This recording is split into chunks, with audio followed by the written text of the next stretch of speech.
Hey, good morning. Happy Sunday. Happy Sunday, everybody.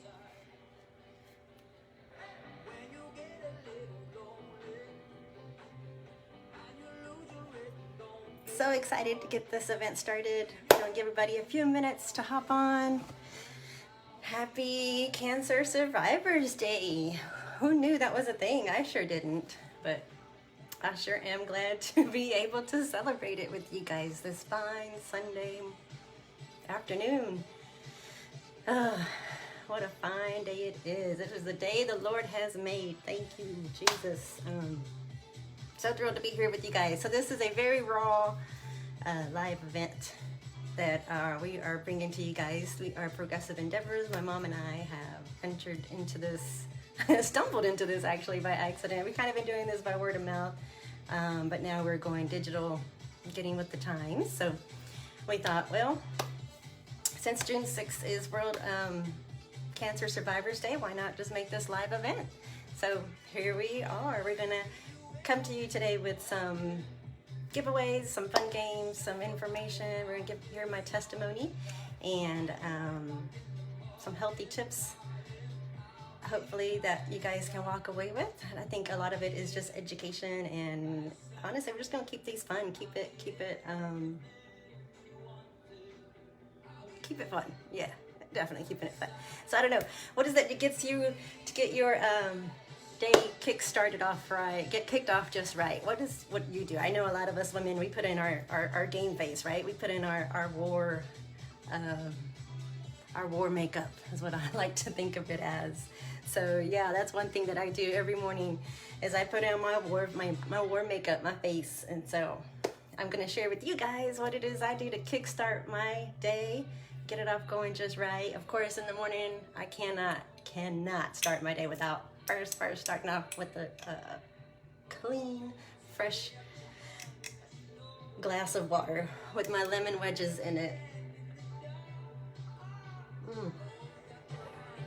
So yeah, I hope you guys can hop on and off as you can. You don't have to stay the whole time, but it'd be great. The more interaction that you guys give me, the more love you show, likes, hearts, comments, tagging friends, sharing it. You guys will be thrown into giveaway opportunities. We're going to give away some neat prizes throughout our event. It is our first paid online event. I was kind of apprehensive about charging the fee, but then I thought, I think if people are willing to get behind this idea of ours, then they'd be willing to donate, and I would love to be able to pay it forward to the organizations that have helped me throughout my journey. Texas Oncology and the Sarah Cannon Foundation were the two big instrumental organizations that just helped me. They reached out to me and helped me in my journey, and so I want to be able to pay it forward to them, and by helping out some patients, cover some unexpected medical costs, and help them with the Sarah Cannon Foundation, help them keep their organization going, give them some a donation, some love too. So all proceeds today that help either spread our word or help get our name out there to people who might be interested in any of our products or helping to give back. We will be using the proceeds today to give back to those organizations that we hold near and dear to our heart. So kicking it off, it is what, 1:03. I'm gonna get it going. We're gonna keep it light today. Of course, we want you to have fun. If you have questions, please give it to me in the comments. I'll be trying to answer you guys. So yeah, 1:45 is kickoff time. 1:45, we're gonna do our first kicking out cancer giveaway. And then at 2 o'clock, you'll hear my testimony. By 2:45, we'll do another thankful giveaway, grateful giveaway. And then around 3 o'clock, I'll share some of my health tips that I've kind of learned along the way. And then by 4 o'clock, I'll open it up for questions, Q&A, any reflections. Of course, we want to be able to keep this going. So hopefully next year will be bigger and better. But without further ado, it's 1:03. I'm gonna kick off my event, or our event, sorry, with putting on my war face. getting my day going, pumping myself up. You've got to pump it up. You got to pump yourself up, because if you don't do it, nobody else is going to. I remember when I was a little girl, I realized, hey, you know what? Nobody's going to come knocking on my door to make sure that I'm okay. I've got to do it for me. And so that's something that I've kind of just kept, you know, in my toolbox for myself. I've got to pump myself up. When I feel like I'm feeling down, I feel like life is trying to knock me down, I keep myself up. I've got to keep it positive. And so I like to, when I get time to actually sit down and kickstart my day, I like to use my Luminous airbrush makeup kit. This is the Luminous airbrush shade 070. I like to call it my 007 secret agent. I am going to put on a little napkin for today, because I don't want to mess up my cute shirt that I made for this event, my Cancer Survivor shirt. I don't know if you guys can see it. You are looking at a survivor. Yes, sir. Yes, ma'am. And so I am not going to mess up my shirt today. So you kind of just hold it like a pencil, put on my war makeup, get this day going, and get it going right. So yeah, we're Progressive Endeavors, LLC.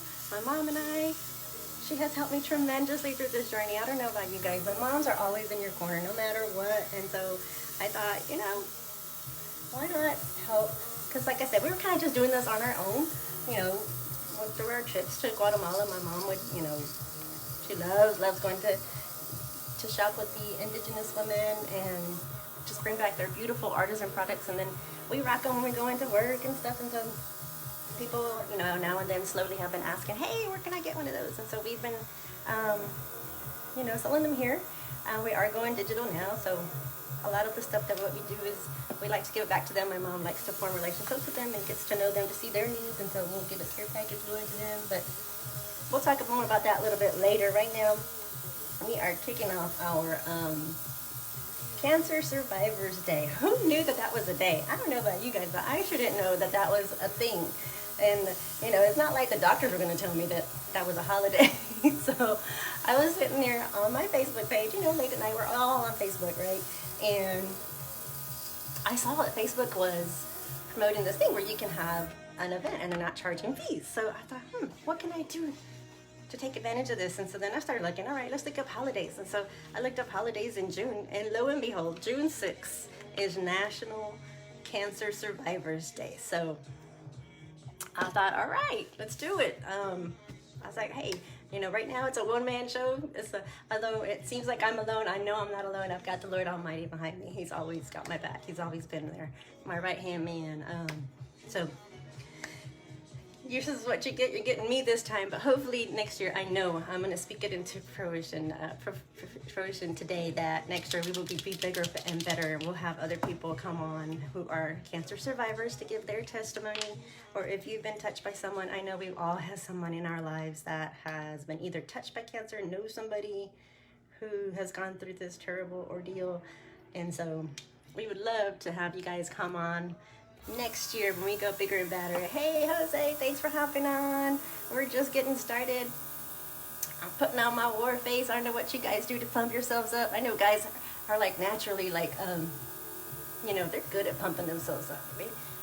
I guess that's the mamas in all of us. We always pump up our sons and our brothers and our fathers. So woohoo. So women, we too are empowered. And so for this Cancer Survivors Day, I wanted to shout out and showcase some things that we do or I have done to help me get through this journey.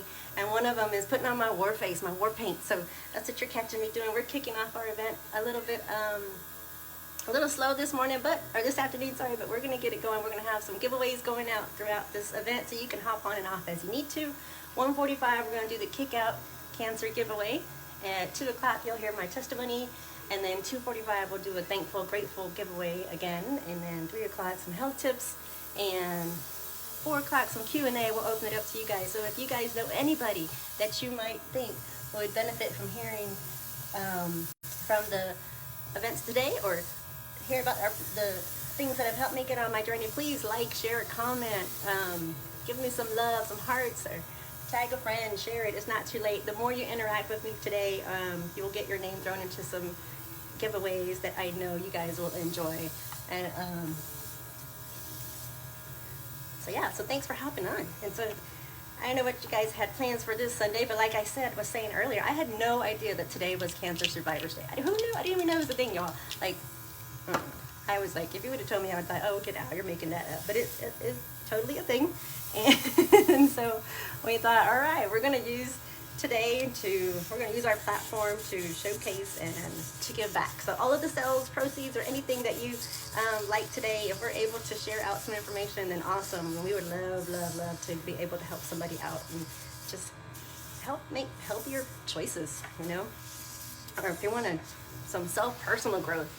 So here we are, putting on my war paint with my Air Luminous brush. So if you know anybody that is interested in this, I absolutely love it because I've always had acne-prone skin, big pores, and now I'm getting older. Wrinkles are starting to set in, or I'm just starting to notice it more. I don't know. Maybe I'm just starting to care more. Who knows? But yeah, that's the foundation. That's the blush. And then I like to put on a little bit of the Stark Naked, what is this stuff called? Eyeshadow. I was never ever good at makeup and beauty products, and then I always thought, oh, that's not me. I don't look like those girls. But here we are. I like to use this stuff now. I think don't knock it until you try it. I think progress is the best, right? Not perfection, but progress. So every day I try to get a little bit better with something. This last year through the pandemic, I thought, okay, we're all on shutdown. We're all, on house arrest basically. So I was like, all right, what can I do? Somehow I got to do something for myself to just keep growing, keep getting better than the day before, progress. I don't want to be better than the next person next to me. I want to be better than the person that I was yesterday. And so that's one thing that I did before the pandemic. I was like, all right, I'm gonna start getting some beauty products. So I started selling, or I signed on with my friend Ashley with these Tory Bill products, and I thought, okay, you know what, if anything, I'm gonna have to learn how to use this stuff. And so that's what I did, and then I loved it. I really got behind it. I believed in the owner, the CEO who created it, and I love their vision of just empowering women. And now we actually have a lot of men who are actually selling the lashes too, which is amazing. I think it's great. Why not? And so that was one thing that I was doing. And then the pandemic happened, and we all had to start wearing masks. And I was like, oh man, I just got into this whole lipstick thing, and now I got to wear masks. And then that's also when I realized, or I got my diagnosis for breast cancer. So I was like, okay, it's like, this is happening. Life loves to throw curveballs at you, but it's all about your perspective, I think, and how you are going to kick it back, right? What are you gonna do? Are you gonna let it knock you down, or are you gonna get back up? And so that's one thing that I just personally like to do. I like to just make sure, all right, if they're gonna knock me down, I'm not gonna stay down. I may be down for a little bit. I may throw my little fit, behind closed doors for a little bit, or I might need to shed a few tears in the shower. But I'm not gonna stay there. I'm gonna get up, and I'm gonna keep on punching. I'm gonna keep throwing punches. I'm gonna keep swinging until, like they say, fake it till you make it, and then lo and behold, you're gonna come out on the other side. And so this was one of my personal growth areas. It was the whole makeup, war paint.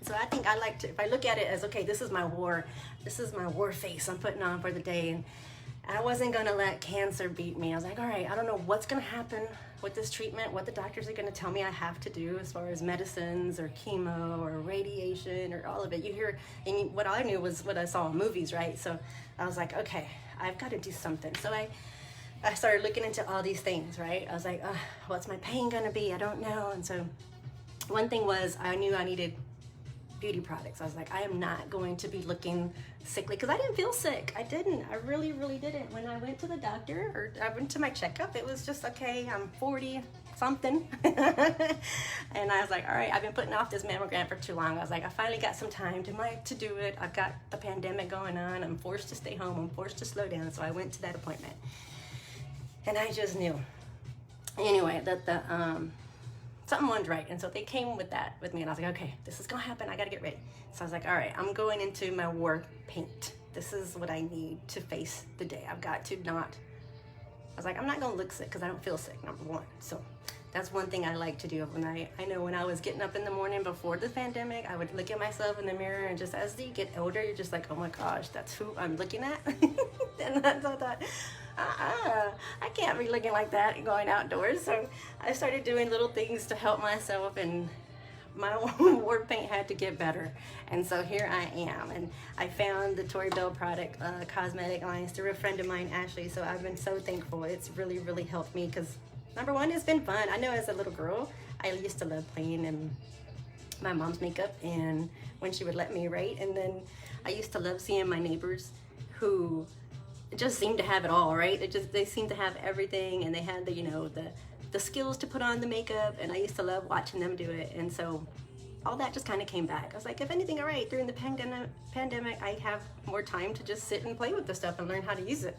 And it's been great because it's also just helped me personally through this journey, just like pump myself up, get going. I don't know, some of you might use like going to the gym to work out to help you get pumped up for the day. Well, I've never been a person to actually work out because I've had, you know, as a kid I had asthma and it seemed exercise induced. So any bit of strenuous activity, any kind of sports just seemed to be like a death sentence to me. And so I was like, I can't really pump myself up as far as doing exercise, but I can pump myself up doing other things. And I found different ways as I've grown to do that for myself, whether it was music or, you know, I'll be honest, I was a terrible before the pandemic. I seemed like all I did was shop, or I found ways to just waste my own money and go shop. So it was to, you know, that's what I felt like I needed at that time. I felt like I needed a new top to feel better.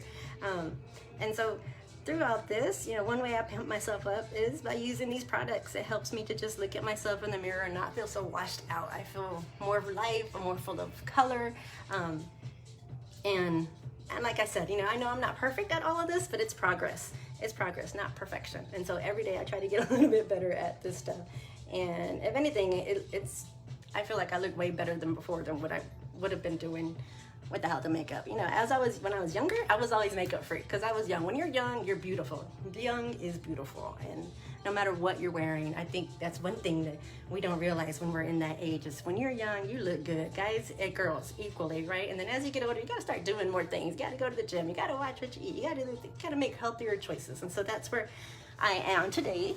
And so you guys, thanks for hopping on. Thanks for showing me the love. Hey, Evelyn, thanks you guys. Appreciate you guys hopping in. We're gonna have some fun things to do today. I'm gonna keep talking and blabbing away about my journey. And so as I'm putting on my war face to get ready for this, I'm gonna put on this sealer because, you know, living in Houston, living in Texas, it is hot and humid and I love it. I have missed this heat. I really have. I know it's miserable when you're in it, but I would much rather be sweating than be cold. When we went through that freeze, I was like, oh my God, what is this? I do not want it. I love to see the snow, but I don't want to have to feel it. So this is the setter. It just sets it all in, just keep it from sludging off. And so that's one thing that I do to help kick off my day, kickstart my day, help pump myself up. Being around the house, cleaning up, running errands through the pandemic, I felt so stuck. Yes, oh my gosh, I felt so stuck thinking, man, there's nothing to do. But then I thought, and you know how when your parents would always tell you, hey, if you're bored, you can go clean something, go clean your room, go do something, and it's totally true. But then I thought, well, I don't want to have to do that looking all blah. So I would still get up every day, put on my war face and put on my eyelashes, and because every time I would just go by a mirror in the house by accident, if I don't have it on, I'm just like, oh my God, I look that old, or ooh, I'm looking sad. And so now when I do it, I go by a mirror and I'm just like, oh, who's that cute person? Oh yeah, that's me, yeah.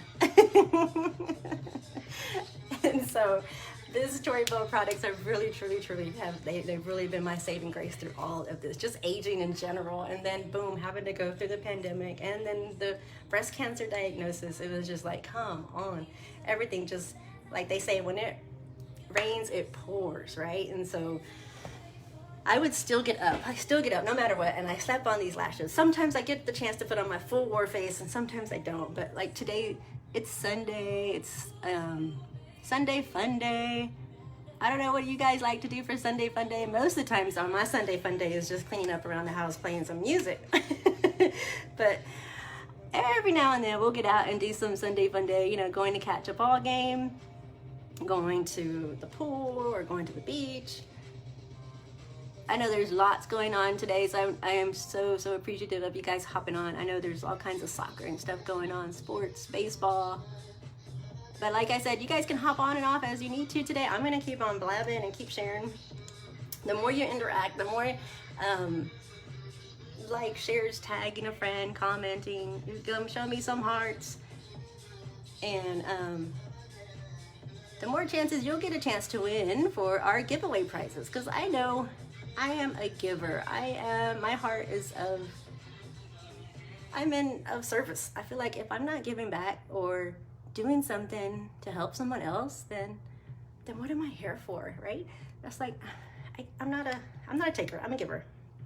So I'm using my platform today for this Cancer Survivors Day to give back, whether it be just some tidbits, some information, some education, or, you know, it is my first paid event, so all the proceeds we're using for today is going to go back to the organizations that helped me through the pandemic, because I know during shutdown everything was scary and everything was like just unknown. And so get that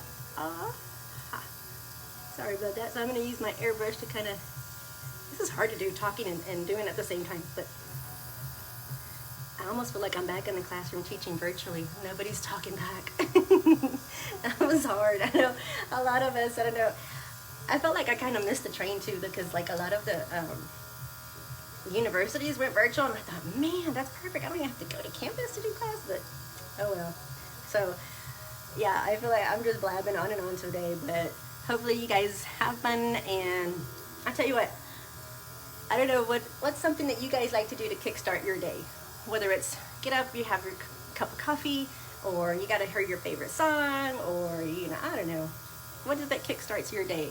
I know sometimes for me it's, if I'm up early enough, I love if I can get a chance to see the sunrise. That's like the ultimate, right? Just me alone looking up at the sun coming up and just saying hi to God or whoever. Hi Grandma, hi Grandpa, everybody, I know y'all are up there. And so that's something that that's my own little personal, like, yes, that's good. I know it's going to be a good day type of thing.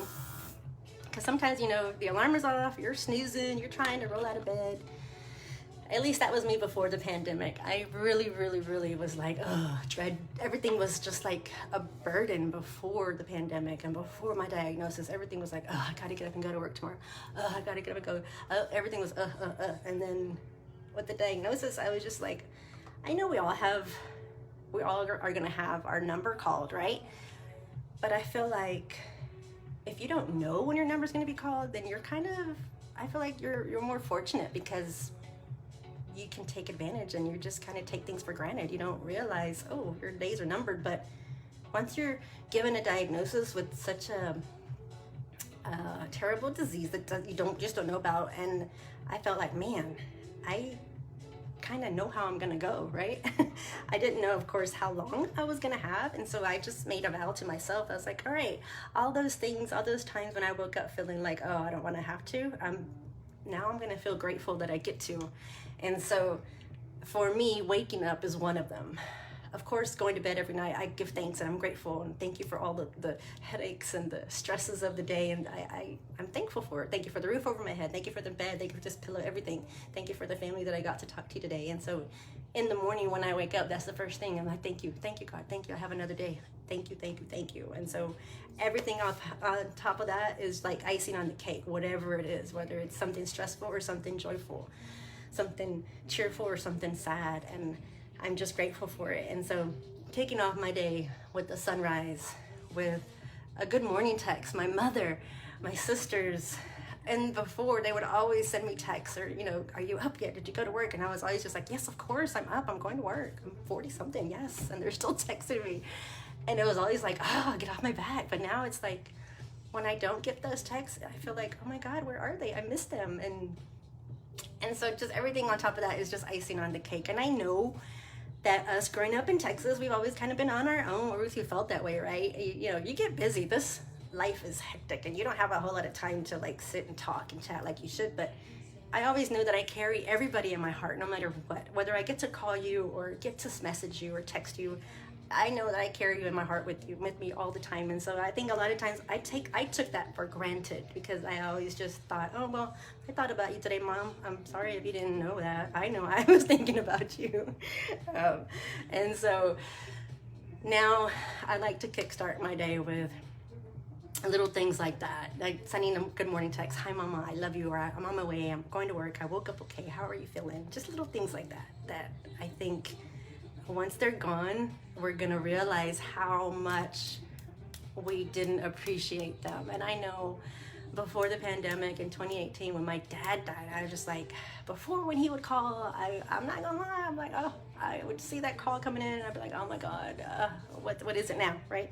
And or sometimes I'm driving and I would be like, oh, I've sent a voicemail. And now I miss those calls. I miss that I can't send those calls to voicemail, but I know that every bit of the way as well. And actually, I'm thankful. When it happened, I couldn't understand. Oh, yes, coffee. Oh my God, sweet, glorious coffee. Yes. Okay, I'll see you right back. Hey to Seb for me. Thank you. Yes, and you're right. Oh my God, before, like pre-Justin, wasn't a coffee drinker, but now I loved smelling it and drink, just the aroma of it. Yes, but now I've kind of gotten away from coffee, and now it's green teas for me. But I do every now and then. I love a good cup of coffee. You're right. And so a lot of the times, just getting up and I was like, oh, don't talk to me before coffee, right? And so that's one thing I love about this makeup too. I would just kind of put it on, go make my coffee, and then it'd be ready, or drink it on the way to work, drink it at work. Yes, so thanks for interacting. And yeah, so kickstarting my day. I don't know if you're like a morning workout person. I see my friends all the time. They wake up at 4 o'clock in the morning and they're getting it. And I'm just like, I want to be like you when I grow up, right? Because I don't know, gyms for me as a girl just haven't worked out. But that doesn't mean that I don't try. I do. And so, okay, so I've got my war face on. I think I'm gonna go with the glitter. I'm celebrating today. It's Cancer Survivors Day, so I think I'm gonna go with the glitter lash today. I don't know if you guys can see that. So it's got a little bit of bling to it. And I love how these bad boys just slap on. Check this out. It's like, okay, oh my gosh, it's genius. Why doesn't everybody do this? It's just that simple, boom, magnetic, and I have bling lashes. And then the other side. So yeah, I love these things because I would just slap them on in the morning. And during the pandemic, even though I was at home, I'd still rock these bad boys. And I remember Justin and Hector would be like, why are you been on your makeup? We're not going anywhere. I was like, I'm in my house. I can do it for myself. So I still rock these bad boys. Check that out. Yeah, oh my gosh, there we go. Boom. And so I'm a little more, I think, I don't know, personable with these eyelashes. It's almost time for our first giveaway. I'm so excited. I can't wait. So yeah, I put on my war face to face my day. And today I'm loving it. I get to do it slowly. I get to put on my war face kind of slow. But, there's other things, just coffee, your breakfast. I'll never forget. My brothers would always tell me, you need to eat like a king for breakfast, right? And so, once you become a part of the working world, you realize you don't have time to eat like a king or a queen for breakfast. So that was something that I struggled with. I don't know. What'd you guys have for breakfast today? Oh my God, my ultimate breakfast is like, black beans, huevos rancheros, right? Toast, coffee, and a side of fruit. And then, I'm not gonna lie, before my diagnosis, I would eat like a queen. I would eat steaks for breakfast steaks and eggs sunny side up, toast, hash brown, coffee, yum, right? Or for brunch, a mimosa. We got to go to Vegas one time. We had strawberry mimosas. So good. And so when you can, it's good to eat like a king or eat like a queen, right? But then I'm gonna be honest, I was getting to the point where I was eating a little too much, right? It was like, oh, bacon and eggs and bacon and tomatoes sauteed in tomato sauce and onions and yum. And then another steak for lunch and then another steak for dinner, and it was just meat. I had to have meat. I was just a meat carnivore eater, right? Just like raw. And which is great when you're young because you need it. You need all the protein to get you going. But I am shocked to be learning, you know, after I turned 35, had my son, our bodies change, you know. If you don't make the healthier life choices, I think, I saw a meme one time on Facebook, it was like, if you don't face something about, if you don't make time for yourself to take care of yourself now, you're going to be making time for yourself to care for the disease that you get later. And oh man, that hit me so hard. That one hurt like a knife because it was like, ouch. That one was like right at me because I mean, I didn't think I lived an unhealthy lifestyle. I was cooking at home, you know, occasionally eating out. Yeah, I love to have a drink or two after work, maybe 2 or 3 after work. You know, being a teacher, you kind of, there were some years where, ooh, coming home after, you know, right before spring break or Christmas break, I would hit that liquor store and just kind of self-medicate with that alcohol, with that wine. And so maybe, yeah, I guess after I turned 40, I think I realized that my body just didn't bounce back as the way it used to, right? And so, yeah, maybe those years of just hitting that liquor store and just being, you know, locking myself up at home for like a week before being ready to interact with the world after having that classroom from hell. And then that just evolving to, oh, I'm going to have this red glass of wine as I cook, and I'm going to have another red glass of wine as I'm eating my dinner. And I never really gave my body a chance to adjust to what it was doing on the inside as far as the stresses that were coming at me on the outside, right? And so I think we look for things naturally to, I don't want to say self-medicate, but like self-care, right? Whether, I know women, a lot of times it's shopping, or it's drinking wine, it's having a mimosa here and there, and then it becomes eating out. Oh my God, once I became like, I was on somebody's payroll, I was like, yeah, I can afford to go eat out now. Yeah, you know, it's not just a birthday thing. I can do it on every Friday, and oh hey, every Saturday, and oh hey, every Sunday, and hey, I could do it whenever I need to during the week when I don't feel like cooking. And so I guess eating out too much, I don't know, maybe it just, I didn't give my body a chance to do its natural thing, which our bodies naturally reset and naturally sludge out the waste that we don't need, gets rid of the toxins that we put into it. I felt like when I would hear, oh, I got a detox, I felt like, oh, you know, I don't do drugs, I don't need a detox. I'm like, I want to try that. I don't know, to me, when I heard detox, I felt like, oh, you're putting toxic things into you. That's for people who do those other things, right? Not me. All I do is eat out, drink, and shop. So I was like, I don't know, I don't need a detox. But now I understand what it is. Our bodies naturally absorb what it needs and uses it for good, whether it's to rebuild or give you the protein that you need to have the energy for that workout that you're doing, or just to get on with the exercises or the activities you're doing. And then our bodies kind of naturally get rid of anything that's in excess. Well, if you don't give your body time to get rid of what's in excess and you're still pumping it with stressors and extra things, then your body is not going to have time or know what to do with all that extra stuff. And I think that's what happened to me. I had a lot of extra protein in my body, and I felt like my body just it didn't have a way to get it out, because I wasn't an exercise person because of my asthma diagnosis as a kid, right? So that always scared me. It was like, oh, if I try to exercise, I'm gonna have an asthma attack. I'm like, oh, I don't want to have to go through that vicious cycle. So I had to find other ways. For me, it was yoga to de-stress or do things. And so I just slowly, you know, becoming a mom, becoming a professional, and a wife, and you want to still be the daughter and the sister and just doing for others, I got away from myself and letting my body recharge and reset.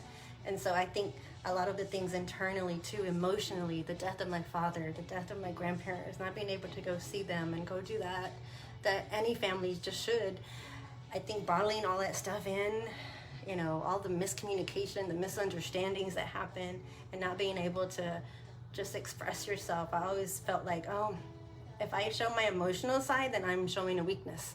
Or if I show my emotional side, then I'm showing that I need help, or that I'm asking for drama, and that's not the case. And so I felt like, if I just bottled it up, it would deal with itself. And I'm realizing now that I should not have.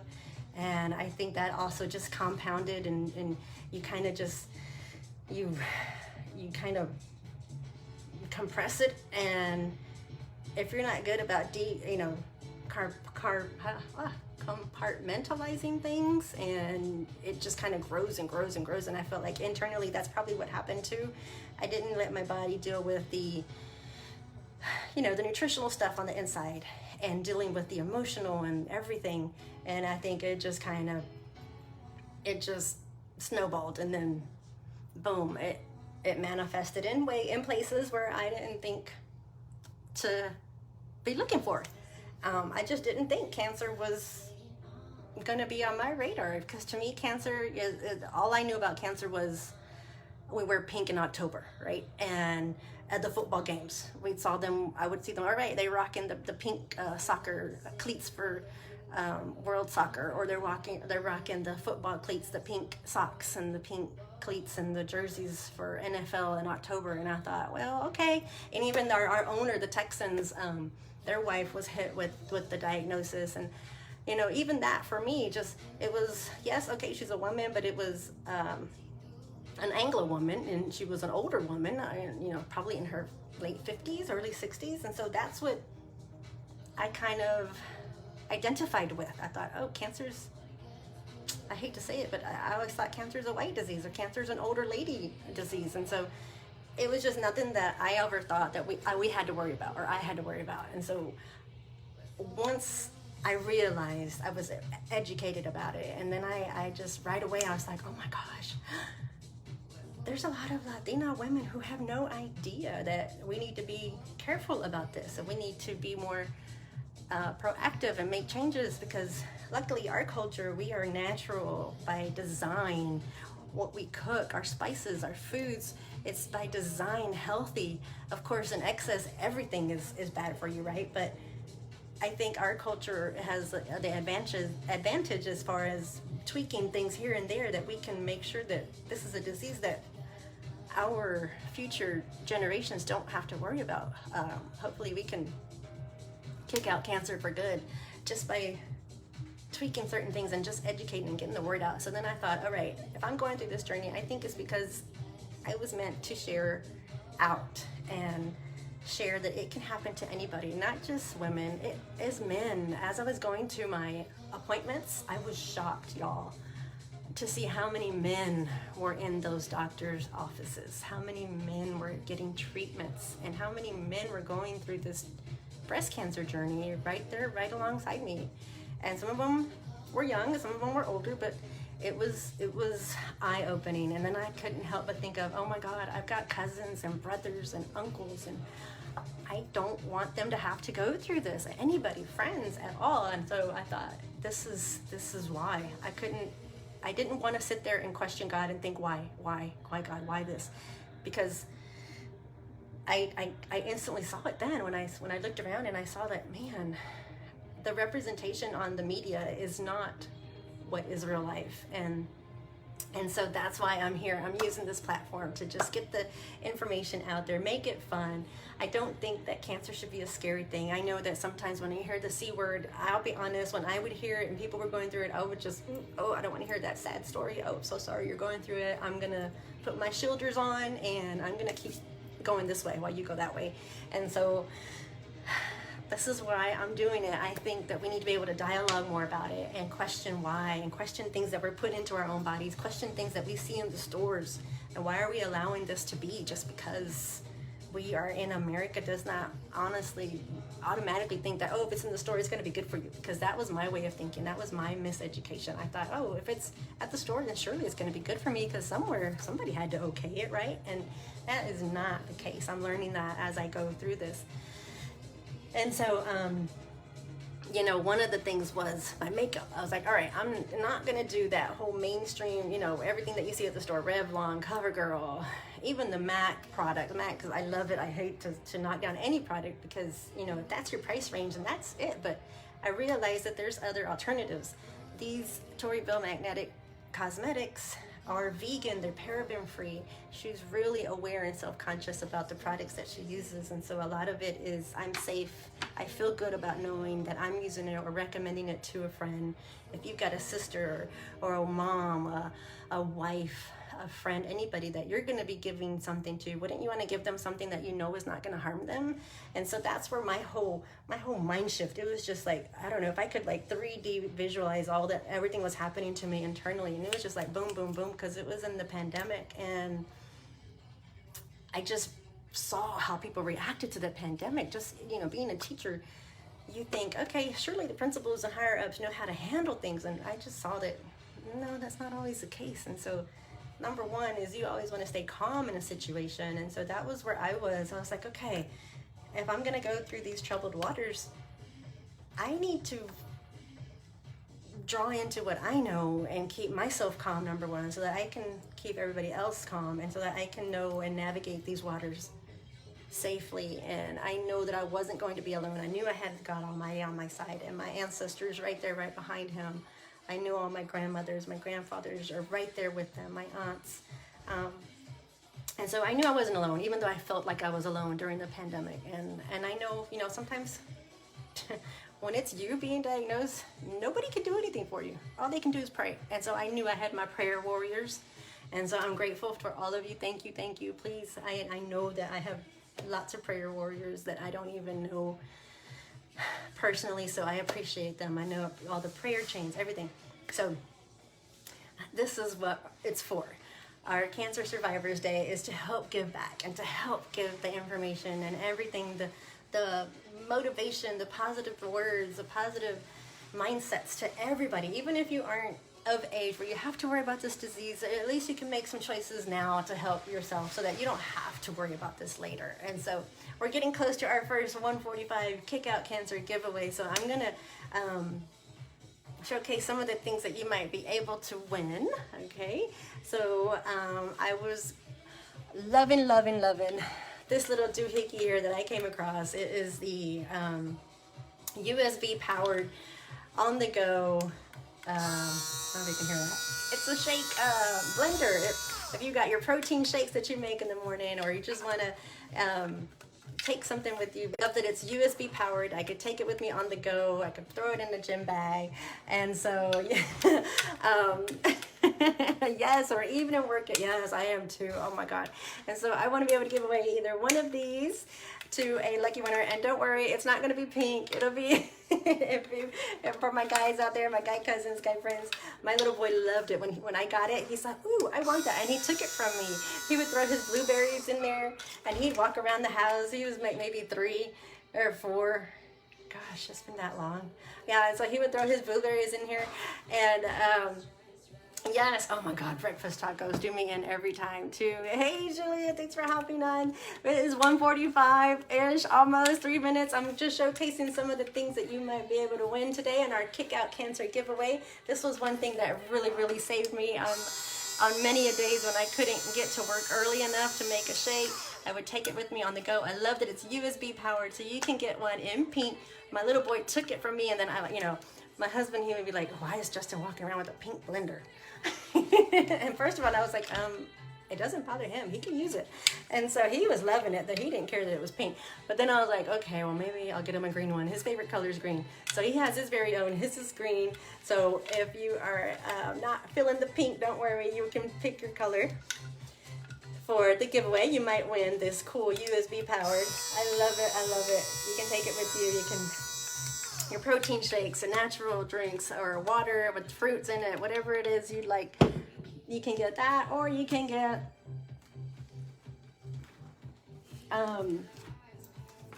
what is this called? A message board. I love these things. And before I thought they were really cheesy because I was like, oh my God, another positive message board, really. But this stuff works, y'all. If you speak it into fruition, it is going to. You have to manifest it. I am a total believer in manifesting.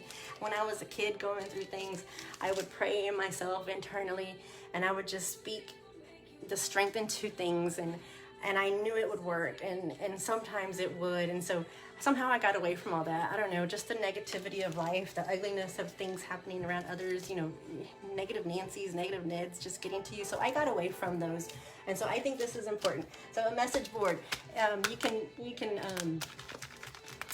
custom make your own message to you, whether it's something, you know, I know some people like to get funny with them, like fuck cancer, right? I was, remember when I'm a teacher, so I'm just like, oh, I'm not gonna use that word, but other things like, you know, I am strong, or I am brave, little things that, you know, I am a warrior. My men, you guys are awesome about. I love how my cousins and my brothers just have this natural self-esteem about them. They just know, they look at themselves and they know they look hot.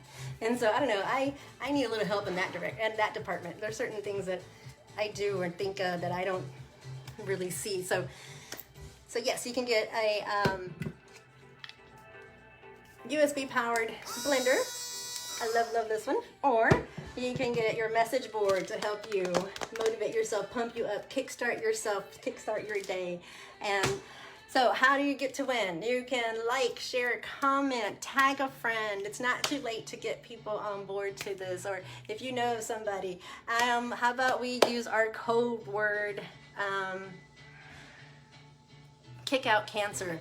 If you comment kick out cancer over and over, on my end, when I see people commenting kick out cancer, I will pick you guys, and you get to pick your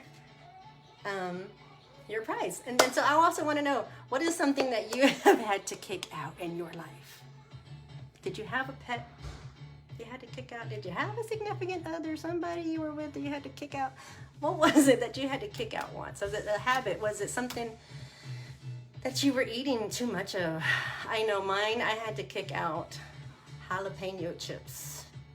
Oh my God, I was on this kick for eating jalapeno chips, like not just snacking, y'all. It was like full size bags of jalapeno chips. I would just eat them and eat them, and once I would start, I couldn't stop. I would finish the whole bag while I was cooking. So I had to kick that out from myself. I had to kick out jalapeno chips in my life. So that's something that I miss, but they weren't doing me any good, so I had to kick those out of my life. What's something that you had to kick out in your life? The most creative, the most funniest things that you had to kick out in your life, you'll get a prize. So we're almost coming up on the 2 o'clock testimonial.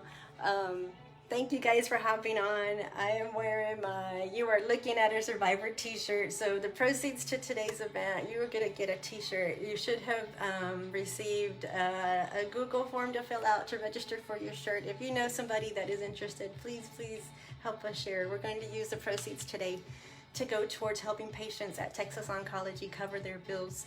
Or we're also going to help give back to the Sarah Cannon Foundation. They are one of the organizations that reached out to me during my journey, and so we want to be able to give back to them because we appreciate everything that they do. So thanks again for hopping on.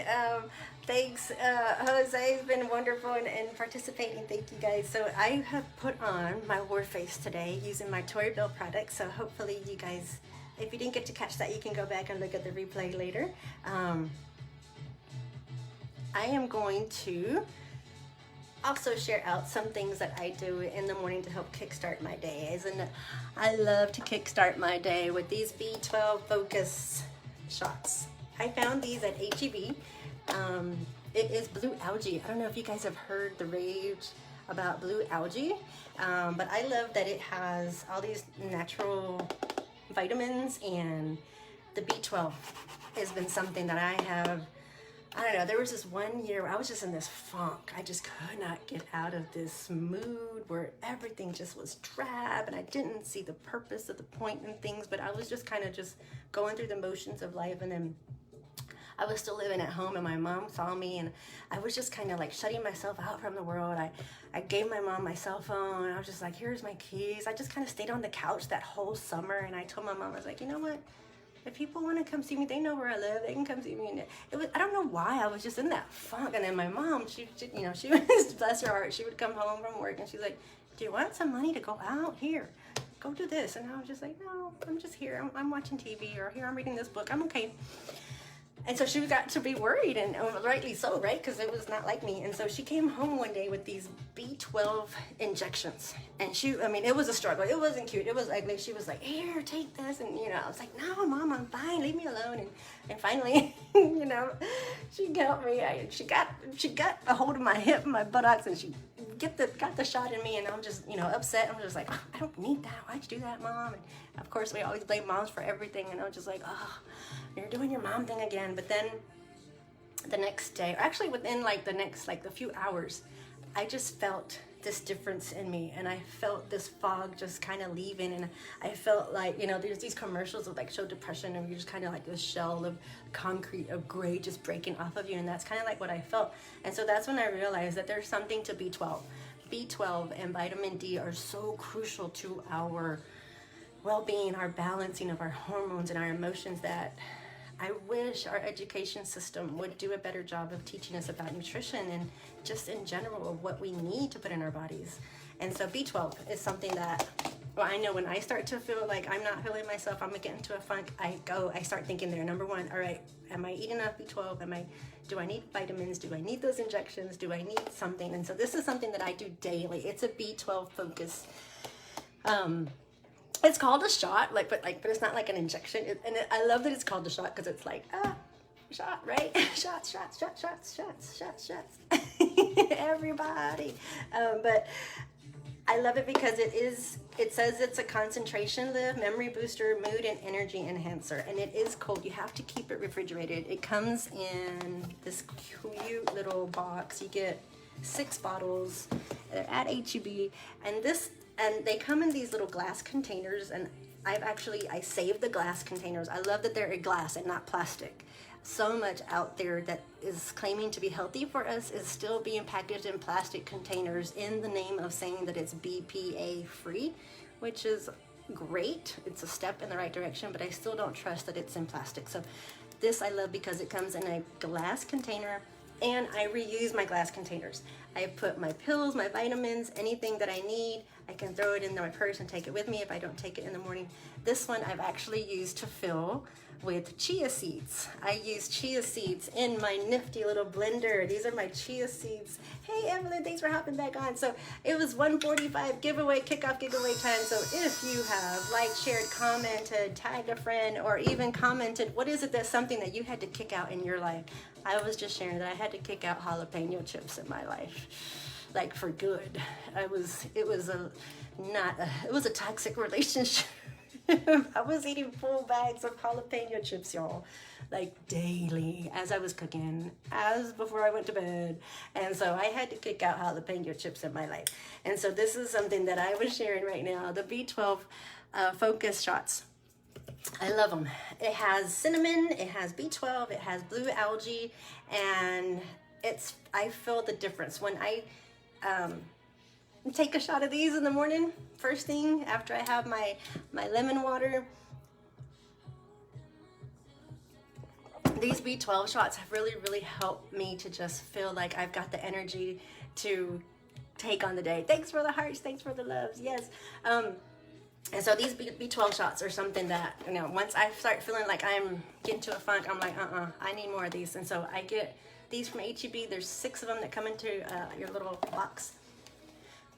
And they have other variations, but I find that the B12 blue algae focus ones are the ones that work for me. So you need to play with what your body needs, because like you may not need the B12. Maybe it's something else. Like for me, it was B12. I needed it.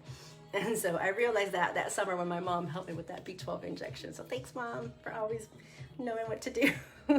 And so the chia seeds, I will take them with me on the go. I'll put it into my USB powered blender along with my lemon water, some fruits, And sometimes I'll even fill these with flaxseed so that I can take it with me on the go. And so that's something that I use to kickstart my day. I have to have those B12 algae, blue algae shots.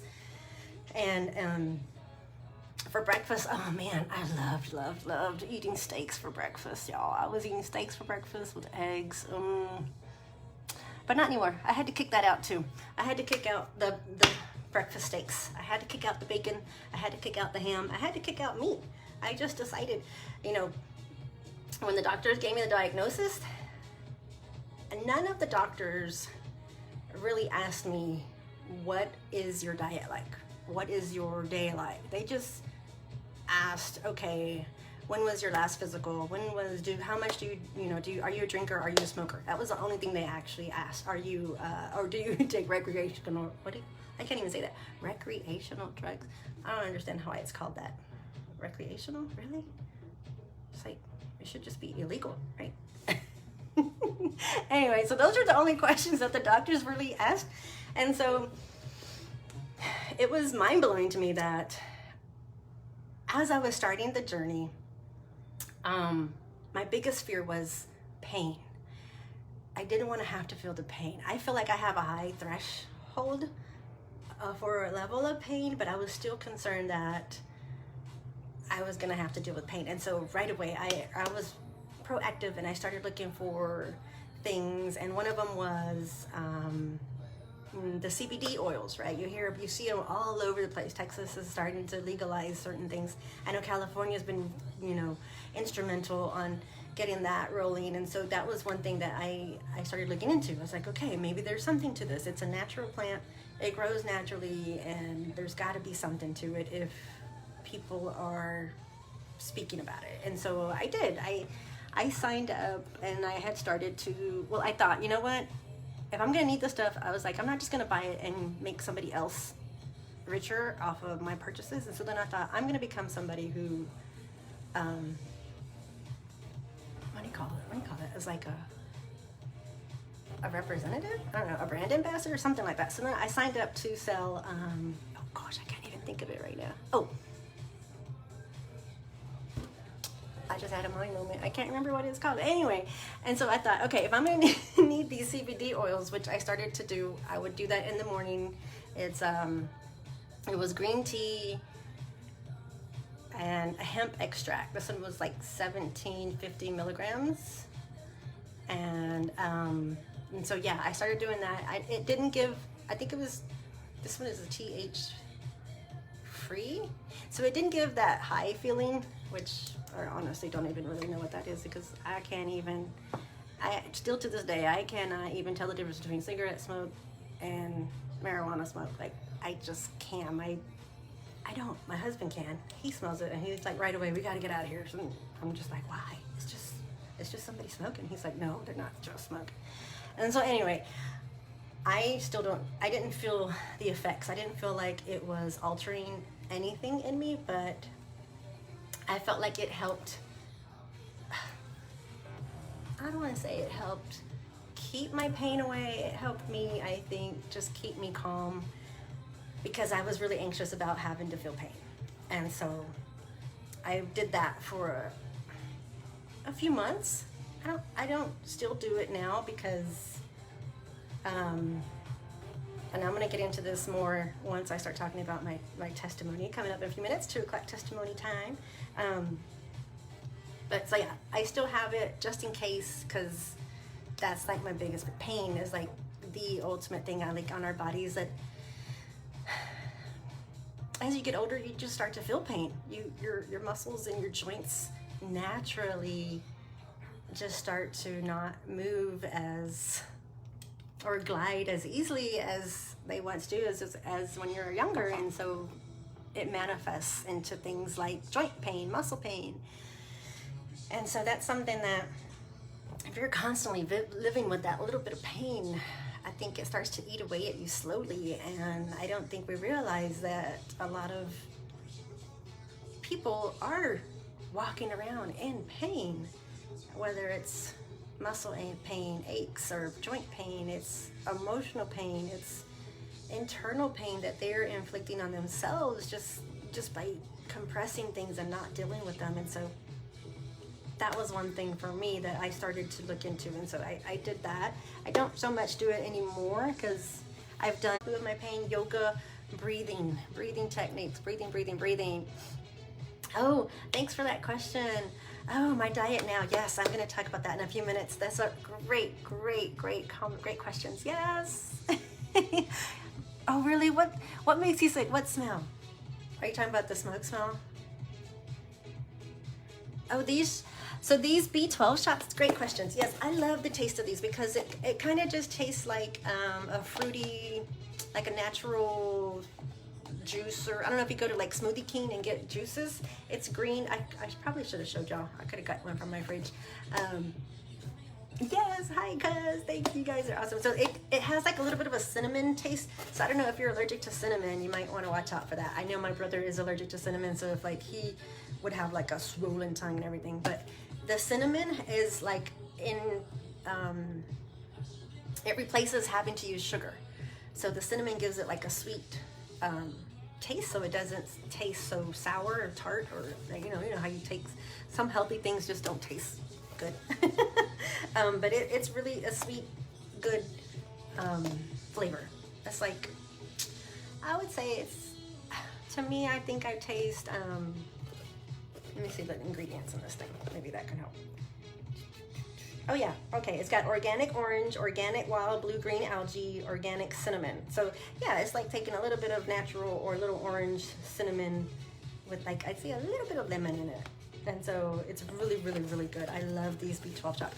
And so I do take a B12 vitamin, but I feel like the vitamin to me takes too long to like internalize and go through my whole digestive system to get into my bloodstream to do its thing.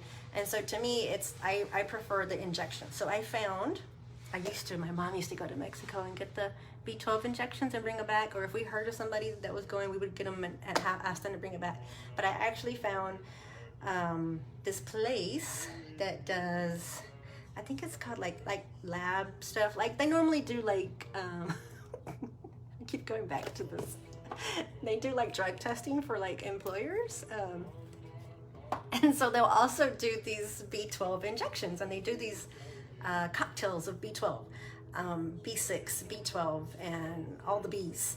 And so you can get those injections. There's like $25, and so I'll go there sometimes when I feel like I'm feeling just not myself, under the weather, just not enjoying things. And so to me, getting it into your bloodstream is a lot quicker. You can totally do it. Some people don't like injections. You can totally do it with vitamins and your diet, but I feel like it takes longer to feel the effects. So like once, sometimes I feel like, oh, I need something now, so I'll go and get the injection. And then you can do the injections every 2 weeks, every month. Of course, you want to double check it with your doctor, but you want to find a doctor that's going to be open to it, because I think Western medicine is great, but I think that you also need to be, advocate for yourself and educate yourself on certain things, because medicine is not the only thing. I think it's just a thing to kind of deal with what's already happened to your body. It's not going to cure it, but it does help with the symptoms of what you're going to be going through, or what you do have. And so a lot of the symptoms that I feel with myself internally are, some of them, it's just feeling tired a lot, tiredness, feeling out of joy with what I'm doing. And so my diet is one thing that did have to change. So yeah, let's get down to business. My testimony, it's 2:02. So my testimony is this. The pandemic hit, I had time to go to my appointments, and so I did my mammogram for the first time. I had put off my mammogram for 2 years, y'all. 2 years of fear of getting a mammogram, because I had heard from other beautiful women, number one, how much it hurt, number two, how uncomfortable it was, and number three, how scary it was. That it was the most dreadful thing that you would have to do as a woman. And so I put it off. I let fear win. I let other people's fear win, other people's idea of what pain and what other people's idea of being uncomfortable was. And I let that drive my decision to put off putting my mammogram.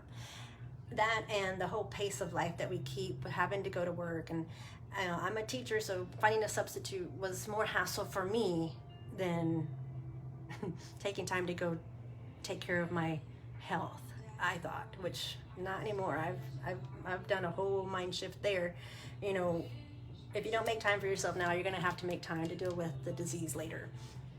And that's what I did. I put it off. I didn't make time to deal with myself, and I was scared. I didn't want to go do the mammogram. I thought,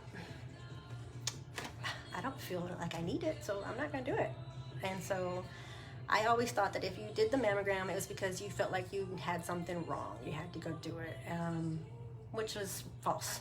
I think that now, I think women should be going earlier. Don't wait till you're 40. I think if you're in your late 30s, 35 and up, I think go get it. You know, all it is a picture. It's a scan. It's like, you know, you go do your dental checkups every 6 months, and you do an x-ray every year, right? So why not x-ray the tatas? Make sure that they're great. And so I did. I had the pandemic happening. I had time. I was working from home, so I was able to go. And it was a beautiful experience, y'all. I was so lucky. I found this place called Solis Mammography. I can't even say it. Mammography. Solis Mammography. And I picked it, I think, because of the logo. It had the sun, because I am all about the sun, sun child. And I loved that the play on the words was Solis. I'm probably saying it wrong, but I pronounce it with the Spanish accent because I'm Latina. So it was Solis Mammography, sorry. And I didn't know anything about them. I just kind of liked their logo, and I liked that it had a Spanish name to it. And so I made the appointment, and I went, and it was close by. And it was a beautiful experience. I have never been to a spa. But that place, I think, if I did go to a spa, that is probably what a spa would feel like, because it was so cute. They give you this nice robe. It was, you know, just comfy, and I felt like a model in that robe. I felt like a movie star. They give you this key to lock up your clothes, and each of the lockers, they're like this beautiful wood grain, you know, and you get an actual key, not a little fake little padlock key. It was an actual key, and you got to pick your locker where you put your clothes. It had names for like strong women, like Audrey Hepburn. It had Marilyn Monroe. It had Oprah Winfrey. It had, you know, Michelle Obama. You could pick the locker that you wanted to, and then everywhere inside they had these beautiful motivational sayings, like a smile is the best thing a woman can wear. You've got this, and just beautiful. It was a beautiful experience. I say that it felt like going to the spa just because I don't know what going to a spa feels like, but I would imagine it would be something like that, something uplifting, empowering. And so I went, and this was 2 years after I had turned 40 that I went. And the year before, I'd say for 6 months out of the year before, I was feeling in my right breast some inconsistency in my right breast. So normally, you know, as a woman, you feel these things. You go through your menstrual cycle, and I'm sorry guys, I'm probably giving too much information, but that's okay. I feel like we need to be able to dialogue with this. If you have a wife or a girlfriend, you're gonna hear about it. And you know, every month you feel these things. Every woman's different, but for me, I felt like my breasts would just get swollen. They would get tender. They would get uncomfortable.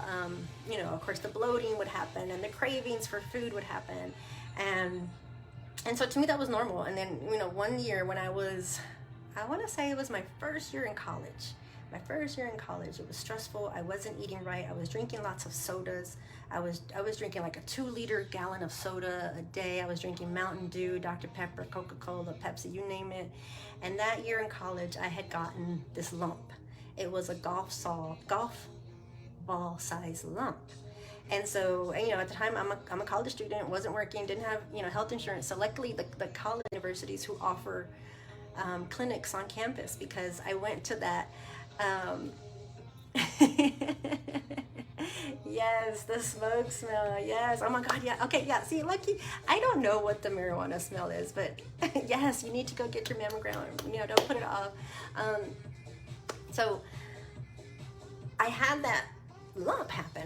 You know, at that time I was still single, you know, living at home, but I was scared to say anything because mom was working, mom was stressed already, and you know, we didn't have insurance. So I went to that clinic on campus, and I'll be forever grateful to that doctor. She was an American doctor. I can't remember her name, but I can see her face still today. She had this beautiful curly blonde hair. She was older, and she flat out asked me then, and I should have paid attention then, because she flat out asked me, she's, do you drink soda? And I was just like, well, yes, of course, we all drink soda. I was like, yes. I thought she was going to ask me if I drink alcohol, which at that time I was not a drinker. I did not use alcohol to celebrate anything. So when she asked about, are you a soda drinker? I was just like, yes, I drink sodas. And she says, and she started to ask me, well, what do you drink? And I started to name it off. I was like, well, Mountain Dew, Dr. Pepper, Coke. And she said, I want you to stop drinking she said, I want you to stop drinking Mountain Dew. I want you to cut it out for a week, she said, and cut it out in a week. And she says, if you have a change in the size of that growth or that cyst, whatever it was in your breast, after a week, if it goes down, then we're good. And she says, if nothing happens after that, I want you to come back and see me again. So that's what I did. I cut out the Mountain Dew for a week. 1 week, not 30 days, not 90 days, not a year, 1 week, y'all. I cut out that Mountain Dew and that growth that I had. And I believe at that time, I was probably 19, 20, maybe 20 years old. It went away. And so, of course, I'm thankful, right? Because all through middle school, you know, we joke, if somebody would elbow you in the breast, you're gonna give me breast cancer. Oh, get away, you're gonna give me breast cancer. And it's funny at the time because you don't know, you're young and you're stupid, right? But so it's a joke. But once you hit 30, it's not a joke anymore. You don't want to put it off. And so luckily after that, I didn't have any other issues with my breasts until the 6 months before I actually went to go do the mammogram. I was stressed at work. It was a stressful year. I had that classroom from hell. I had paperwork, everything, you name it.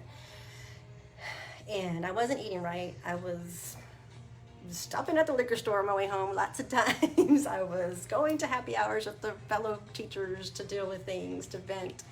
And I was having those bags full of jalapeno chips, y'all. And so I wasn't eating right. And then I started to feel a sharp pain. This was a pain that I can't describe other than I felt like I had little lightning bolts happening inside my breast. Not so much like coming from the nipple. It was coming from, I want to say like from the underarm, armpit area. I would feel the pain. And it was, like I said earlier, I have a high threshold level for pain. So it wasn't something that I would ignore, but every now and then it would just kind of make me reach for myself. And I just, you know, kind of, ooh, what's that? I would say maybe it was close to what you would, I don't know, I never really got to feel contraction, so maybe like a little breast contraction, I don't know. And every now and then it would just be like, ooh, I shouldn't be feeling that. That shouldn't be happening, because it was something that I had never felt before. It was out of the ordinary, you know, PMS stuff that we would go through. But then it would go away real quick, just as quick as it would come, it would go away. And so it'd be like, okay, I would breathe and I'd be fine. And so I thought, oh, all right, I'm good. Out of sight, out of mind. I'm not feeling pain, I'm okay. And so for like 6 months, I had the pain. And then little by little, you know, they tell you, you know, do your self-checks in the shower, which I would do. Which I'll be honest, I had gotten away from doing them as much as I used to do them. And even just with your significant other, it's fun letting them do the checks for you, you know? Why not? Make it a part of the foreplay. Make it a part of, hey, if you're gonna do this, you're gonna have to do this check too. Because honestly, they are gonna notice the changes in you before you will admit them to yourself. That's the truth.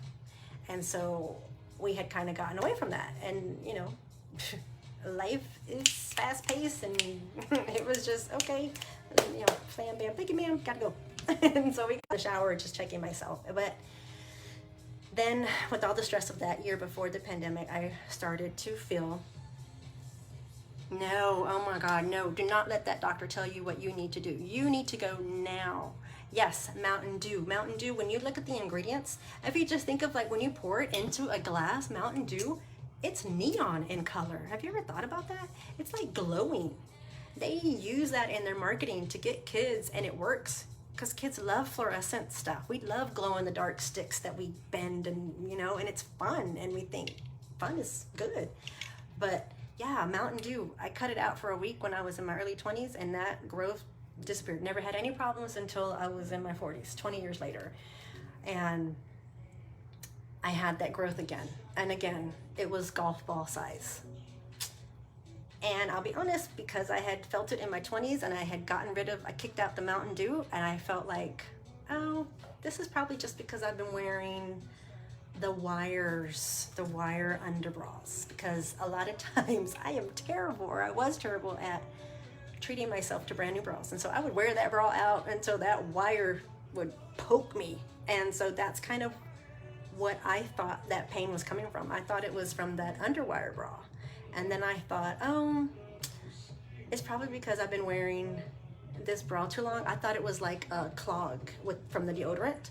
I thought, oh, I probably have a clog, And so because I breastfed through Justin,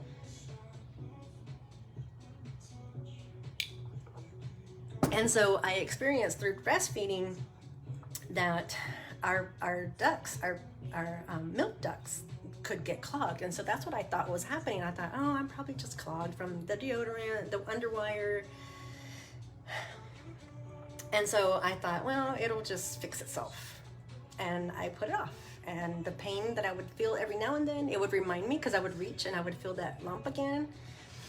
But then the pain would go away, and then I'd breathe and I'd forget about it, and I put it off. And then I'll never forget my coworker, Jennifer Garza. If you hop on, Jennifer, I am eternally grateful for you. Jennifer kind of saw on my face that I was worried at work in the hallways, and she's like, are you okay, girl? And for whatever reason, I had the strength, I had the courage to just kind of say it out loud for the first time to someone. Yes, your mid-30s, even, yes, you need to get them done. Oh, you're so smart, you're right. I wish I would have had someone to tell me to go get them done in my 30s, because I just didn't know, right? And so mammograms are important, because the first one especially, because it's like your baseline. It's like your baseline picture of what your breasts look like. And then everyone after that, they compare it to what you did that first time. And so if there's any changes in growth or anything, then that's like a red flag, and they look into what it could be the cause for it. It doesn't automatically mean you're gonna have cancer. It just means something's not right and more needs to be looked at. You need to look into it more. And so I told my friend, Jennifer, I said, you know what, Jen? I said, I have this lump in my breast that's kind of in the back of my head I'm a little worried about. Normally I felt like it would have gone away if I would have cut out some things, which is what I did. I cut out the jalapeno chips, and I started drinking a little bit less, but it was still there. And I thought, surely the Mountain Dew thing worked. I was like, something else, this has to be something else. I was like, it can't be what I'm thinking it is. And so, because again, I thought, I'm Latina, that's not gonna happen to me. And number two, I thought, I'm still kind of young, it's not gonna happen. To me, breast cancer was something that was a white disease, an American disease, and you had to be in your upper 60s or late 50s to even be worried about it. And that was wrong of me. And so my coworker, she's like, and then right after that, every day, if she saw me in the hallway, she's like, did you go get it checked out? Did you go get it looked at? You need to go. Have you gone? Have you? And so then pandemic hit. We go for spring break. And I'll be honest, I kind of had a hunch. I knew that wasn't going anywhere. I knew the pain that I was feeling wasn't right. And then I felt this sensation in my nipple. It just got hot. It was just like my whole breast was on fire on the inside. And then when that happened one day, as I was getting dressed to go out with Hector one day, he kind of walked in the closet and he sees me, and I'm just like, I'm grabbing, because it was a different kind of pain that I had never experienced from PMSing, from breastfeeding, from having a clogged milk duct. It was different. And so I kind of hunched over, and he was like, are you okay? And then that's when I opened up to him. I was like, I have this lump on my breast. And then we started getting back to it, and he would feel it, and and we would talk about it, and I would be like, yeah, I need to make my appointment, and I would put it off and put it off. And so, long story short, I finally went during the pandemic, but by then, you know what's funny? By then, when I went to go do the mammogram, the lump was gone, y'all. The lump had disappeared. At least I couldn't feel it anymore. It wasn't that golf size lump anymore that I had. And the pains that I was feeling had stopped. So at that point, I had made my appointment as a checkup, as a first-time mammogram visit. And you know, you go to the doctor and they double check and they ask you fill out all these forms, and they're asking, you know, are you here for a problem? Are you here for a reason? You know, what is it? And so I was still checking off. I'm here for the first-time mammogram. I'm here for my physical. I'm here for my yearly. I'm here for the yearly checkup. Even though in the back of my mind, I had already known that I had gone through that golf-size lump. I had gone through experiencing the pain in the side, and I had gone through feeling the burning on the inside of the, like, coming through, wanting to come out through the nipple. And so I wasn't being honest with the doctors at that point, or myself, I guess. I didn't want to admit that because I felt like I felt like I knew my body, and I felt like my body was doing its thing and it was healing itself, which it could have been. But I think age is a huge factor in what your body can do and how you put things into it. And so I went to that appointment, and it was a beautiful appointment, and you know, they're there and they're walking me through it. The machines have gotten so much better, at least at this place. This machine had a state-of-the-art machine. It was like contoured to the size and the lump, or not the lumps, the contours of the curves of your breast. So it wasn't like these pictures that I had seen before. And so it was, you know, I'm not gonna lie, it was like a tight squeeze or a tight hug. It was like a tight hug. You know, you hug your tias and your cousins that you don't see for a long time, and you get that tight hug, and it's like a little too tight. Sometimes you're like, okay, oh, I love you, but you gotta let me go. And so that's what the mammogram felt like. And I loved that I could see the scan. The scan came up right away, right as they're taking it. They would tell me, move this way, move that way. And it's scanning, and it's doing its thing, and it was beautiful, y'all. I could see my breast on the inside. They first did my left, and it was beautiful. I was so thankful that I got to see the insides of my body, and I was grateful because I was like, wow, that's what makes us women, that we are capable of sustaining a life. I was like, yeah, those are the milk ducts, and that's the everything, all the parts that you see in books. I could see it on that scan, and it was, more importantly, it was me, it was my body, and I was just, you know, there just basking in the beauty of my own breasts and what they were, and it just looked perfect. It was beautiful, and I was like, okay, cool. And then it came time to do the breasts where I had some issues with, you know, as my 20s, and then not, you know, recently. And same thing, the scan comes up, but this scan was a little bit different. This scan, I could tell, I knew it when I saw it. I just knew, and I just kind of looked up and I prayed to God, and I was just like, oh gosh, that's not gonna be good, is it?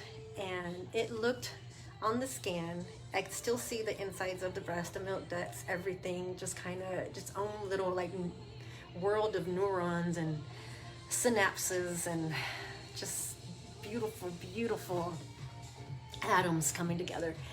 But it had this cloud, like a spider web on it. It was this cloud of like, to me, it's an equivalent of what I see of like from NASA shooting the pictures of like Saturn and Jupiter when they show those storm clouds over. I think it's Jupiter that has that natural storm cloud there. And so that's what it kind of reminded me of. I was like, ooh, I was like, this breast is kind of cloudy. This breast has spider webs covering its beauty. And so that's when I knew, I was like, those spider webs that I'm seeing on that image, I was like, that's gonna be something. I was like, that's not gonna be good. And so I just kind of took a deep breath, because as it was coming, the image was coming in, the little technicians and nurses, they came back in and they looked at it, and they went back and they took a picture again. They thought maybe they had done something wrong on their end, and I'm thinking, yeah, maybe I moved to make it blurry. And so we take the picture again, and it's the same thing. And I just knew, I was like, oh gosh, this is gonna happen. This is gonna be something. I didn't know what at that point. I still didn't have breast cancer on my radar. I just knew they were going to tell me it was something. And so thankfully that little technician right away, she got the doctor, and she told me to get my robe back on, and she told me to get comfortable, that she was going to let the doctor know that my scans were ready to be looked at. And that doctor came in right away, and unfortunately that doctor was a little bit cold, I would say. But like I said, we were in the beginning of the pandemic, and so I don't want to fault her on that. I don't know if that's how she was all the time. She was just kind of cold in kind of how she gave me the information. And she just said, all right, you need to come back. You need to do a biopsy. You have this. And she was just kind of stoic. And so, you know, I'm a rule follower. I follow instructions. And so I was just like, okay, all right, I can, you know, luckily I was on that pandemic shutdown. So I was like, all right, I can come next week to do my appointment. And so that's what we did. So the first step was the biopsy. And so there I go again, going back to my little spa. I was pretending I was at my spa. I got to put on that robe again and lock it up into a cute locker. And I was reading, paying more attention to the motivation things that they had on there. And at that time, I had opened up to my sister-in-law, Holly, about it. And my sister knew too. I had told her about the lump that I was feeling. But to calm my sister down, I kind of convinced myself in telling her that it was probably just the deodorant I was using. It was probably just the wire bras that I was using, and it would go away. And it did. The lump went away, and so I kind of calmed her down. I was like, yeah, it's gone away. I'm good. But I did open up to Holly, and I let her know that I was going to have a biopsy done, and she was beautiful and wanting to accompany me to do that. But at the time, it was the shutdown, and so nobody could go. It had to just be me. Everything, by that time, they were taking temperatures, and I had to be wearing the mask. And so I don't know if you guys follow my Instagram page. I had a few pictures posting. I didn't want to tell people just yet, but I had posted some things there. And so the biopsy, it was kind of, it wasn't too painful. It was kind of like they did a little cut. They let me know that I would have 3 cuts because it was 3 areas at my, oh, I just noticed I got makeup on my shirt. Sorry. It was at my 12 o'clock, 11 o'clock, and 10 o'clock. And so it was 3 areas that had little, like, spider webs, right? And so they had to biopsy all 3 of those. And the 10 o'clock had the bigger spider web, I would say, or the bigger mass of, it was cell growth. It was extra cell growth. And so they did 3 little cuts. And of course, you know, by then I was worried about those cuts. I was like, oh my God, am I going to have scars? What is it? And so they assured me that the cuts would be minimal. And honestly, thinking about all now, after all the cuts that I've had to go through, those cuts were nothing. Those cuts were tiny, tiny. They were nothing. And they explained that, you know, they were going to biopsy, and they got a little, I would say like a little snake thing that would go in, and they would like clip a piece of the cells off. And they put it into these little tubes, which ironically look a lot like these tubes today. And so they put it in there, the 3 samples. They had me sign that it was my body and my sample. And then they told me that they were going to put like these little bitty micro, I guess about the size of these chia seeds, I don't know, like metal or magnets, something like a magnet. I can't remember what they said. Maybe aluminum is what they, or titanium, something. And it was to identify where they had biopsied in case there was other growth that happened. And so they would be able to identify where they had biopsied. And so I remember at that time, I was so worried about that. I was like, what are you going to put into my body? How are you going to get it out? Is it going to come out? Is it going to change my body? I had all these questions, and it was nothing. It's not a big deal. It was just so they can identify where they had done the cuts and the biopsy. And so that was sent off to the lab. And my husband, he's great. You know, I go through all this alone. I'm doing it. He's doing his best to try to understand what's happening. And at the time, I knew that we need to do a trip because I knew that it was going to be something. I didn't know how. I don't know how grave or, you know, how critical it was going to be. But I knew we need to do a trip. So I booked a last minute Cancun trip. I didn't explain to my husband why. I just said, we need this. We got to go. And so we went. We went to Cancun, and I put it in God's hands, and I prayed over it, and I was like, God, I trust you. I was like, I know that you've got me. I know my ancestors have me. And I knew I wasn't alone. I was like, but I'm going to take this trip to spend the time with my husband and my son in my happy place, which is Cancun. And so we booked our last minute trip. We found a great deal and we go. And it's spring break. And the world shuts down. And I'm going to be honest with y'all, I was thrilled. I was thrilled that the world was shutting down and pausing because it gave me more time with my family. It gave me more time in my happy place. And so I was being selfish. I was good. I was calm. I was sad that it was happening around the world, and I was sad that people were scared about it, but I was kind of happy that I had followed my intuition and I had booked the trip because I had my most important people with me in my happy place, and we were shut down in a beautiful paradise. And we were lucky enough to, our resort had things, and we had a store we can go do shopping. And when the school shut down and said we were going to have an extra week of spring break, I thought, yay. I said, okay. And then Hector's job too, they were going to shut down. I was like, yay, that's a hidden blessing. I was like, okay. I was like, we're gonna book another week. So we stayed in Cancun. I was like, yay, I don't have to go back home and face those lab results. I don't have to go back home and face the risk of getting sick through the pandemic, because I have asthma.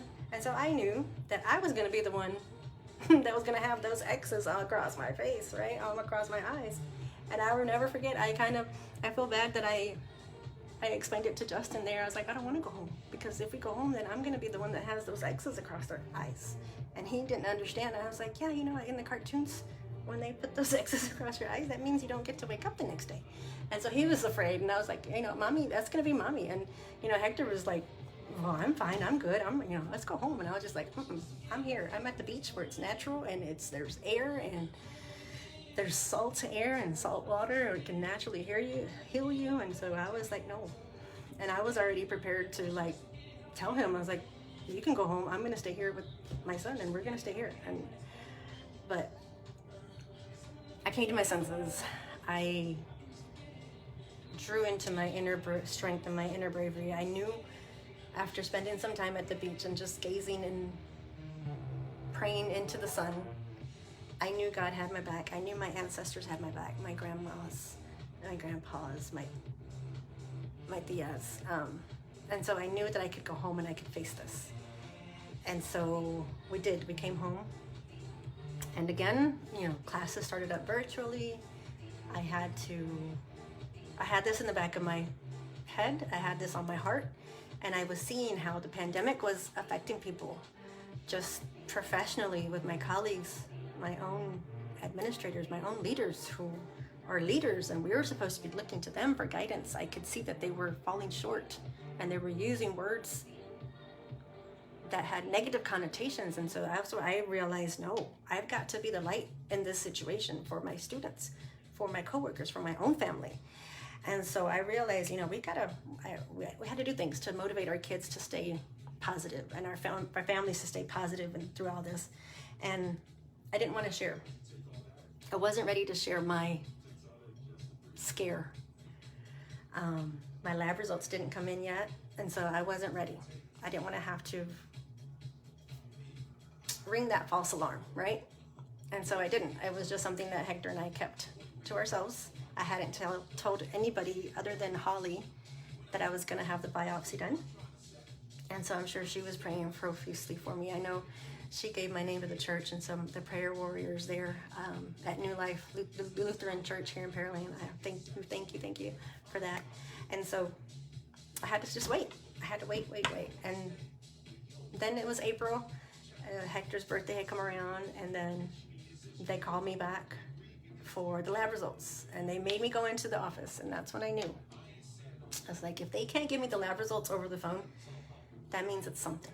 So there I go again to the doctor, and this time it was with my, what do you call that? My family physician, and Dr. Jane, Ning Jane, here in Pearland, and she called me up. She's, I need to see you. She's come to the office. How you doing? I was like, She's like, I'm great. I was like, yeah, sure. I was like, okay, let me just arrange for, childcare, and I'll be there tomorrow. I told her I can come in tomorrow or Thursday. And she says, no, I need to see you today. You need to come now. And that's when I knew. I told Hector, I was like, hey, she wants me there today. And so we kind of look at each other like, we knew this is it. And he was great. He was working from home at the time, and so he stayed with Justin. And there I go to the doctor, and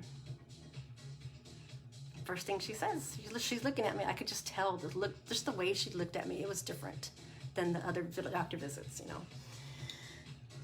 So she's standing over me. I'm sitting down, and she's just looking at me, and she says, you have cancer. Just like that. She's like, you just had your mammogram, right? And I was like, yes. And she's like, yeah, you have stage 2 breast cancer. And she was cold about it, and I'll never forget. But then I thought,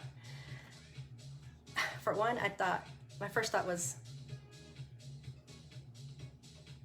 I have it. It doesn't have me. I have cancer. It does not have me. That was my first thought, because I didn't feel sick. I looked at her, and in my head I was thinking, you're looking at me like I'm this sick person, like I'm a sick patient. And I'm thinking inside of me, thinking, I'm not sick. I don't feel sick. I'm not sick. So it doesn't have me. I have it.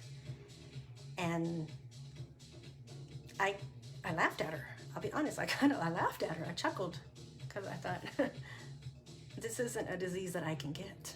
I'm too young for it. I'm Latina. I don't do things. I don't put things into my body that would cause me to get this. And my next thought was, it's not in our family history. I was like, no.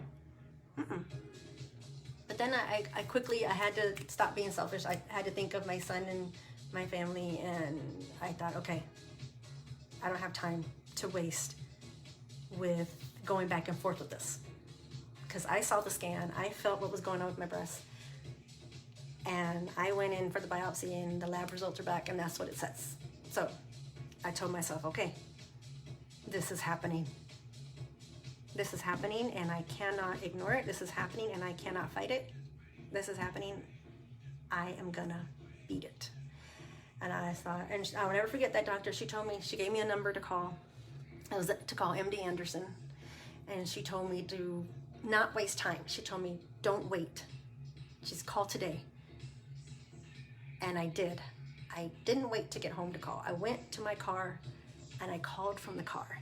And I'll never forget, on the other end, that poor thing, I could tell she was a younger girl, the appointment setter. Of course they have to check your insurance, right? And so that was her first thought. She's like, give me your insurance information. She's like, okay, I'll help you with your appointment, but I have to first verify your insurance. And I knew I have insurance. I knew I was good. So I'm a doer. So I was like, get me in. I want to go to my appointments. Get this. All right. If I have cancer, let's get it, cut it out. I was ready. Get it out of my body now. And so she's just like, well, it's not gonna, I have to. And so I was like, okay. And so I was frustrated, because it was about 2:00 in the afternoon when I went to the appointment to talk to that doctor. When she told me it was about 3:00 in the afternoon, I'm in the car at 4:00 calling MD Anderson to try to get an appointment with the big guns, right? The big doctors, the cancer specialists. They're the big honchos here in town. And so I was trying to get in. I was like, get me in, let's go, let's get this going, let's get this show on the road. And so the little girl told me, I say little girl, sorry, the young lady told me, we do that, don't we? We do that a lot of times. We're bad about doing that with women. We don't do that with guys. We don't say the little boy. We say the young man. We say the man. Anyway, the young lady told me, I'll call you by 5:00 today, and once I get your insurance verified, I'll call you back by 5:00 and I'll get your appointment. And so time went by, 5:00, 6:00. I'm driving home, and Hector calls me, and up until that point, I was good. I was okay. But Hector calls me, and he says, how did it go? What did the doctor say? Because he knew that the lab results were coming in. And what did the doctor say, right? And I lost it. I couldn't keep it together. I just started boo-hooing as I'm driving. And Hector knew, because I'm not a crier. And if I cry, it's me alone in the shower, just like 30 seconds and I'm good. But this was just, the tears were rolling down, and it was an ugly cry, and I'm driving, and he's worried about me, because, you know, you don't want to be driving like that. And I'm telling him, the doctor says I have cancer. Not I say, not, I said, the doctor says I have cancer, and I don't know what that means. And I was going through everything. I have to make these appointments, and I was just sad. I was devastated, and I was telling Hector over the phone, and he's like, he's calming me down. He's, don't worry. We're gonna, you know, you'll be okay. Just get home. And I was thankful for that, because I don't know, you know, that scary split-second moment of, do I just crash my car into something and not have to deal with this? Do I do the unspeakable and decide to end it the way I want, as opposed to letting the disease end it for me? And it's just a split-second decision, and I know it's God. God had me in that moment in the car, and he gave me the strength that I needed to just breathe, and I know that it was him. He got me home that day. He got me calm. He helped me. And I know lots of people don't like to talk about their faith, or they don't believe in it. Or I know sometimes we get away from the church sometimes because we don't understand all the ugliness in the world, but I feel like when you're in the deep, dark trenches of just ugliness of the world, that's when God is there the most with you. You are the light. If you can't see the light, you've got to be the light. And so that's where I decided I was going to switch and not be scared. That was the last cry that I had in that journey, this journey that I'm going through. That ugly cry, that one time coming home, because I was not going to let it consume me. I didn't feel sick. So I wasn't going to let it take me. And so I go home, and I'm hugging Hector, and I'm hugging Justin, and I kind of knew I didn't want to have to come home from our spring break, our Cancun visit, and I didn't want to have to face that. But you can't be afraid to face things. You can't try to postpone things. Don't postpone your appointments because you're afraid to deal with the outcome, or you're afraid to deal with feeling uncomfortable. You need to face things head on. God gives us the strength, the bravery. I think of the lion's den. You're in the middle of that lion's den, and you're not alone. God's going to give you what you need to face it, to get through it, and to conquer it. And so I was still waiting that night for that call from MD Anderson, and I'm thinking of my blessings, right? I'm in Houston. I'm with we've got MD Anderson, we've got all the big guys, Methodist, St. Joseph's. We got all these big hospitals in our backyard, and I thought, I'm gonna be okay once I get a doctor. And I was like, I want them to cut it out, get it out. And so that was my thinking. I was like, all right, you're saying I have this thing that shouldn't be in my body, let's cut it out. But I never got that call back. The world was shutting down, hospitals were shut down, and so they didn't even call me back to say, hey, we can't see you, but here's this number you can call. I didn't even get nothing from them. So I remember I was sitting at the edge of my bed that night. It was about 8 o'clock at night, about to get ready to go to bed, and I felt alone again. I felt alone because pandemic. I didn't tell the family yet, and I didn't know what to do. I'm a doer. I like to do things and try to solve my problems. That's the Taurus in me. I try to solve my problems on my own without having to ask for help. And so when that phone call to make the appointment wasn't coming back, I felt sad because I didn't know what else to do. And then again, God stepped in. My cell phone rang, and I am bad about answering the phone, because if I'm at home and I have all the important people with me and my phone's ringing, I'm thinking, that's going to be spam. That's going to be solicitor or something. But something told me not to ignore that call, and I know it was God. And so I looked at the phone, and it said, it said Debbie on it, and so I thought somebody's messing around with my phone, and they're gonna ask for something. And so I answered it. You know, I was a little frustrated. You know, I was not in a good mood. And hello, I answered the phone. And then this beautiful woman on the other side, and she's, hi, my name is Debbie something something, Deborah something something. I'm a nurse practitioner with Sarah Cannon and blah blah blah. And I recently heard that you've got this diagnosis through your doctor. Is that correct?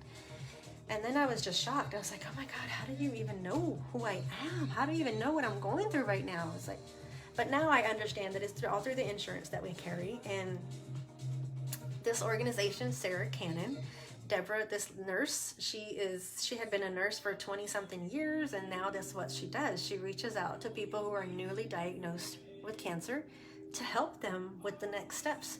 And she was just, you know, coming at me with all this information, and I was tired. I was frustrated because I was still, number one, I'm not sick. Nope, I still had that. And so at the very end, you know, I was ready to just say, okay, thank you, I appreciate it. And I was ready to just forget who she was and hang up and wait for MD Anderson to call me. But then I'll never forget, she said something, and my ears perked up, and she says, if you need anything, is there anything I can do for you? Please don't hesitate to call me 24/7. Here's my number. And that to me was like 24/7, and you don't even know who I am. And so that's when I just had the strength. I think it was God who helped me to just speak out for help. And I was able to ask her, a complete stranger who, number one, I don't even ask my own family for help, y'all. I'm so terrible about that. I asked this woman who I didn't know on the other line, oh, thanks, Julia. Yes, we are all amazing and stronger than we think sometimes, and we give ourselves credit. And so I remember asking her, I told her, I said, I need help booking my appointments. I don't know who to call. I said, I was waiting, and I started going into, I was waiting for MD Anderson to call me back, but they have to verify my insurance. And I was starting to ramble, and I was starting to panic because I could hear it out loud. And I guess she could just hear it on my voice on the other end. And she says, oh, sweetheart. And she says, with your permission, I'll take your insurance information over the phone right now. And if you give me permission, I'll help you book your appointment, so you don't have to worry about that. And I just felt this huge weight lifted off my shoulders, this huge burden that I was sitting there at the edge of my bed, and I could feel it because I was hunched over on the edge of my bed thinking, how am I going to book all these appointments? I don't know who to call. And I was just relieved, and I started sitting up taller when she said that, and she says, oh honey, I'll help you. And so I gave her the information, and I kid you not, y'all, by the next morning, it was 8 o'clock in the morning, she was calling me back, and she had my next 3 appointments booked for me. And she's given me the names of 3 doctors. And she says, I have this doctor, this doctor, this doctor. And she's given me the information on them, who they are, where they are, and the times that they had open for me to go. And then she says, if you don't mind, she says, I personally recommend this doctor, Dr. Amir, because he is great. He's good at what he does. She's, I've been working with him for more than, of course, all these doctors, she says, are great, but this guy, I know you would love him because he's been instrumental in a lot of people's journeys and helping them. And so with that, I trusted God, I trusted her, and I said, yes, I want him. I said, please help me book with him. And so she got me in to see him that same day by 10 o'clock. She said, if you can get there by 10 o'clock, he'll see you today. And so again, the blessing of the pandemic, we were all at home. I told Hector, I was like, hey, I can go. If you can stay with Justin, I can go right now at 10. And so that's what I did. And then boom, boom, boom. After that, it was appointment after appointment. Not with so much different doctors. It was more lab work. He was great. He explained to me the diagnosis. He explained to me, he put it in layman's terms as far as what was going on with my body. He gave me all this information. It was, water hose of information coming down my throat. But there were bits and pieces that he was able to explain to me. Luckily, I am, I would say, somewhat educated, somewhat smart, all right? And so I could pick up and follow certain things that he was doing. And he was great because that was the first thing that he asked me. He's like, so what do you do? And so I tell him, well, I'm a teacher. And so I could see him get a little relieved. And he's like, what kind of teacher? And I was like, well, I'm a math middle school teacher. And he's, wow. And so he was great because he helped to explain it to me using math terms. He used equations, he used pictures, and he showed me, what a regular breast should be doing and what my breasts were doing. And he showed me the areas, and he gave me the numbers, basically, the percentages. And these are your choices. And it was still a lot of decisions to have to be made, but I felt so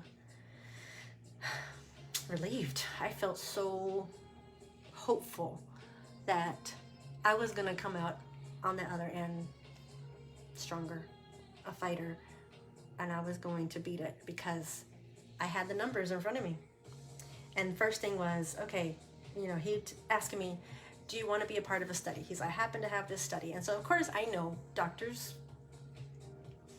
I love studies because the studies are the cutting edge of medicine. Sometimes studies are the way to go. And so I said, sure, yes, of course. And then the next thing was, are you okay with sharing out your information so that others can learn from it? And I was, yes, of course. I'm an educator. Yes, anything to help. And so I did. I signed up for those studies and this and that, and he has his team of doctors that he used. And so I asked him, I was like, what's the next step? And so he told me, he's like, well, we need to do these tests, lab work, blood work, gene workups, to see if I have the gene, gosh, it went out of my head. I have it all on paperwork, but those gene receptors for being prone to cancer. And so I was like, okay, let's do it. When can we do it? And then again, boom, boom, boom. I was in appointment after appointment. I didn't even have time to tell people what I was going through. My poor mother, I couldn't tell her yet. I just couldn't. I felt like I would be letting her down, that I would be giving her more bad news, another battle to have to face after everything that she's been through. And so I just couldn't. I felt like I was going to let her down by telling her. And so I didn't. And I ended up doing the wrong thing because she felt like I was ignoring her. And she felt like I was pushing her to the side, which is something I would never want to do. And so it broke my heart that she felt that way, but it was also my way of protecting her. But I also know that she knew something was up with her daughter, and she was just trying. She was being the tiger that she is and the mama bear that she is, and she was just trying. And she's like, where are you? What are you doing? And she's, you're so distracted, Debbie. What is it? And then she made this comment about, you're letting all these things, the lashes and everything, you're taking time away from your own son, and you're not spending time with him. And that hurt. It cut like a knife. And then that's when I realized I've got to tell her, because she thinks that I'm doing all these things out of vanity, out of selfishness. And so I had to find the way to tell her. And so I remember I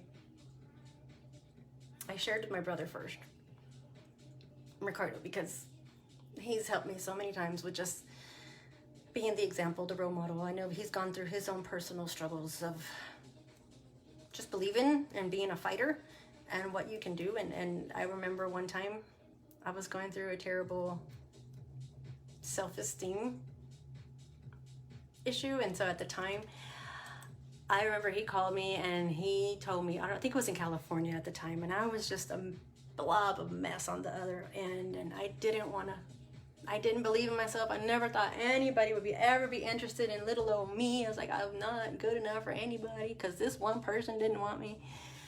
And he listened to me. He let me talk, and then he stopped and he says, you know what? He's like, Debbie, any guy would kill to be with someone like you. They would kill to be with someone like you because you are smart, you're intelligent, you're beautiful on the inside and out. He's like, any guy would kill to be with someone like you. He's like, so you need to stop talking all that nonsense and stop thinking like that. Because you need to know that any guy would kill to be with you. Or even someone just like you. And I have kept that in my ear, way back in the back of my head, because it helped. I thought, if that's my brother's opinion, then maybe he's right. Maybe. I was like, I don't know. I still wasn't believing it at that time. But like I was saying, so I told him first because I knew he would be someone that I could draw strength from. because he's no holds barred, tell it to your face type person, how it is. And so he was spending some time with Justin one time at the park, and I used to eat these berries in the summertime. I would just kind of lose myself in the summertime because it was just me, you know. I didn't have a whole lot of girlfriends in the neighborhood because I was the youngest one. And so I would have to find things to entertain myself with as a kid. And so we had this open field close to our house, and I would go to that open field in the summers, and I would just find these berries, blackberries, and just eat and eat and eat.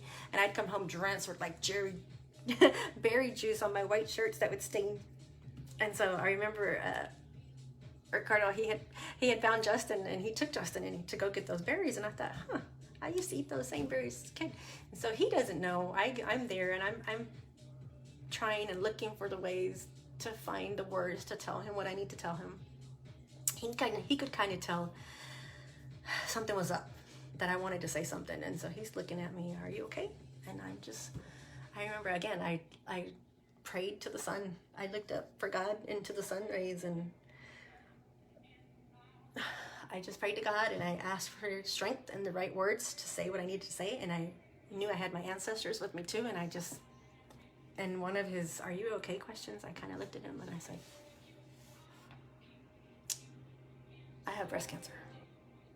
But I just said it. That was the first time I was saying it out loud to anybody else other than Hector. And I could just see this look. His whole face just changed. Which rightly so, right? Because that C word is it's such a C word.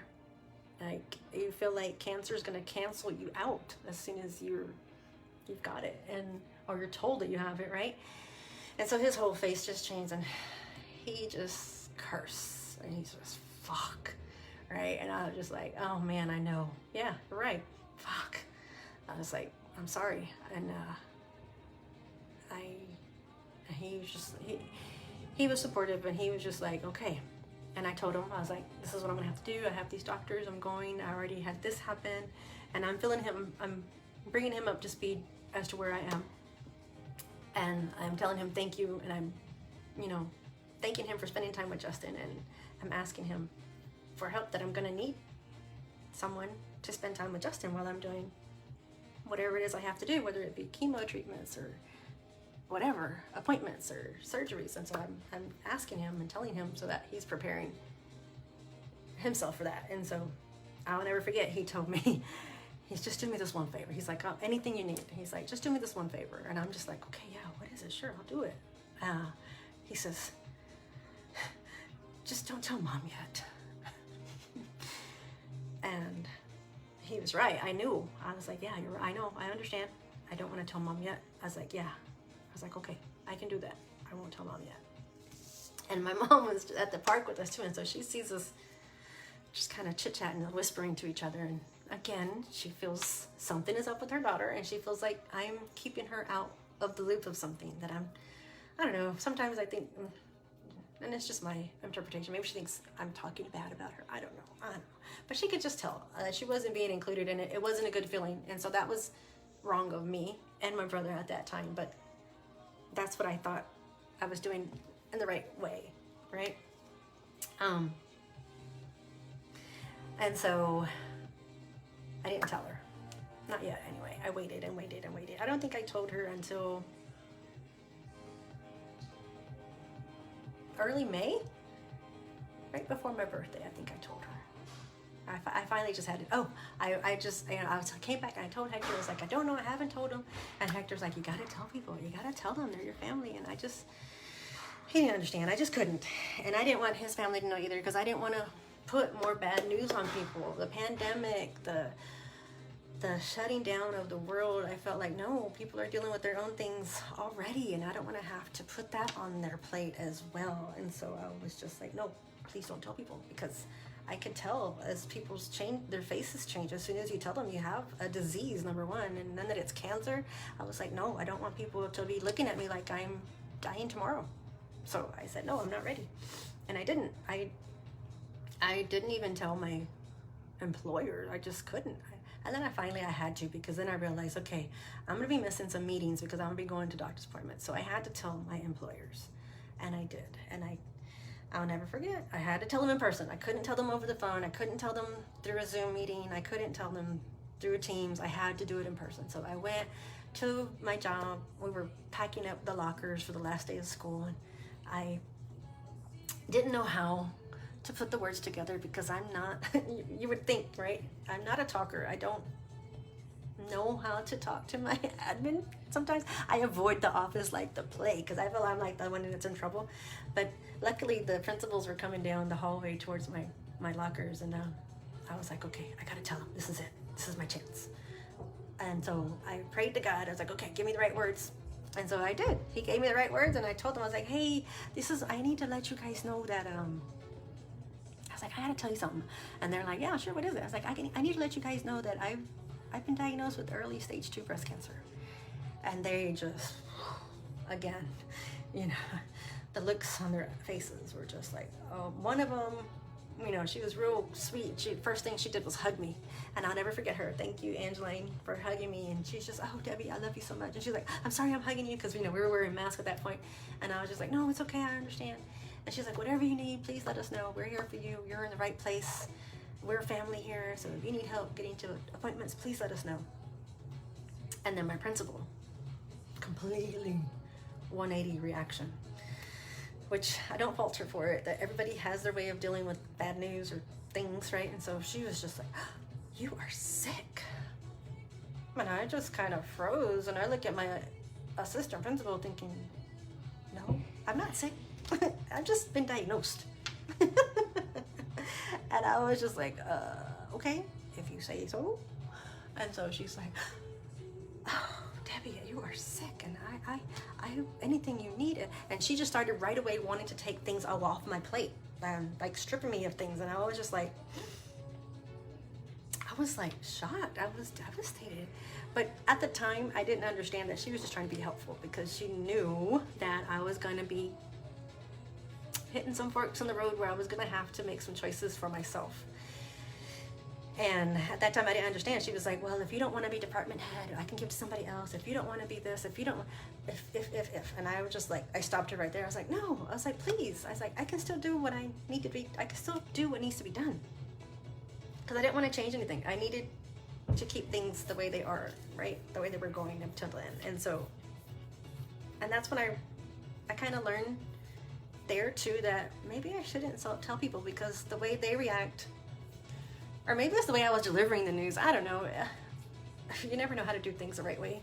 And so I decided then, I was like, I'm not telling people. If this is already what I'm experiencing, I'm not telling people. And I didn't, but I did have to tell my mom. Hector was good about that. He's like, you gotta tell your mom. You gotta, at least, if you don't let me tell my family, you gotta tell your mom. And I was just like, I know, I just don't know how. I was like, just let me do it the way I want to do it. And he was like, well, I'm gonna call her if you don't. Which I'm sure my mom would have loved, but I was like, no, don't you dare, no, ixnay on the, you know. And he was great. He was patient, and he let me do it. And I was just like, okay, I'll tell her tomorrow. And I got up early, and I drove to go see her, and I didn't take Justin with me. And so that was her clue right there. She's like, where's Justin? And, you know, she was still kind of salty with me for how she felt like I was leaving her out on some things. And so she's like, where's Justin? Where's Hector? And what brings you by? You're not busy today? And so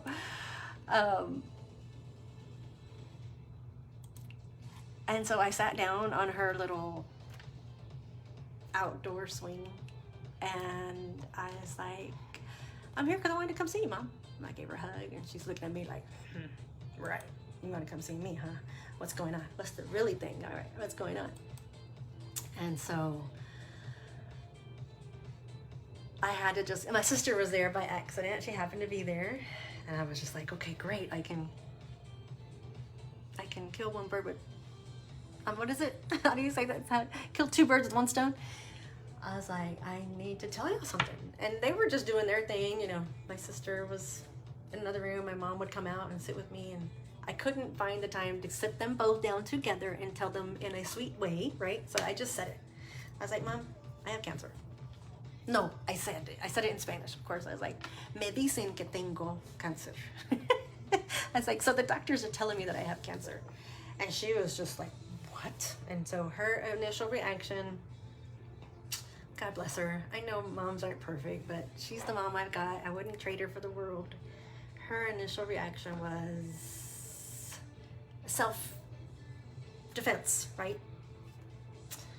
Which rightly so, because when you're given devastating news like that, you're gonna try to self-preserve yourself, and that's what she did.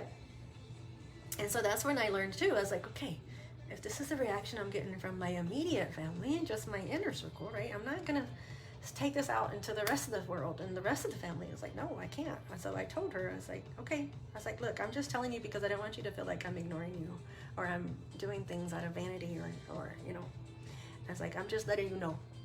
And so that's when I decided I was going to be the last person that I told, because I didn't want to have to hurt them like I felt like I was hurting my mom, or I feel the same hurt in their reactions that they may not have known that they were showing. And honestly, I just didn't have the energy or the strength. I had to preserve my strength to fight. And so I did. So I'm sorry if I didn't do it the right way, if I didn't share it out the correct way, but I felt like that's how I had to do things to help myself in the journey. So she was the last person I told. I told my sister, kind of. I think I told her. I don't know. Maybe she felt like I didn't tell her. Or, you know, you kind of hear what you want to hear sometimes. Or you hear what you think you're hearing. And so I went home and started the appointments. And first major appointment was with the breast surgeon, Dr. Shaw. She's beautiful. She was just very young, hip, just the epitome of beauty, of smart surgeonness, right? And so she was great. She reassured me that she was good at what she did, and she gave me my choices. I had to make lots of choices very quickly. And so again, I told myself I didn't have time to sit there and wrestle with the what ifs. I knew that I did not want to have to go through a mammogram scare again. And so they told me I could either try to preserve the one breast and just cut out the parts that we thought had the cancer, and then have to go do checkups, mammograms as usual on both sides, because it is on one side, it's probably, or I could opt out to get rid of one breast and keep the other completely, kind of shell it out and get rid of it, the mastectomy, or I could do a double mastectomy and take them both, have them both, and just probably have the percentages higher and not having to worry about it coming back. And so that's what I wanted. That's when I heard that, I was like, yes, that's it. That's what I want. I don't want to have to worry anymore that it's going to come back. Because I didn't know it could come back. I thought, okay, it's cancer, cut it out and let's move on. And so that's what I wanted. But the pandemic shut down appointments, y'all, and man, that was frustrating for me. I was like, man, I'm thankful for the pandemic because it made me go get a checkup and it gave me the time to go do what I had to do. But I was mad at the pandemic because it had stopped surgeries. And so that meant I couldn't get this cancer cut out of me fast enough. And so I was still waiting for lab works to come in. I didn't know if I was going to need chemo or not. It was May. I had told my mom, told my brothers, told my siblings, I think. Oh, I'm lying. I still hadn't told Eric. I still hadn't told my brother Eric. Poor Eric. He was in California at the time. I didn't. His lifestyle is just so different, and so I didn't want to have that bad news on in his life. I didn't. So I didn't tell him yet, but he was so instrumental in helping me find strength and helping me find alternative ways of dealing and healing, that I have to mention everything that he did to help. Even though he was far away, through Zoom and through texting, he was so instrumental in helping me to heal. So thanks. Thanks, Eric, for that. And so I'm waiting for the labs to come back to see if I have the gene for the cancer, if I have to do chemo. And my birthday's coming up. I'm turning 42, and I'm sad because it's the pandemic and people aren't doing parties for birthdays. And number one, I never really did parties big anyway, just because my birthday always fell by Mother's Day, and so I always felt like, oh, people were busy. Even as a kid, I couldn't do the birthday parties because it was Mother's Day, and people, you know, they would celebrate their moms, rightly so. I didn't understand it as a kid. Sorry, but this birthday I was just like, man, what if this is my last birthday? What if, right? And so Hector was great. He got with my brother Ricardo and Edward and Holly, and they put this very sweet impromptu birthday celebration for me. And I felt so special, and I was thrilled because for Mother's Day we had given my mom a taco, like a grill, those flat grills where you make the tacos and stuff. And so they brought that over. Ricardo grilled tacos, chicken, fajita, pastor. Up until then, I was enjoying my diet as I had before, because I felt like if I die on the surgeon's table, I want to have had the last meal that I wanted. And so I was still eating and drinking, and anything that I craved or wanted, I would get it. If I wanted lobster or snow crab legs, I was getting it. If I wanted sweets and Sour Patch Kids, I was eating it. If I wanted a margarita or two or a mimosa, I was drinking it. I had made no changes up until then, and I think in this whole thing, if I could have changed anything in any of this, that would be one thing I think I would have changed. I would have changed my diet sooner. From the moment they gave me the diagnosis, instead of thinking it in terms of this is my last meal, this is my last drink, I would have changed it to I'm going to eat so that it's not my last meal, so it's not my last drink. I would have made the changes that I needed, and I still feel strongly about that if I would have changed my diet sooner, then my outcome probably would have been a lot different. But not that I'm knocking my outcome, because I'm thrilled. I am thrilled to be here on this Cancer Survivors Day talking to you guys. I'm thrilled to be able to have this event and kick it off with you guys. I'm so thrilled that you guys are here listening. If you know of anybody, I'm sorry I got away from the 245 Thankful Grateful giveaway. So I am grateful, thankful that I'm here. And so in this next giveaway, I would like to give away some of the awesome books that I came across that helped me get through this, which I think even if you don't have a cancer scare or you don't have anything that you need to overcome, I think just making healthier life choices. And so for me, looking for diet changes, it was frustrating because everything in the diet world was like keto or I don't know, it was like American diets, right? It's like American. But I love my tacos. I love my Latino food, right? My Latin fusion food. And so I was having a hard time finding healthy alternatives. And then I found these gems, La Vida Verde. It's an inspired collection of time-honored Mexican recipes that are plant-based, y'all, which I had never even known plant-based stuff existed. I always thought, oh, veganism, those are those health nuts. Those are those nerds that are taking everything to the extreme. That was my false miseducation. And after I came across these books, the Alkaline Diet Guide, which Eric was instrumental in helping me understand, change my thinking on some of those things. And so he turned me on. I had heard of Dr. Sebi through Hector. Hector had mentioned Dr. Sebi through Left Eye from TLC. I think that was her name. I think she did a video or something, an interview talking about how she was following Dr. Sebi's diet, and then shortly after that, she died. And so I had kind of heard it, and I thought, oh, that's crazy talk. I was like, well, what are conspiracy theories? But then with this journey, I remembered, I was like, hey, Dr. Sebi, that's the girl, that's the guy that girl was talking about. Yeah, and so I looked up all his books. I found this one, Dr. Sebi's. Now, I don't like that it says cure for cancer because there is no cure. There just isn't. I knew in the back of my head, no matter what I came across, if it said cure, I was just like, yeah, right. If it was a cure, then we wouldn't have cancer to begin. But it's just the, you know, the title. But I love that it was, number one, it was super small. And the print was big and so easy. It's simple to read. I read it in an hour maybe, if that. It has websites. It has all these great things. And so our Grateful, Thankful giveaway is going to be your choice of books. La Vida Verde, plant-based foods. Healthy Alkaline Diet Guide, which was another mind-blowing thing that I learned out of all this. I didn't realize that your blood level has an alkaline, a pH level to it, which, again, I was frustrated at our education system. Why don't they teach us this in school? Well, because we'd all be too healthy. So keeping or paying attention to an alkaline diet is essential. I also had, I just started going crazy on Amazon and buying, and these are the best ones that I liked. I kept the Essential Alkaline Diet Cookbook.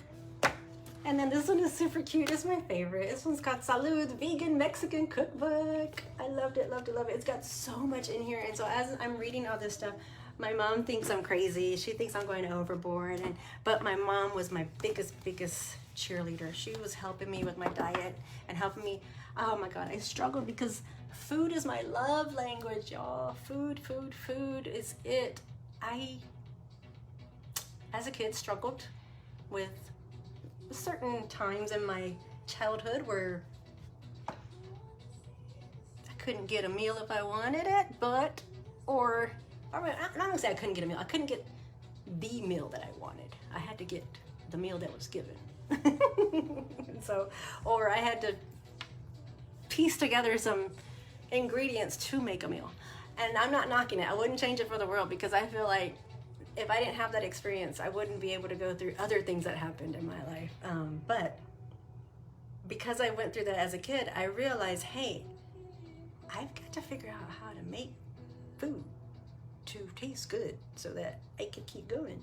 And so I did. I became someone who loved to be in the kitchen. I learned how to, my first meal was scrambled eggs in the microwave, and then pancakes, right? Instant pancakes, and then baking cakes and cookies. My poor sister, one summer, that's all I did was make cookies and cakes, and experimented with lasagna in the oven and spaghettis, and she was my taste tester. Oh, I made this, taste it, and taste here. What do you think? Is that good? And she, that's good. And she just loved it. She got real plump and voluptuous. Her curves were everywhere that summer. And so I loved food. Food is my love language. When I am at work and I'm trying to bond with coworkers, it's got to be over food to me. I had a coworker once who didn't like to eat, and I thought that was so strange. I was like, I can't trust someone who doesn't like food. And I didn't understand. I was like, it was difficult for me, but now I understand that there's a whole lot more. There was a Netflix series that came on during the pandemic that Ricardo turned me on to. I think it was called, oh man, I hate that I can't think of it right. I should have jotted all these things down. Sorry, y'all. It was something about gladiators and how gladiators were vegan. There was an athlete who had an injury, and so he was trying to heal himself, and then he was on this quest to heal faster after his injuries, and then he just kind of stumbled into veganism and found out that a lot of athletes are vegan, and a lot of the gladiators that were actually the winners, the gladiators, the bones,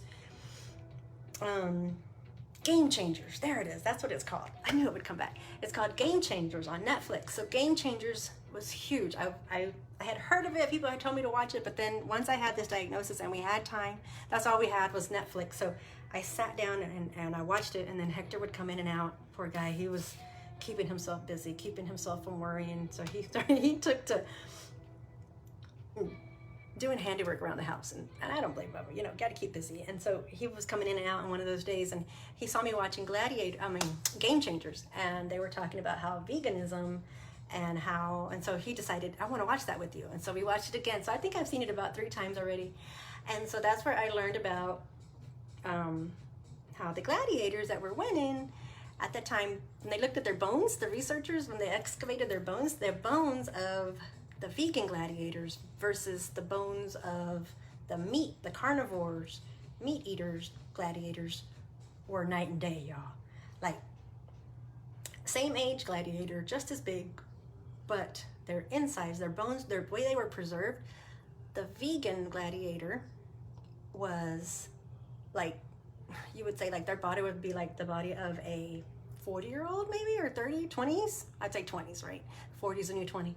A 20-year-old versus the meat eater's bones, who was like the body of a 100-year-old. And so that was just like, it was like mind-blowing to me. So that's when I started to think, okay, and that time I was already going through my appointments. They had me on this cocktail of medications. And I'm following directions. I'm doing what they say because I want this cancer gone. And I know that if I couldn't get it cut out right away, they told me, well, in the meantime, since we can't cut it out because the hospitals are shut down, we can give you these medicines to see if it'll shrink the tumors. They were like, you have these tiny, tiny tumors, which there were 3 tumors by then. So that big tumor that I had, that was golf size, it had shrunken significantly, but there was still residue, and it was 3 smaller tumors that they had biopsied. And so those 3 tumors was what the oncologist, Dr. Mir, wanted to see if we couldn't shrink them with medications before actually cutting them out, because the hospitals weren't doing operations at the time. And so he gave me this cocktail of medications to take, and a Lupron shot, which was to block the estrogen. I basically had too much estrogen in my body. Our bodies, male and females, create estrogen in our hormones naturally. Women, we have it more so because we've got the eggs, we ovulate, right? We have the estrogen in our ovaries, and we have the estrogen in our breasts. Our adrenal glands and our thyroid help to keep all that balanced. And stress, age, changes in things, outside environmental factors play a role in all of it, and how your body just keeps it balanced in a well-oiled machine. And so for me, I had too much estrogen growing, flushed out. It wasn't being the waste, the extras, the excess estrogen, it turned into protein.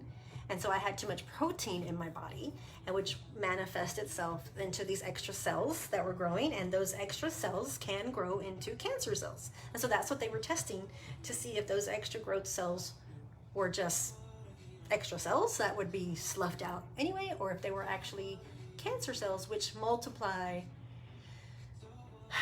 exponentially and quickly. And so you hear all these things, or I started hearing these things about how sugar helps cancer to grow, and I think it plays into it. But like I said, up until that point, it's May, and I'm still eating my diet as I normally would, because I'm thinking, oh, this could be my last meal. I didn't make any changes. I didn't cut out sugar yet. I didn't cut out meat yet. I didn't add more veggies or fruits to my diet yet.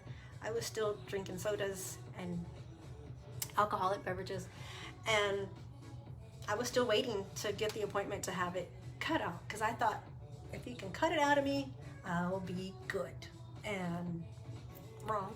Because yes, they're going to cut it out of you, but there's still a slight chance that where they're cutting, that there are these microscopic bits of cancer cells that could be left behind that could still grow back. And so that's when you might need chemo, or you might need radiation. And so that's where I was like, okay, based on these tests, the doctors are going to tell me. I know for sure, I already told them, take my breasts, cut them out. I want double mastectomy. And so they booked my appointment for June. And so it was my birthday in May, and I'm still waiting. We don't know if it's going to be chemo before the surgery or chemo after the surgery. We don't know if it's going to be radiation before or radiation after surgery. We just didn't know. And so it's my birthday, they're all here, and I get the call from the doctor over at Texas Oncology, Dr. Mir. He was super sweet. And of course, he doesn't know it's my birthday celebration, right? He doesn't know I'm in the middle of celebrating with cake and food and people, friends, and well, just one friend, Lorraine Maldonado. She came over. She makes our cakes. She's wonderful. Which I didn't even realize that she had gone through a cancer scare too herself. And I felt terrible just not knowing how to support her. And so hopefully this dialogue will help people to know what you can do, because you don't know how to help people. You can offer to take people to their doctor's appointments. You can offer to just do the grocery shopping for them, or offer to just, send a nice card in the mail, something. Little things help people, just to help them smile if they're going through something like this. And so the doctor's calling me. He's on the phone, and I'm just like, oh, hi, doc. I want to talk to you, but I've got a birthday celebration thing I'm doing here. And so he says, hey, today's your birthday, isn't it? And I was just like, well, yeah, duh. You see my paperwork, 5/12/78 is all over, so of course you know today's my birthday.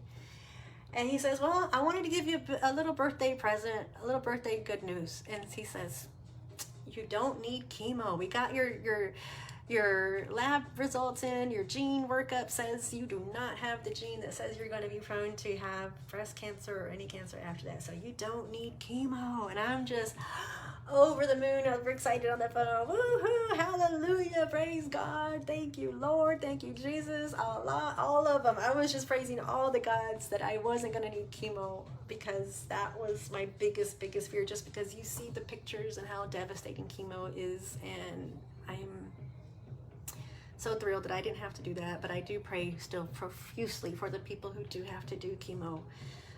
They opted to not do chemo because I think I did that study. So their study was to not use the chemo to try to shrink the tumor. It was to try to use that cocktail of pills and a Lupron shot. A Lupron shot was to block the receptors.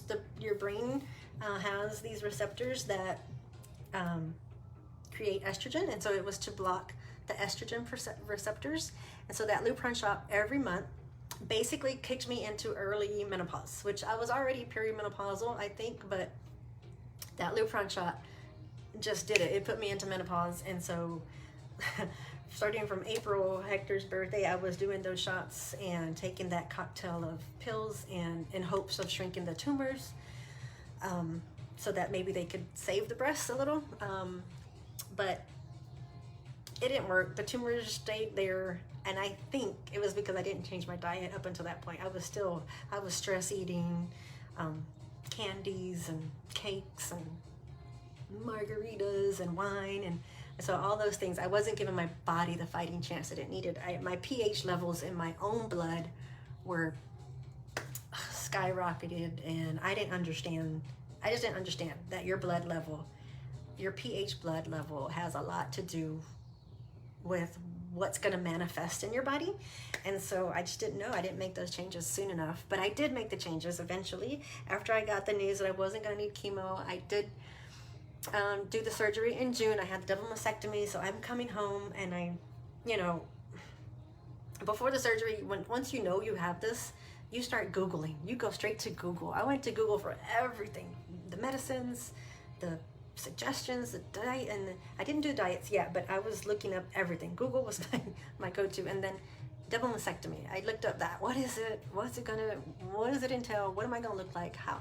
And that's when I realized there was no visuals, no information for people who looked like me. Everything was an older white Caucasian lady, 65 and up, and I was just so, I started to get sad again. I was like, there's nothing. And then I thought, let me get to TikTok. And so I got to TikTok, and I started looking up double mastectomy. I went to Instagram, double mastectomies, and thankful enough, I found this lady in the UK who she was documenting her journey.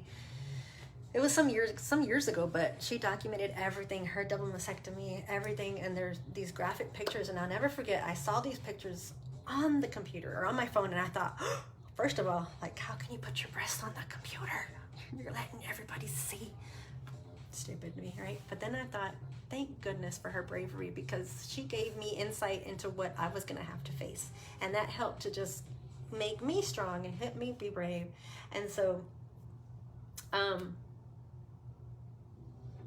so I could see what was gonna happen. And I saw how the mastectomy was going to happen. And so I went in and I prayed to God about it. I was like, if this is going to be my last anything, I was just like, please. I was so sad. I was like, please. I didn't know what to do at that point. I was already like thinking, do I help Hector find a new wife? Do I help him find a new mom for Justin, just so that I can go in peace, so that I know that at least I helped pick her out, and I know that she was going to love on them as much as I would be able to if I were here. And just crazy thoughts, you just go into these things of thinking. And I was seriously thinking, let me help him find his new wife. And we cried together about it. And he's just like, no, Debbie. He's like, you can't talk like that. You're going to be okay. You're going to beat this. And I was just like, come on. I was a realist. I was like, come on. I was like, I don't have much time. And if this is going to happen, I want to be able to have a say-so in who gets to raise you guys or keep you guys together, you know, or raise Justin, sorry, and keep you guys together. And so I was just like, I'm going to help you. I'm going to help you find the new one. And thankfully Hector didn't listen to my crazy talk, right? Because I love him so much. And so thankfully I'm able to share today with you guys about this. And so yes, I was doing the Lupron shots, the cocktails of medicines, and then we did the double mastectomy. So with that double mastectomy, I was able to get rid of some of the medications because it was out. You know, my breasts were gone. They put in these expanders. They're like basically like placeholders.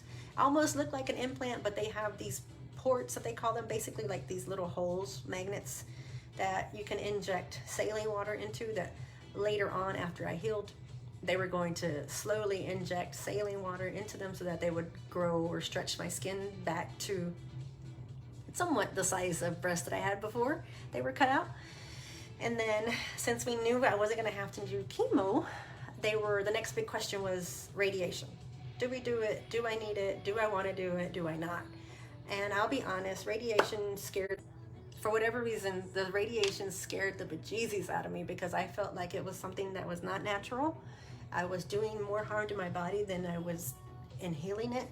Whereas cutting it out, I felt like I was getting what was hurting me out versus putting something into my body, radiation, that would be hurting me. And so that's kind of how I was thinking about it, and it was wrong. And Eric was great about helping me to see that differently. And so radiation, I had to make that decision if I was going to do it or not. So radiation basically zaps the little bitty microscope. Oh, thanks. Yes, Hector is a great guy. Thank you for that. And so the radiation, I really don't know how I would have done it without Hector. Honestly, I don't know how. I know there's lots of single women going through this, and I'll share this. One day I was coming home from Target, and I see this. We have these ladies, sometimes these families that beg for money in our neighborhood, and it breaks our heart because sometimes they have their whole family out there. And I tell Hector, to me they're like gypsies because they end up being in different places everywhere. They don't really stay stable. And this one time, it wasn't the usual family that we see. It was just single. It looked like it was a single woman who was like in my age. So I saw myself in her, but she has this sign out there and she's in the heat, and she says, I need money to help for cancer treatments. I don't have a job and I need help for my breast cancer treatment. And I just thought, oh my gosh, my heart broke for her. Well, first I always thought, my first thought was, is it even true? Because you just don't know. Some people are ugly and they take advantage. And then I thought, how ugly of me to even think that. I was like, if she's doing that, putting herself out there, of course it's true. And then I thought, poor woman. I was like, she's got nobody. Here I am thinking I'm alone in doing all this, but she actually has nobody that can help her. And I was just so thankful that I had Hector, at least, that I could lean on at night and just speak to, openly about things that we're going through. And he was great. And because, your first thought is, if I don't have breasts, are you still going to love me, right? Are you still going to look at me the same? I had a moment where I didn't know.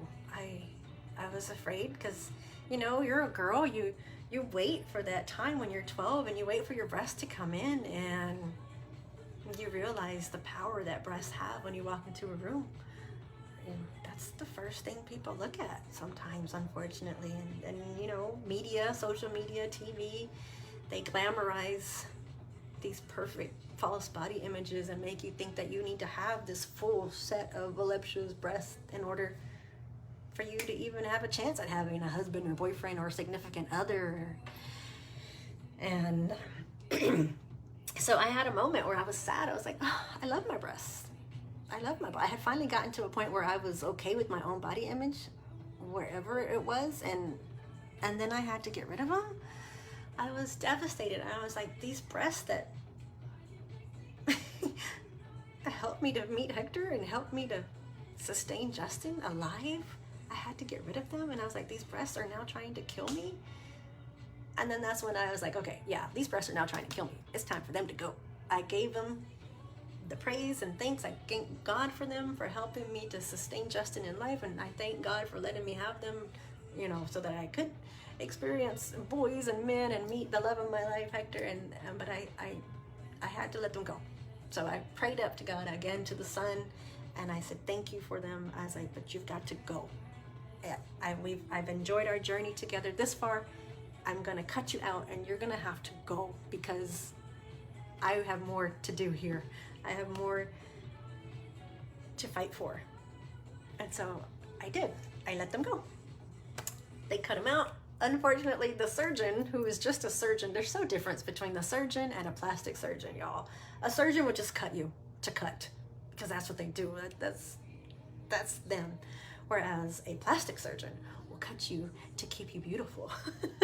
And so the double mastectomy, it did its job. It was tough. Oh my God, it was tough, because I didn't realize how far up the muscle, the breast muscle comes, y'all. The breast muscle comes up to about your collarbone, all the way under your armpit, down back here, under right here. So all of that was just kind of scooped out and de-gutted from me, and I felt mutilated. And I got home, you know, that was the one question I didn't know how to ask. I didn't, because they asked, and you know, do you have any questions? And hey, Angie, thanks for hopping on. And so I didn't know what to ask. When, you know, the doctors would ask, you have any questions? You have any questions? And they're great about that. But I kept thinking to myself, I was like, well, I wish I had a question. I just don't know what to ask. And so that was one that I probably should have asked. I didn't ask the breast surgeon, number one, which way are you going to cut? I didn't know if she was going to cut horizontally, if she was going to cut under the breast, because now I see that you can cut under the breast to hide the scar. I didn't know if she was going to cut vertically, up and down. I just didn't know. I didn't know what to ask. I just knew that I wanted those cancer cells out, and I wanted them out now. And so I was just like, yes, take them today. And so I came home from that surgery. My mom was instrumental. By then she knew, and she helped me a lot. I just didn't realize how much of the muscles you need to just do everyday things of lifting, wearing a purse, rocking a purse, y'all. Y'all don't realize how much of that muscle you use to just boom, put it on your shoulder, and then you rock it, you hold it. And those purses, y'all know y'all be packing up those purses with all kinds of stuff. Those purses are heavy. So you start, and then you gotta recompensate and lift up those muscles to rock that purse and strut it. And I couldn't. And oh, I'll never forget when I realized I couldn't rock a purse. I was just like, that was like the straw that broke the camel's back for me. Because not just that you had to take my breasts from me, but now I can't even rock a purse and feel feminine. I broke down in tears. By myself, of course, not in front of everybody, but I was just like, oh, I can't rock a purse. I'll never forget, I had this stage when I was in middle school where I didn't want to rock a purse. I felt like it was out of vanity. I felt like I didn't look like the girls who were rocking those cute purses, and so I didn't. I rocked a dude wallet. Crazy stuff in middle school, just being a rebel, fighting the norm, and so I rocked a leather man wallet. Crazy stupid. I would put it in my back pocket and thought I was cute because it made my butt look bigger. Just stupid. And so I cried because I had just gotten used to rocking a purse, for one, and then I couldn't do it anymore because they took my muscles out. And so that was hard. That was really hard. And that was just like, man, I was like, y'all just keep coming at me. Y'all keep trying to knock me down, keep trying to keep me from feeling anything but happy. And so I was just like, oh, I was like, okay, I can't rock a purse again. I was like, I've done it once, I can do it again. And so I didn't rock my purse, but I was missing that. I was like, man, I just bought this Louis from a teacher. I had bought a Louis when I got pregnant with Justin, a teacher friend of mine. She was so cute. We were pregnant at the same time, but for whatever reason, and her husband worked in oil, so I guess they could throw their money around more than I've been ever used to doing. And her husband had gotten her this Louis, I guess you call it a clutch? No, it's a Louis, like a, I don't even know what it's called. I'm not that fancy. it's a Louis duffel bag looking purse. But it was big, y'all. I could put like 3 water bottles, Justin's toys, my makeup bag, and just anything, and I would still feel like I had a lot of space in it. And so I was cute. I would rock it on my arm and on vacations, and I was just like, I bought that purse super cheap from that teacher, and now I can't rock it. And so I was sad, y'all. I was. And then I had our cute Guatemalan tote bags that we were rocking and getting so many compliments on. And I was just like, I can't wear my Guatemalan tote bags either. And so I was mad. I was so mad. Oh, thank you, Tia. Oh, Tia, you don't know how much I adore you. Tú eres lo máximo para mí. Tú eres valiente. Ustedes, toda mi familia que vinieron aquí a este país por nosotros, los sacrificios que hicieron por nosotros, yo nunca voy a poder pagárselos, pero quiero que sepan que siempre están en mi corazón y siempre lo que yo hago es para ustedes, para superar y para luchar. Sigo luchando porque ustedes me dieron el ejemplo.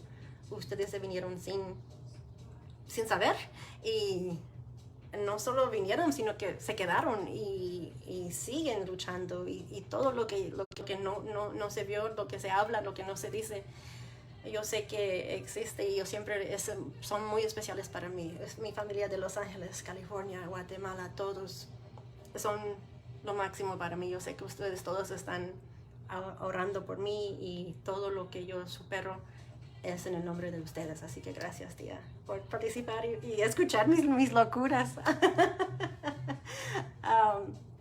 And so my double mastectomy, I healed from that. I started doing therapy. That was another thing, the therapy, it takes special people to be physical therapists. I have a cousin, Beva, Nora, I think you wanted to be a physical therapist, and I'll never forget when I went into my first physical therapy session, the lady, she was about my age, if not younger. She had her certificate on the wall, and it said physical therapist, and I remember thinking, wow, I was like, that's what Beva, Nora Patricia wants. I was like, that's what Beva wants to do. Because I'll be honest, when I heard physical therapist, as some people had before you, not just my cousin, I would think, what is that? I don't know. I was like, okay, if that's what you want, cool, go for it. But then when I had to go through it, and I saw that certificate on the wall, it was just boom, boom, boom, boom, boom. All these connections were made for me, and I thought, that's what Bella wants to do. Yeah, she'd be great at it, because we need great people like that to help you get back on your feet. And I'll never forget, they told me as soon as you get out the hospital from your double mastectomy, you do exercises, and they told me to do these hand open and closures, and I thought, okay. I thought, that's not really exercise. Not gonna do anything. But it really does, y'all. If you look, your tendons here, and all of this, all the way over here, you feel it. And so little by little, I started realizing, oh, these are hand movements that are gonna slowly help these muscles to be able to be moved. I couldn't lift my hands above my head to put on my shirt. I couldn't lift my hands to comb my own hair. I couldn't wash my own hair.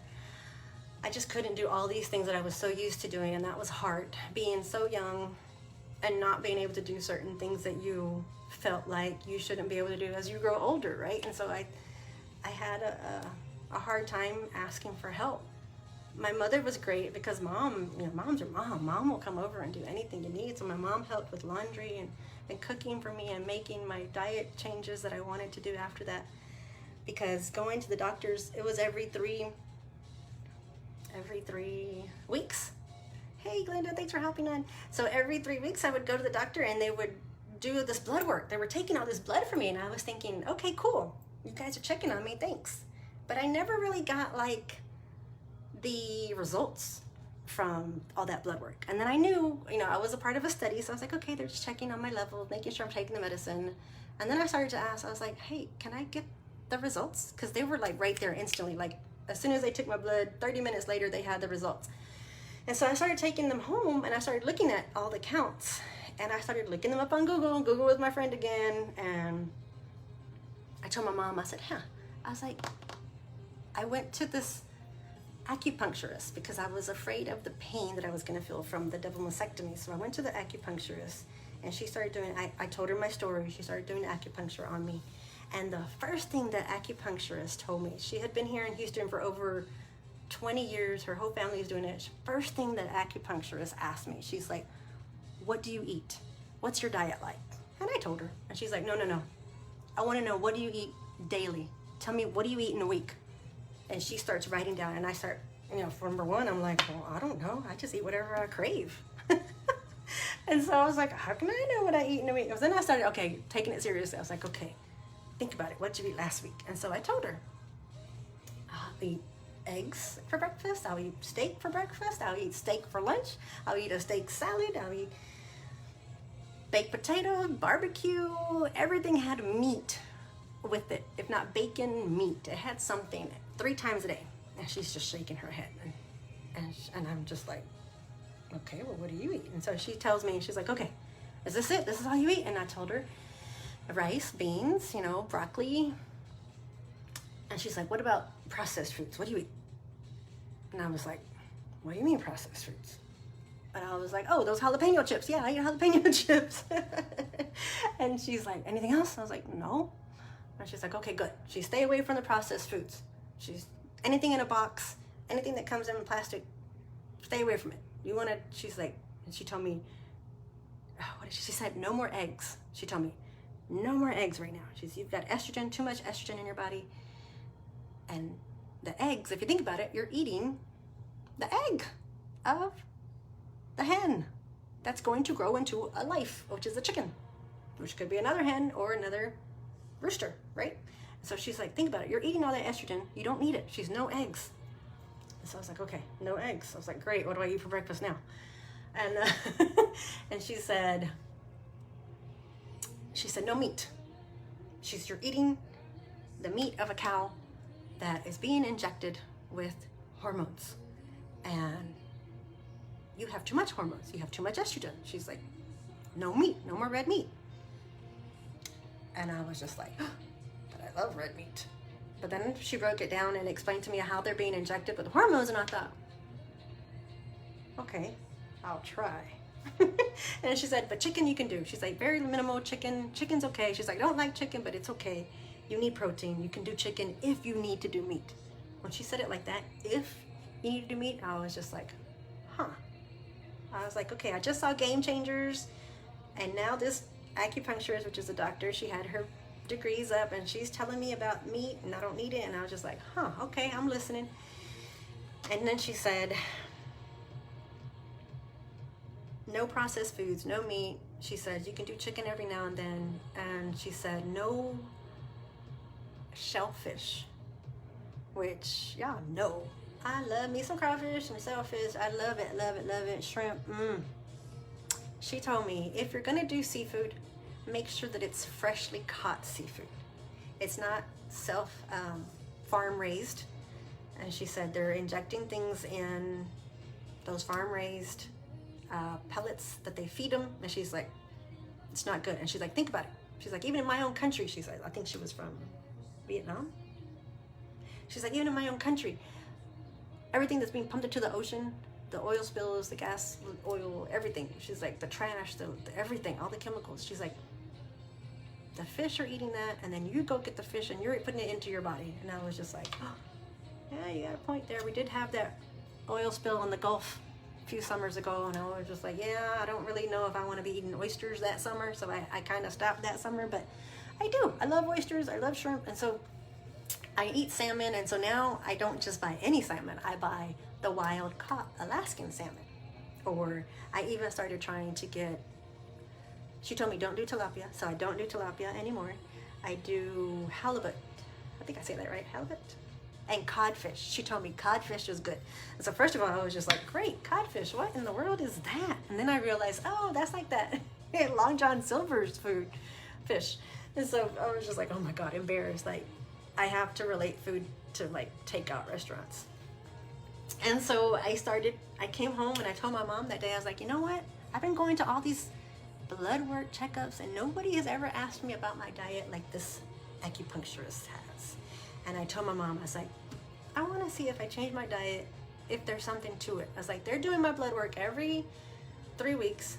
I was like, I'm going to do it for at least a month, Mom. I was like, I'm going to change my diet and I'm going to go to my next blood work and I'm going to see if there's any changes in my numbers. And so she thinks I'm crazy at the time, but she says, okay, if that's what you want to do, we can do it. And so that's what we were giving away in our Kick Out Cancer giveaway. I started looking up all these books, all these recipes, and then I cried, y'all, because food was my love language and I didn't know how to do it.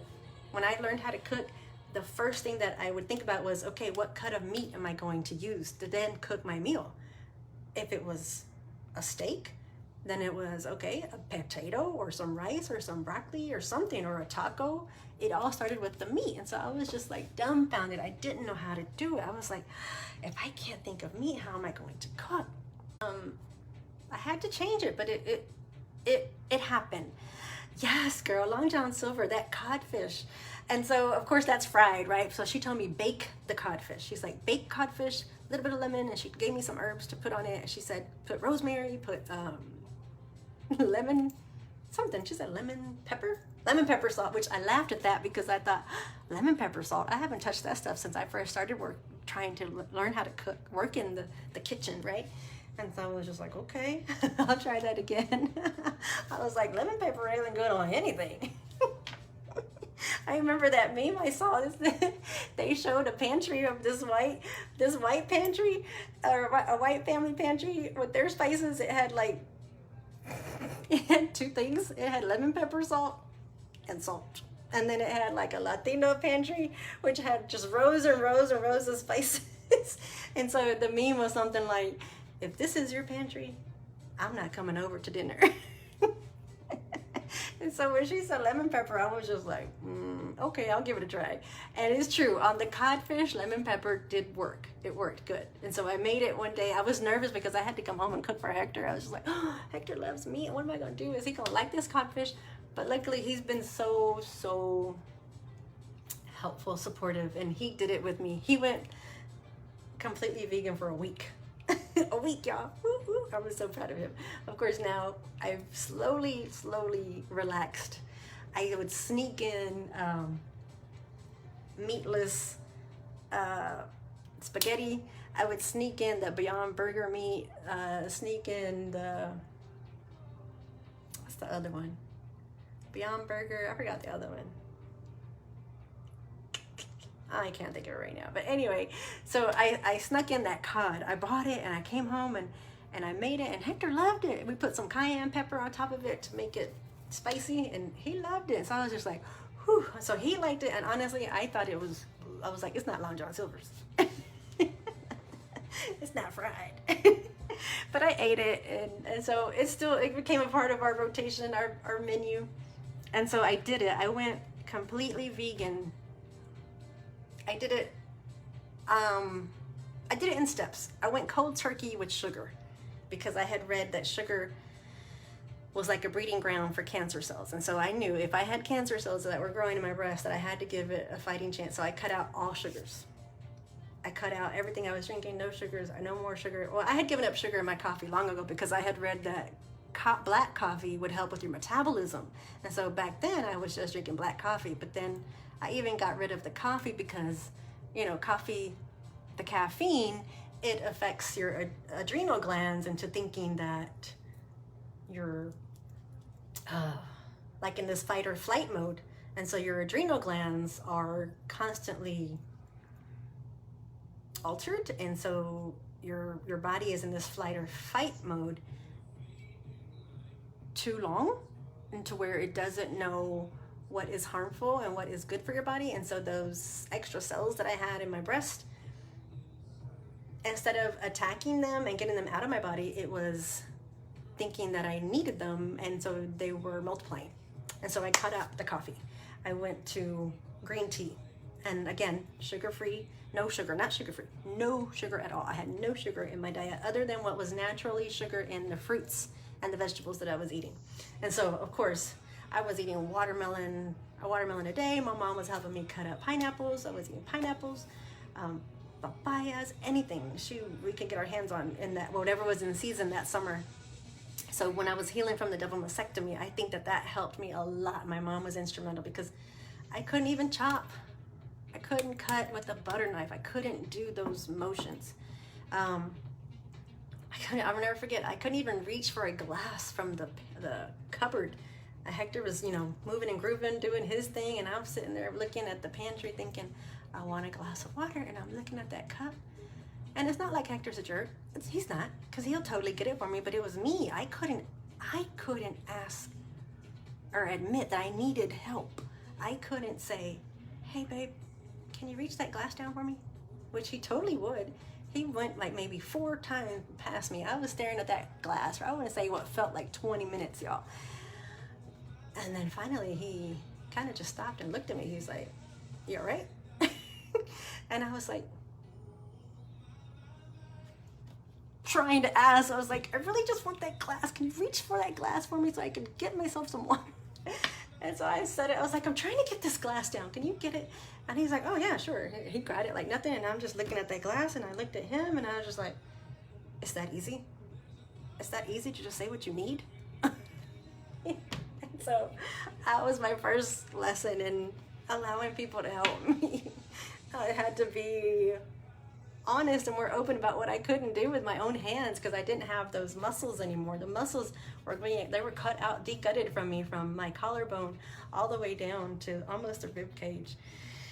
And everything was trying to heal, right? And so I couldn't even put on my shirt. I couldn't wash my hair. My sweet, sweet mother-in-law, Juana, came over, and again, her calling, her profession is she's home care at a nursing facility and healthcare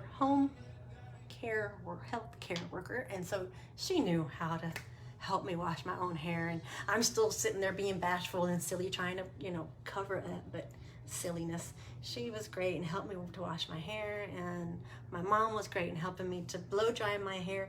Just the simple act of blow drying your hair, which I know we hate it, right?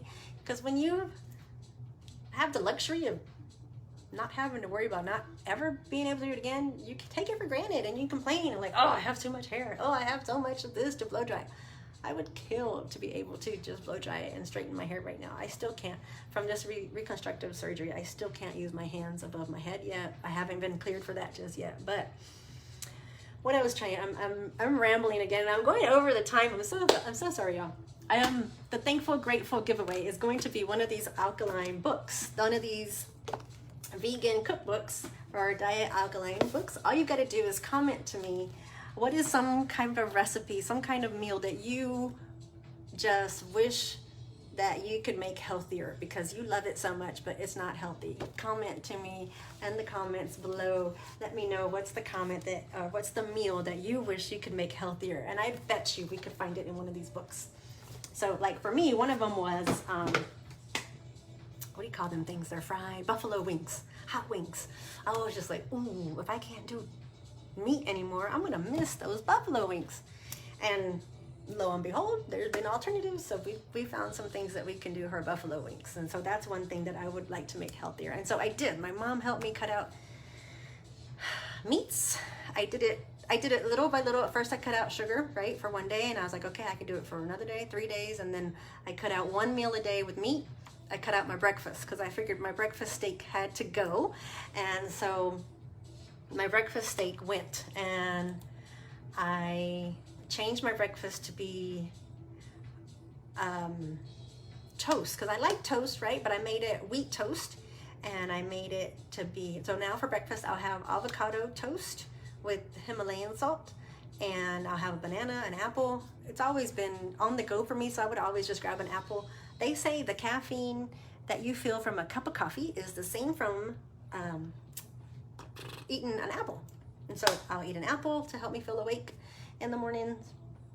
If I am lucky, I found this alternative for eggs, y'all. It's called Just Egg, and it's in a yellow container. They have it at Walmart now. At first I thought, oh, I have to go to these health nut stores to do all this stuff, but it's more and more being mainstreamed. I think because of the pandemic, it's being more mainstream into our stores at H-E-B, Walmart. And so if you just take the time to look around, you'll see that there's alternatives. So I'll do that sometimes if I miss eggs. But honestly, if you think about it, would you really eat the eggs if you didn't have all those spices in it?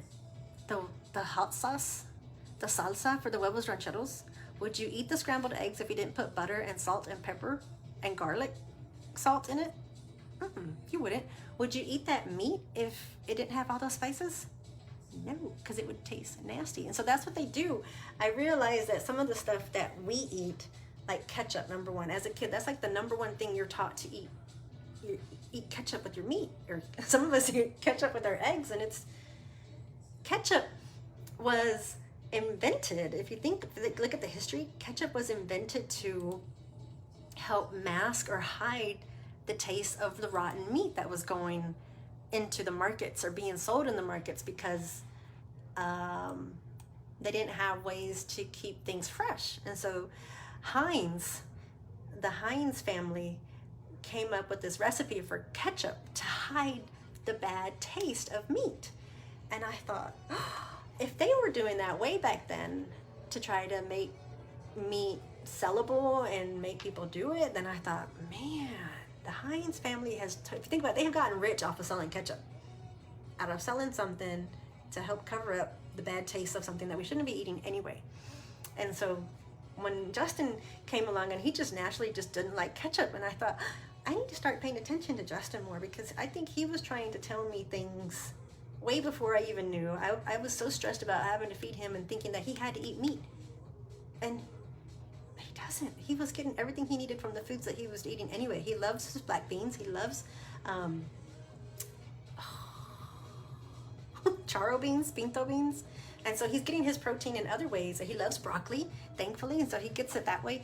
And so I gave it all up little by little. I replaced one meal with meat, something else as an alternative. I replaced it with mushrooms for my meat. I did salads a lot. I did those healthier versions of pasta, which are like chickpea pasta or lentil bean pastas. I changed that out, and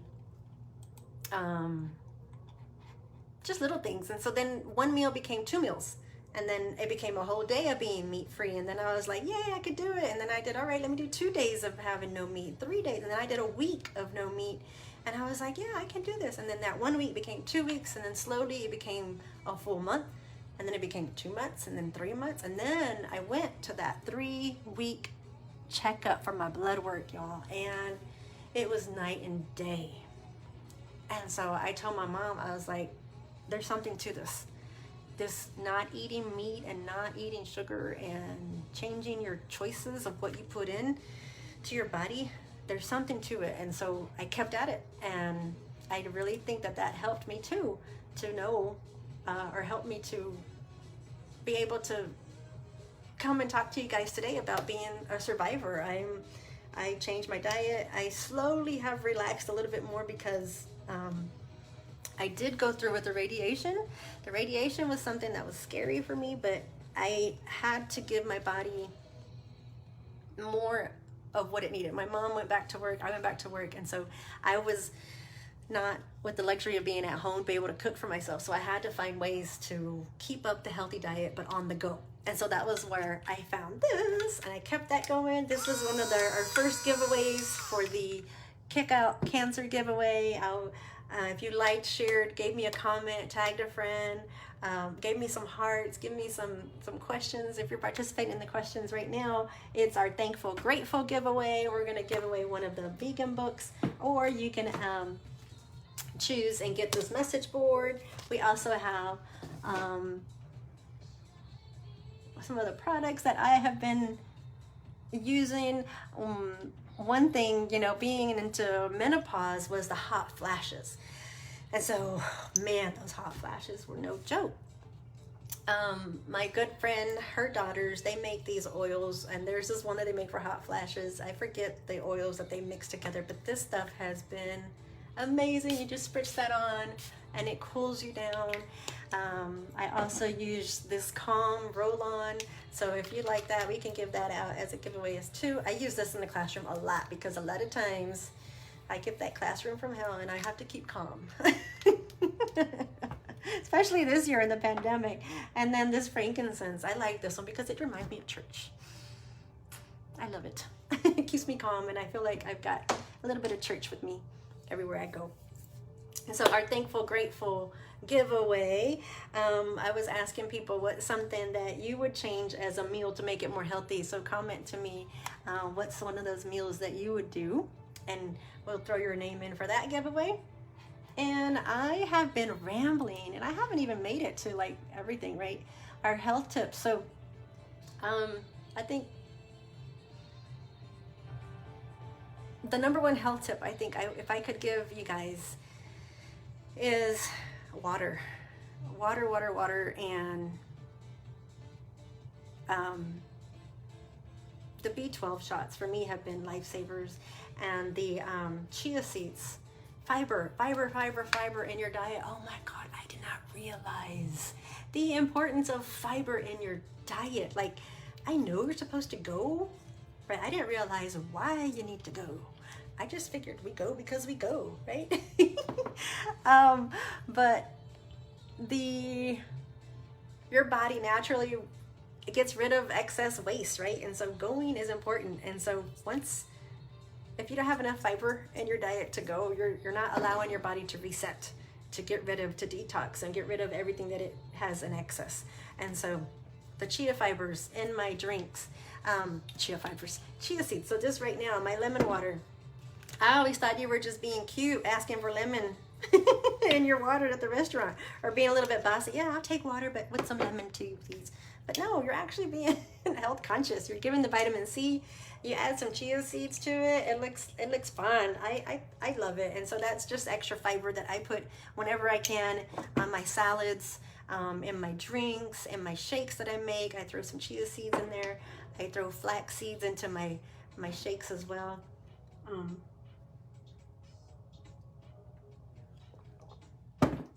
So yeah, chia seeds, fiber. You've got to let your body do its thing.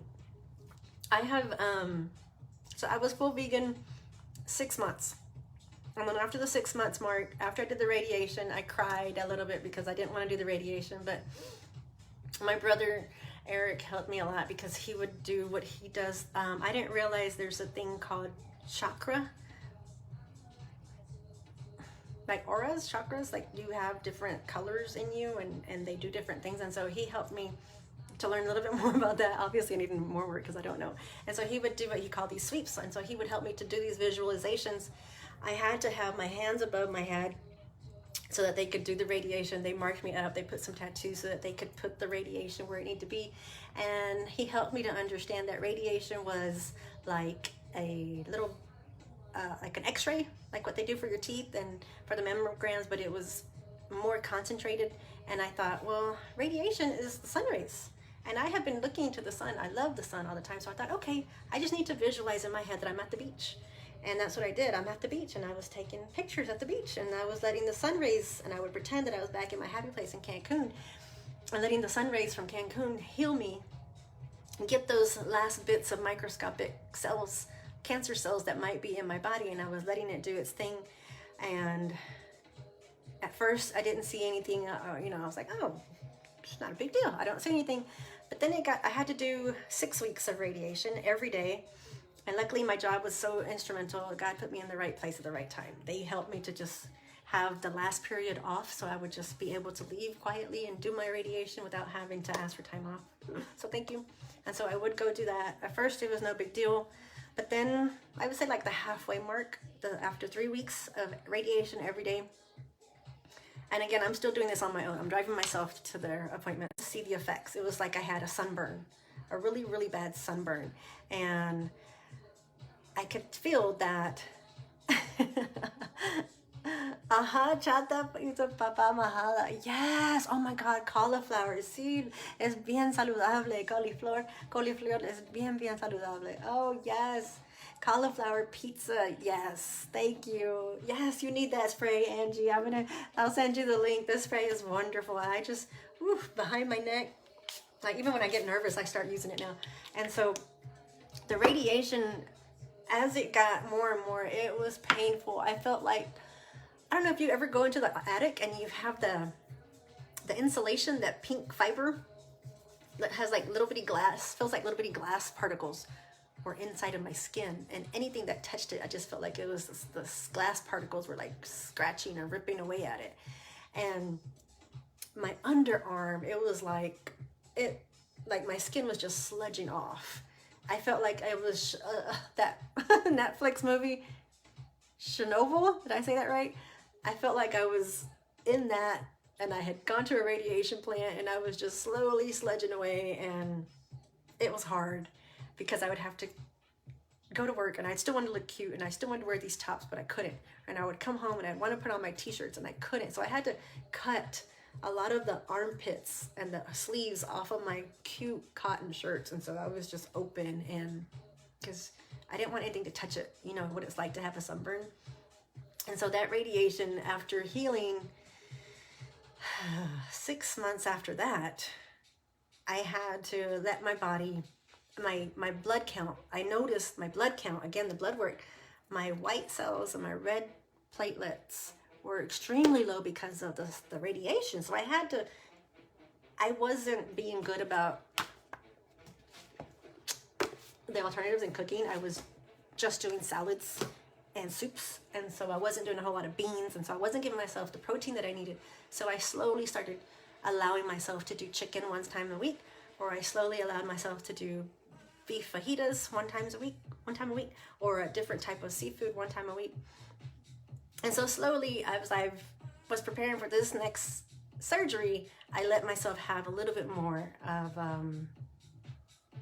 I guess, cheat days, I call them, where I'm eating chicken and fajita beef, or different types of shellfish. So little by little, I am getting back, but I no sugars. I don't do sugars. And so I think that really has helped me in my journey to be able to fight these cancer cells and keep them from multiplying again. And so then the next thing for me was, after radiation, my biggest fear was, I thought the cancer was going to come back in my uterus and become, or ovarian cancer or uterine cancer. And so I found a doctor named Dr. Journey. Again, Google was my friend. I went to Google, just looked for a doctor, and God put me in her path, Dr. Journey, who was also a breast cancer survivor. Lo and behold, I had no idea. I go talk to her, and I tell her what I want. I tell her, I wanted to see if I'm a good candidate for having a hysterectomy. And I thought she was going to say that I was crazy, because I'm looking young, and you think that I would want to have another kid, but I didn't. I was happy with my one son, Justin. And so I told her, I was like, I want to have a hysterectomy. I want to know if I'm a good candidate. And she was just like, sure, of course. And I promise you, I wanted to just jump and hug her. I had tears of joy coming down my eyes. I'm not a crier, but those tears came out, and I had to apologize to her, because I'm like, I'm sorry. I'm so happy that you're not making me feel like I'm crazy. I thought you were going to make me feel like I'm crazy for wanting this. She was a great doctor. And so she was like, oh no, of course I'll do it.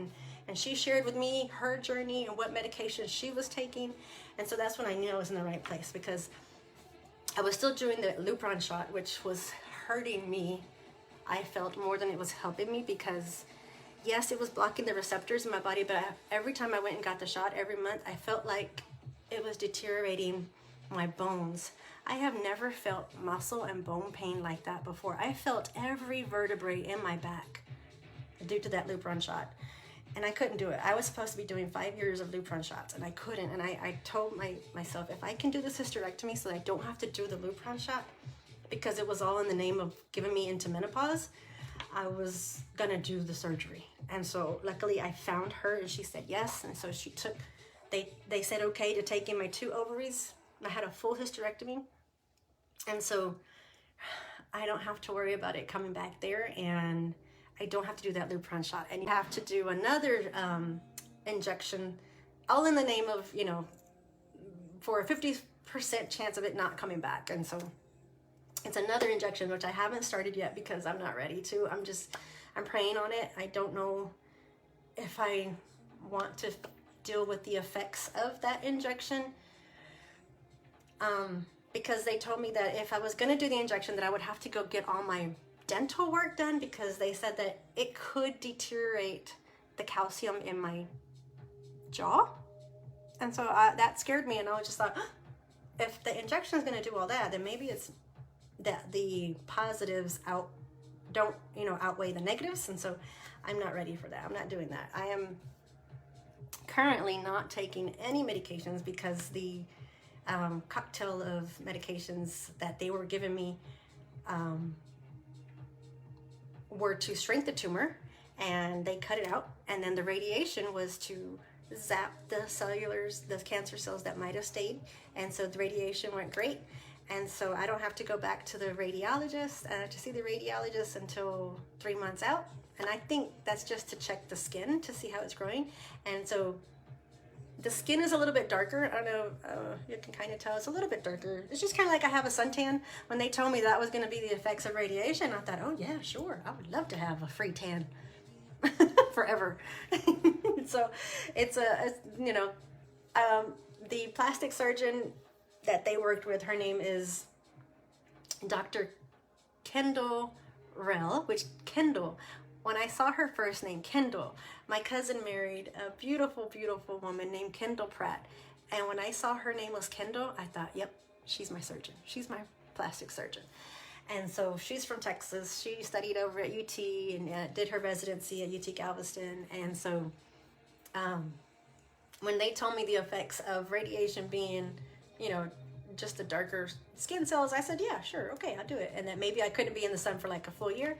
But when I asked my plastic surgeon, because the beach is my happy place. We went again this last spring break. Thankfully, God made it to where we could go. And we went again to my happy place right before having to do this hysterectomy and everything. I'm sorry, after the hysterectomy. And I asked the plastic surgeon, because I was worried about the sun. I said, before I go to this vacation, I was like, do I need to cover up? Do I need to be looking like I wear those long sleeve stuff at the beach, or can I be in the sun? And she's looked at me like kind of strange. She's like, what do you mean? Why can't you be in the sun? And I told her, I was like, well, it's because the radiologist told me that I shouldn't be in the sun for a year after treatments. And she looks at me, she goes, no, life's too short. Enjoy it. And so I did. I've been enjoying it. Of course, I do cover up as much as I can, but I'm not so afraid of the sun like they had me thinking that I had to be. And so the plastic surgeon told me that my breasts are going to be cousins, not sisters. And so I thought, oh yes, of course, I love it. My cousins are beautiful. Yes, I'll take it. I'll take cousins over sisters any day sometimes for my breasts. Anyway, my sister is amazing. She's helped me through so much as a kid and just everything. And she goes through a lot herself, and I know it's not easy to be the older sister, but she's done a great job in being my older sister, and I love her for it. And I know we're not perfect, but we're sisters. And so when I heard from her that I would have my breasts be cousins and not sisters, I was like, that's okay, because I have a sister already. So there I am now, back to my reconstruction. So this reconstruction, because of the radiation, I thought, again, my misunderstanding and all the information they gave me, I thought that I was just going to get to go into implants and move on. But because of the radiation, this plastic surgeon, Dr. Rell, doesn't like to do the implant on the radiated breast, because she says that the radiated side doesn't heal and it doesn't accept the implant as well. And this surgery, the reconstruction surgery, scared me, because I felt like it was a surgery that was going to be done out of vanity. And I felt like if I did that, then I was doing something that probably God didn't want me to do, because it was vanity. And so I was scared. And one of the intake nurses, she could see it on my face, and she's like, are you okay? And I told her, I was like, I was honest. Again, I've got the strength to just be honest. And I told her, I said, I'm scared about this surgery because I feel it's out of vanity, and that I'm messing with my own karma and how the universe has. She looked at me and she's like, oh no, honey. She says, you are doing this surgery for your health. She's like, you need this surgery for your health, for your vanity is your health. You've got to feel good about yourself. And when she said that, I was just like, I never thought of it that way, but I think you're onto something. I was like, you're right. I need this surgery for my health. And so again, burden was lifted off my shoulders, and I go and I'm feeling okay about this surgery. And I understand now why she says I couldn't do the implant, because the radiation, my blood counts were lower, my red platelets were low, my white blood cells were low, and so it wasn't going to accept the implant as much. And so she says their plan of action was to do what they call a DIEP flap. And the DIEP flap is where they cut your fat from your lower abdomen, your belly button down. It's kind of like an oval that they cut from your belly. And so it was, you know, down here, I have one line, and so it was cut from kind of like from here on down, and then your stomach is stretched down.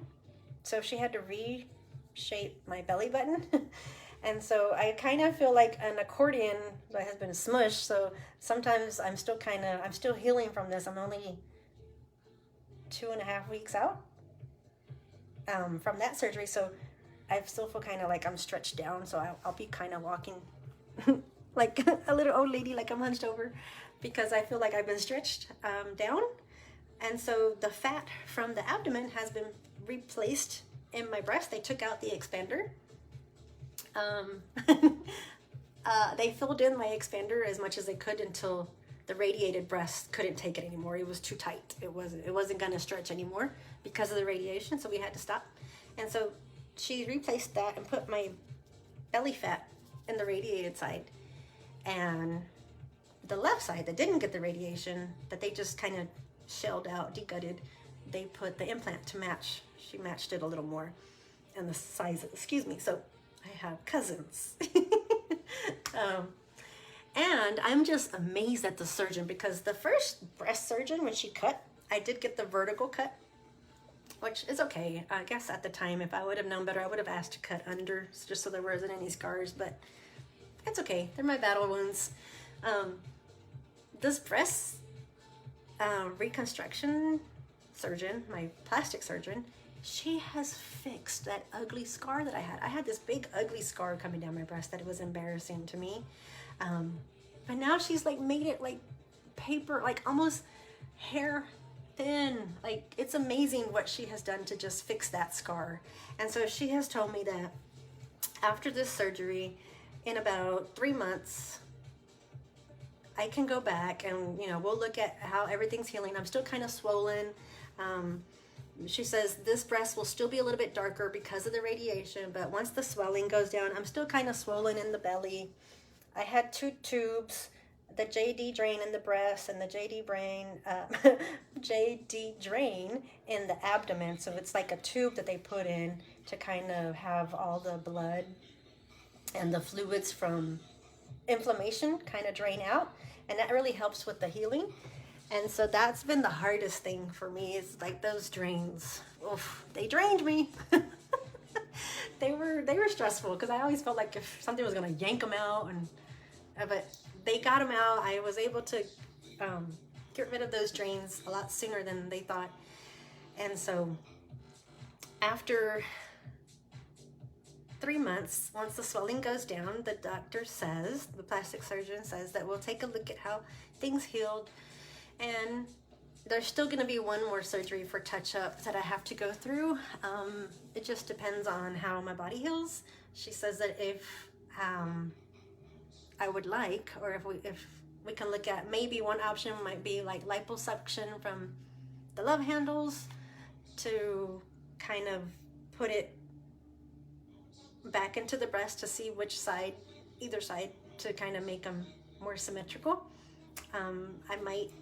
I think she said I could even take from the arm, but I don't know if I want to, because when I had the double mastectomy, they took out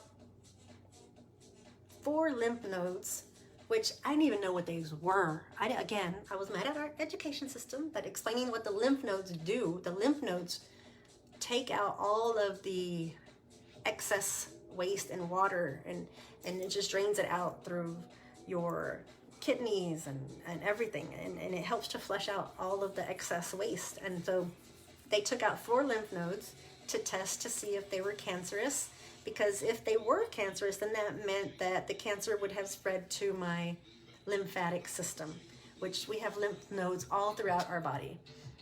And so because the breast has the 3 tumors, they took out the lymph nodes from the underarm And of the 4 lymph nodes that they took out, only one of them tested with a slight, small, like less than 10%, less than 5% of cancerous cells. So that was good news. That meant they didn't have to go back in to take more lymph nodes out. And it also meant that I didn't need chemo to try to zap the rest of the cancer cells out from the lymph nodes. It just meant I was just out 4 lymph nodes. And so that also means that because I had the 4 lymph nodes taken out, I can't have like my blood pressure taken from this arm. I can't have IVs or take blood samples from this arm. I have to just remember to always ask them to do the other arm because this one had lymph nodes taken out, because there's a chance that it can start to swell.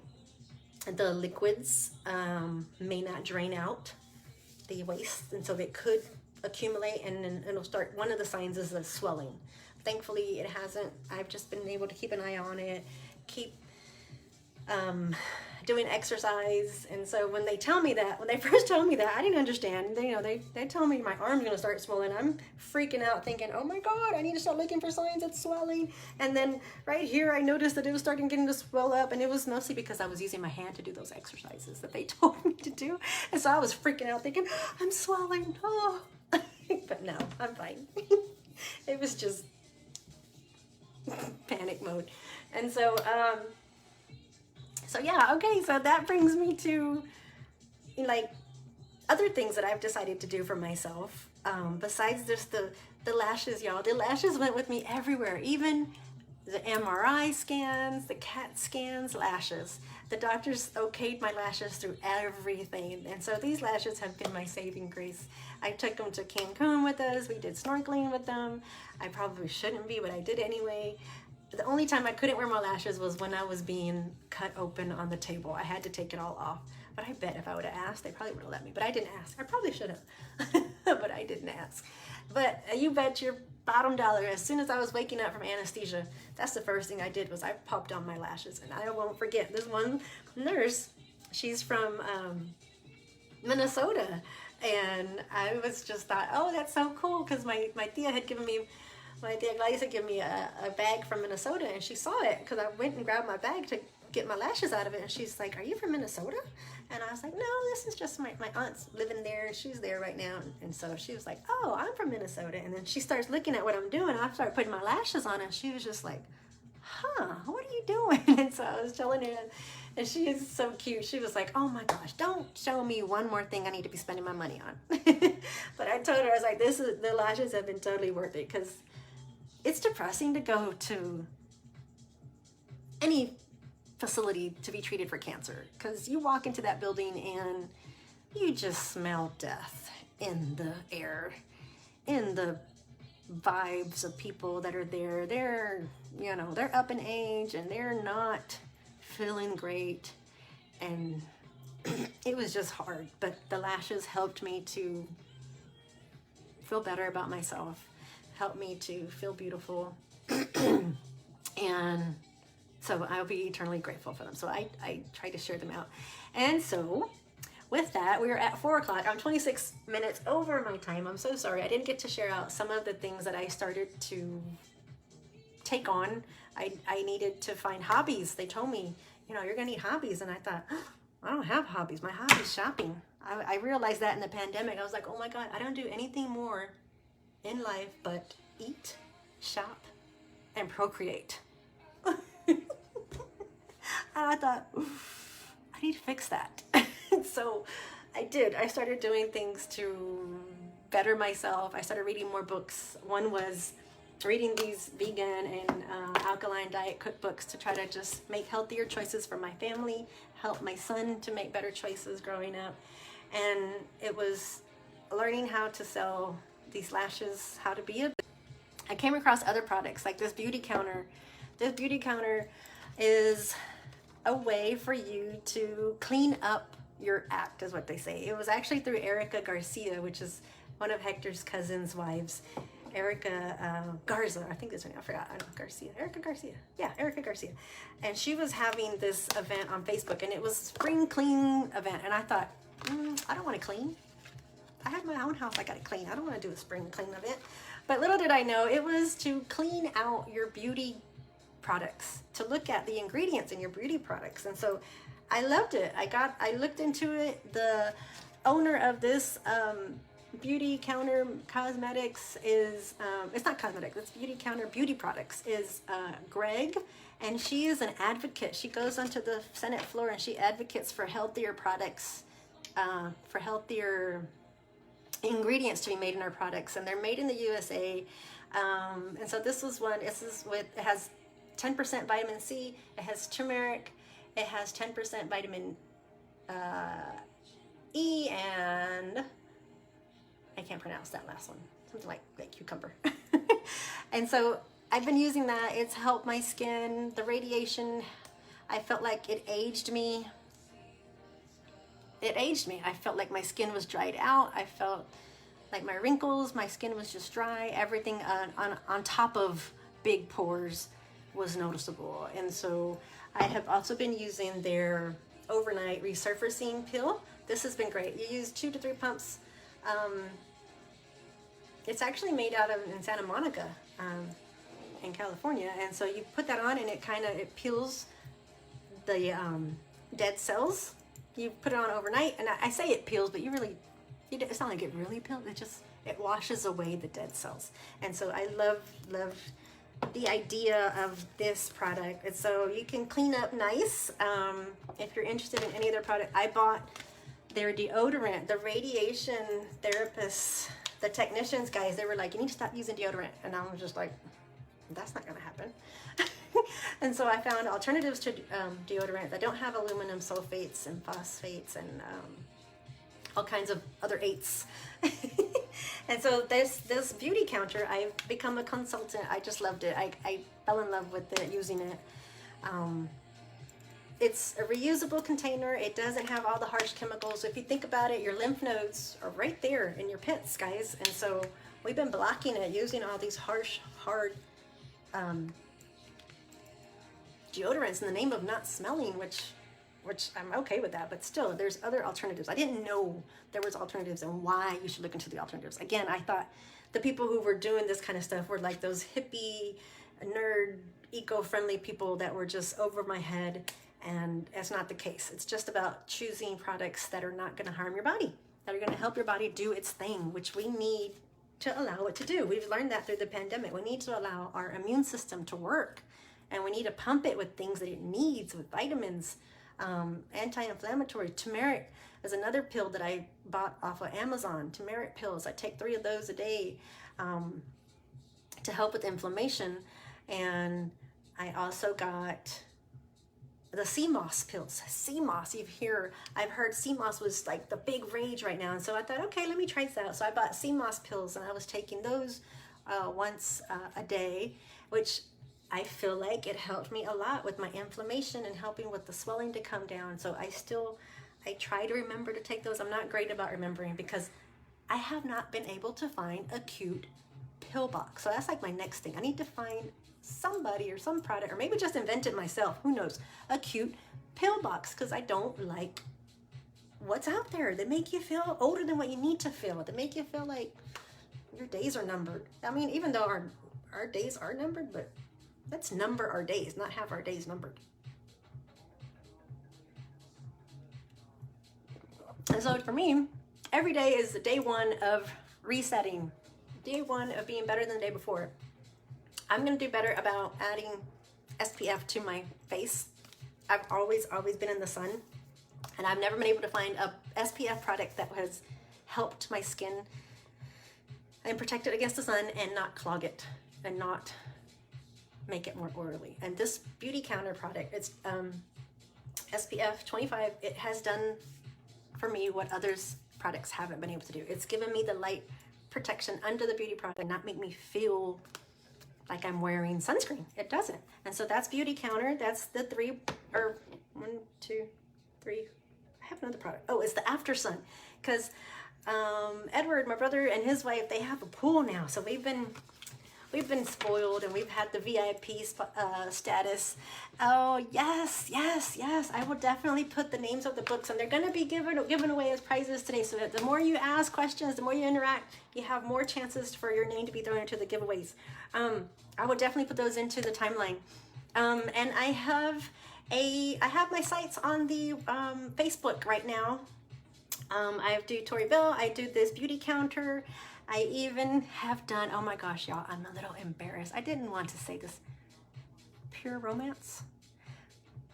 When I learned that I was going to have to get rid of my breasts, I thought, I want to enjoy my breasts as much as I can for as long as I can until they have to be taken away from me. And so a few of my friends, or my hair stylist, Monica, her sister is a badass Army veteran who went to nursing school with the Army. She was living in Hawaii, and I would see her posting on Facebook that she was selling Pure Romance, and I thought, that's so taboo. Women aren't supposed to like sex. Women aren't supposed to do products that help you feel sexy. But I would enjoy her post, and she would crack me up with her memes, and little by little, I just got behind her, and then when I had to get rid of my breasts, I said, yeah, I want to enjoy them while I can. And so I thought about ordering from her, but then I thought, you know what? Why am I just going to order from her when I can sell it myself and order from myself and get myself the discount and help other women feel great about themselves? And so I did that. I sell Pure Romance as well. I don't really advertise that one because you never know how people are going to take that one. So so I love this Healy stretch mark oil. It helps for scarring, and it helps to get rid of stretch marks. I love this one. It has gotten rid of so many of the scarring from the first surgery that I have. I love this one. I put it on every day. They also have great, which I'm getting older. I'm not going to be shy to say it. You know, you get older, you start to dry out. You just do. And they have these great water-based lubricants that are fun. Some are just plain. Some are fun, flavorful. Some are, they feel good. They feel nice. And so, yes, I do that. And then I bought some cute, like lingerie type things that can pass for like tops. And to me, when I saw them, I thought, ooh, Vegas. I was like, if I ever get to go to Vegas, I would rock it there. And we did. I got to take Hector to Vegas from selling all these products, but I have my links on the Facebook pages. I'm going to make it easier for you guys to find my links to find all this stuff. We have our webpage.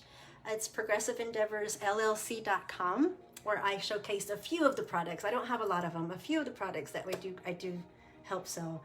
And so that's one thing that I took to Vegas, was one of those lingerie tops to rock it as a top, but I was self-conscious about my scars. I didn't rock it.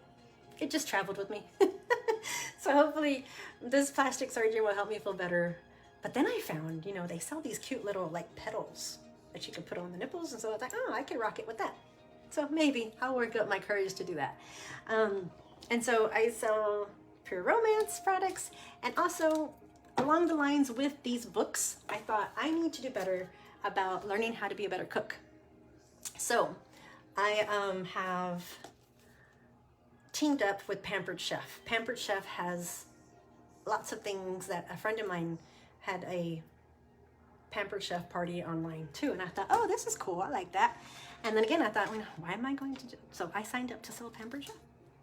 So I'll be having some videos as far as that. I love the products and the tools I got behind the idea of it. It's to help people become better at cooking and providing for their families. And so helping with cooking ideas was in general for me a hard thing before this cancer scare. And so Pampered Chef, I think, is going to help me grow personally, and hopefully I can help just get the word out to other people and help them. And so another thing that I've also done is team up to sell.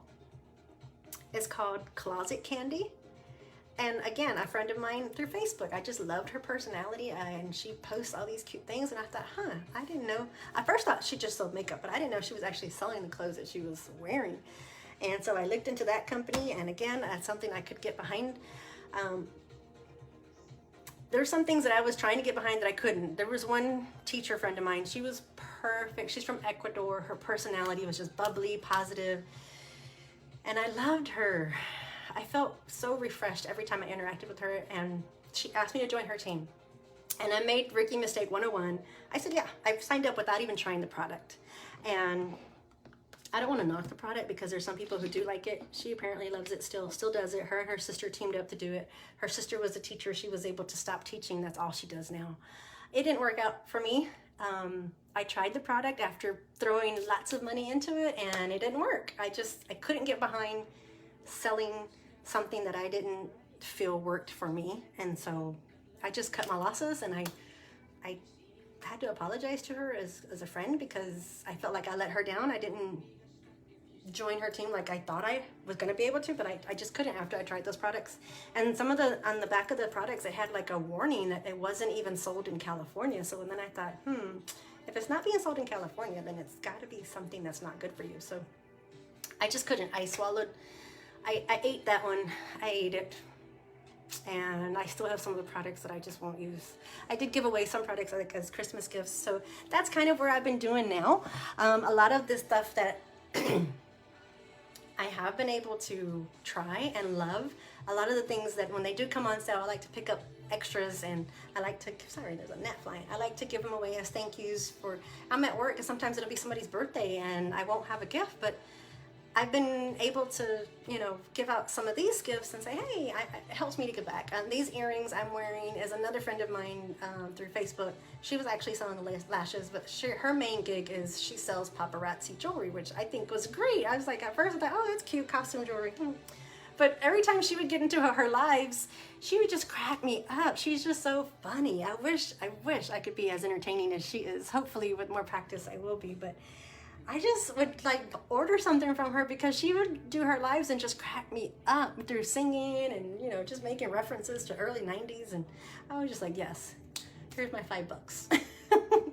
And, as I get older, I don't like expensive prices. If it's over $20, then you got to convince me I really need it.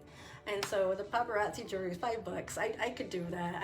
Cute little things I found from her. I don't do the paparazzi jewelry.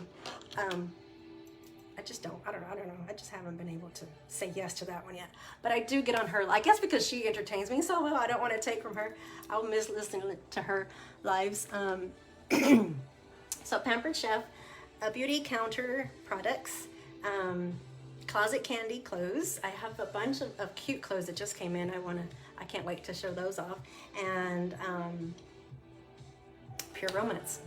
That's what we're adding to our collection of products through Progressive Endeavors, along with the artisan tops and artisan purses and jewelry, all to give back to people in need. The women in Guatemala, the indigenous women, we give back to them. We send them care packages.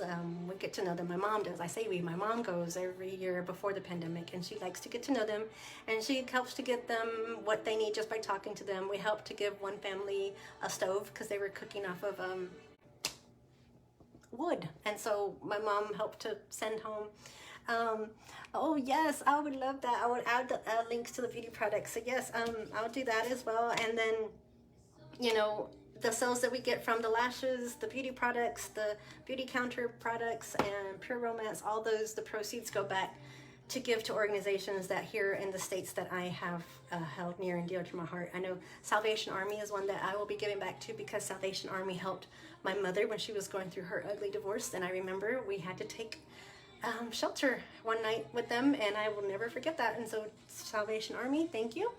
Casa Boom YMCA is another that I know has helped my brothers out a lot. And also, of course, the food bank. Food bank is another one. My mom was never really one to ask for handouts as far as getting onto food stamps or even just going to a pantry to ask for food. She would rather take on 3 jobs than have to go ask for food stamps. And so that's something that I hold near and dear to my heart, so that we'll be getting back to food banks and helping food kitchens in the community through the churches. A lot of the churches have food pantries that we can donate to. And so a lot of what we are about and selling, it's not for us just to have a profit, just to say we have a company. It's to give back. It's to empower others. And so that's where we are. We're finally at a point where we can go digital, we can go social.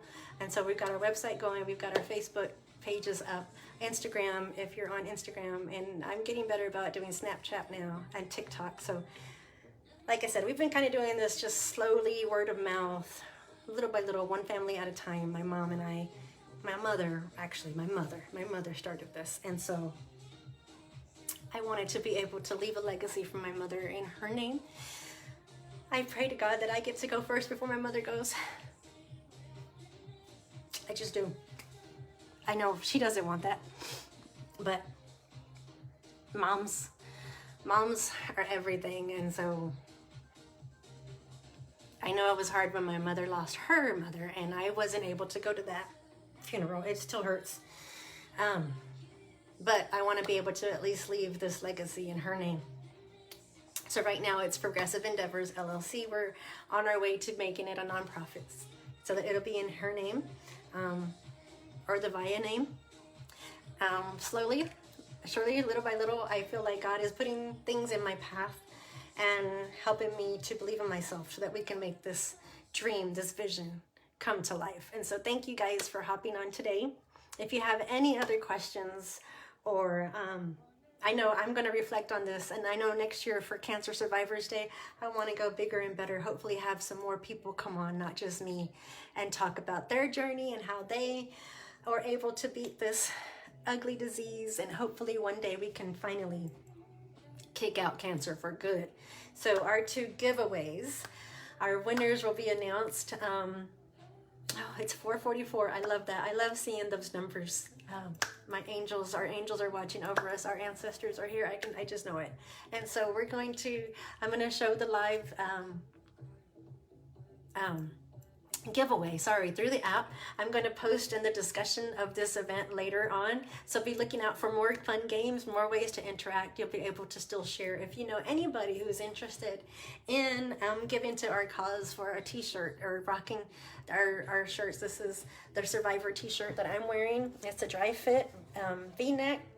So if you know of a survivor that would like a shirt, or you would like to gift them a shirt, we'd love to help do that. If you would like to rock one of their shirts to support someone who has survived cancer, we can do that as well. We have it in black and hot pink. We have it in the crew neck, regular neck, and this V-neck. Tias, you're gonna get, all my tias are going to get, if they don't already have, I know I have a few that I need to mail out, this hot pink cotton tee in Believe, and the L is the ribbon for cancer. And then on the back, it's got the yoga mantra, I guess Zen symbol. For me, yoga and just self-affirmations have gotten me through a lot of the uncertainty of this journey and the healing at night. I put on my AirPods and I listen to positive affirmations and high frequency vibrations, and that helps me to sleep. And because sleep is so important. Sleep is where you heal, and sleep is where you reset and heal your body. You give your time to heal. And so that's where I chose that logo for it. And then it says no one fights alone, and it says hashtag Thea Strong. So my Theas are going to get this one, so be in the lookout for the mail for that. Of course, my Theas, if you would like the dry cut, we can certainly get you guys the dry cut as well. It does come in small, medium, large, extra large, double X, and triple X. So please, if you know somebody that would be interested, I am thinking and reflecting, once everybody gets their shirt that participated, I would love to put together some type of a virtual quote-unquote run or virtual 5K. I don't know. I know not everybody's a runner, because I'm not. I'm asthmatic. Running, as much as I love the feel of the adrenaline pumping, I don't like the asthma part of it. So to me, if it's walking, or if it's just going to the beach, or just going outside, or hey, just give me a creative strike the pose picture of how you're rocking the shirts. And I'm thinking of another giveaway, another I don't know, fundraiser or something, so that we can help give back. I know I know we are all warriors. We all have our battles that we are getting through. We all have our thing, right? We all have our struggles. And so I feel terrible. There's me as a cousin. I haven't been there. I haven't been connected. I haven't been using these platforms like we should. Even through the pandemic, I haven't been using the FaceTime and everything. Oh, thank you, Lynn. Thanks, Lynn. So this is called Cat and Nilly. Cat and Nilly. They're on Etsy. We are on the way to get into Etsy. And so, as I was saying, is like I want to use this platform to just help people empower themselves and help them get through their struggles and making healthier choices and just reaching out. And so a lot of my vision for this organization is to make it a nonprofit and to make it branch out. We are rooted in Texas, but our roots they run deep. They're in Guatemala, they're in California, they're in Arizona, they're in New York, they're in Minnesota. And we all have a gift that we can offer. So if you like any of what you're hearing or have any ideas, we're open to them, suggestions, anything, please. Next year, I do want to go bigger to have more people come in and talk and share the stage and share their tips. And hopefully just come back in and check in to see, okay, from one year to the next, what changes were you able to make, either small or big, to be better than the day before, be the better person be a better version of you than you were the year before. I know another thing that I do is I've even switched to like the whole bamboo toothbrush. This is through Dental Guru. It's a bamboo toothbrush. It's like genius. It's not gonna harm our earth. It's been great. I love it. When I saw it, I thought, ooh, bamboo. I don't know, but it's been great. And so little things like that. I'm not 100% eco-friendly. I'm going to admit that. I still buy plastic bags. I am going to make the switch to buy reusable plastic bags. So hopefully they're Pampered Chef or through actually Tupperware. Y'all remember Tupperware? That's still a thing. So I think they still sell some of that thing. Even though I have a love-hate relationship with plastic because I feel like a lot of the BPA's stuff that they say is not in plastic is still actually in plastic. As much as I would like to get away from it, these beauty products are actually made. Can you hear that? That's glass. When's the last time you've heard or seen anything being sold in glass again? That's where these B12 shots, glass. These jars from Beauty Counter, glass. It's not plastic.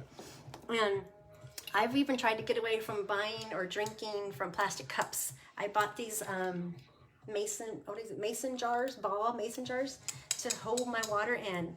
I know it's still coming from a plastic water bottle, but I feel like if I put it in the glass and I let it sit there for at least 30 minutes to an hour, then it's going to reset. Water is a living thing. It's got the atoms, positive and negative ions, and I feel like it resets. It does its thing better than if you just have to drink from a plastic bottle. I mean, of course, if that's what you have, that's what you're doing.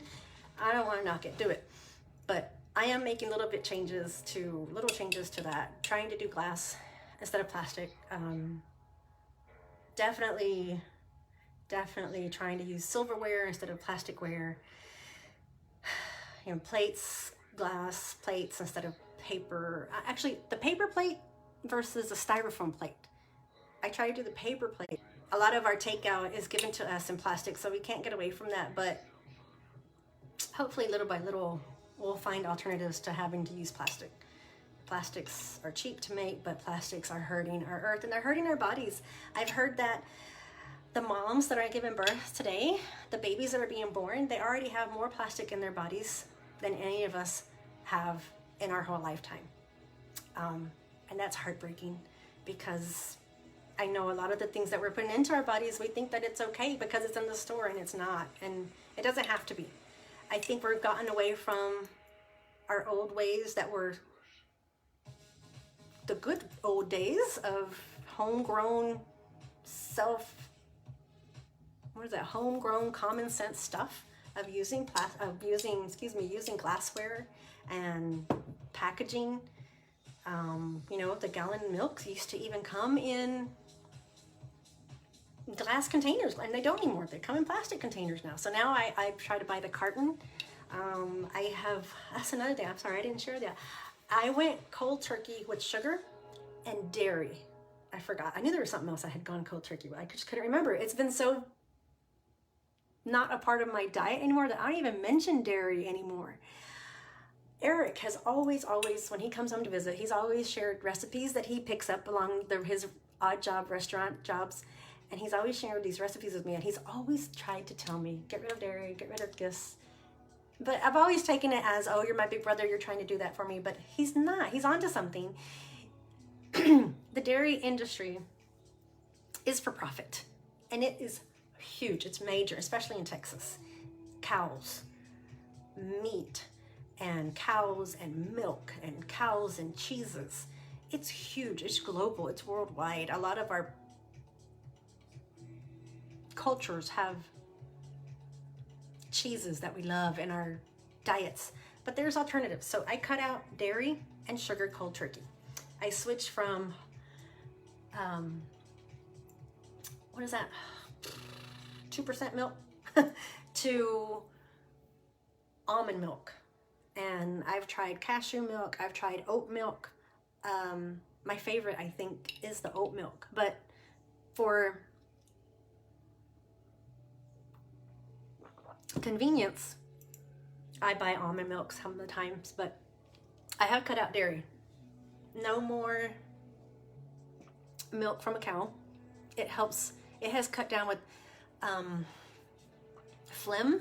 Your body produces phlegm naturally, and a lot of the dairy products, you have phlegm because you're eating that. And I notice it right away. If I'm somewhere on vacation and I can't get an alternative to dairy and I have to do it, I'll notice it that next day. I'll wake up and I've got phlegm in the back of my throat, and it's just gross. It's disgusting. We naturally have all this drainage stuff happening in the back, but when you eat dairy, it increases that secretion, and it has to have somewhere to deposit, and it'll deposit around things and cause inflammation in the lungs, in your joints, to cause pain. And so I don't do dairy. Cheeses, I found a lot of good alternative cheeses through a company called Voila. I love the title, just Voila.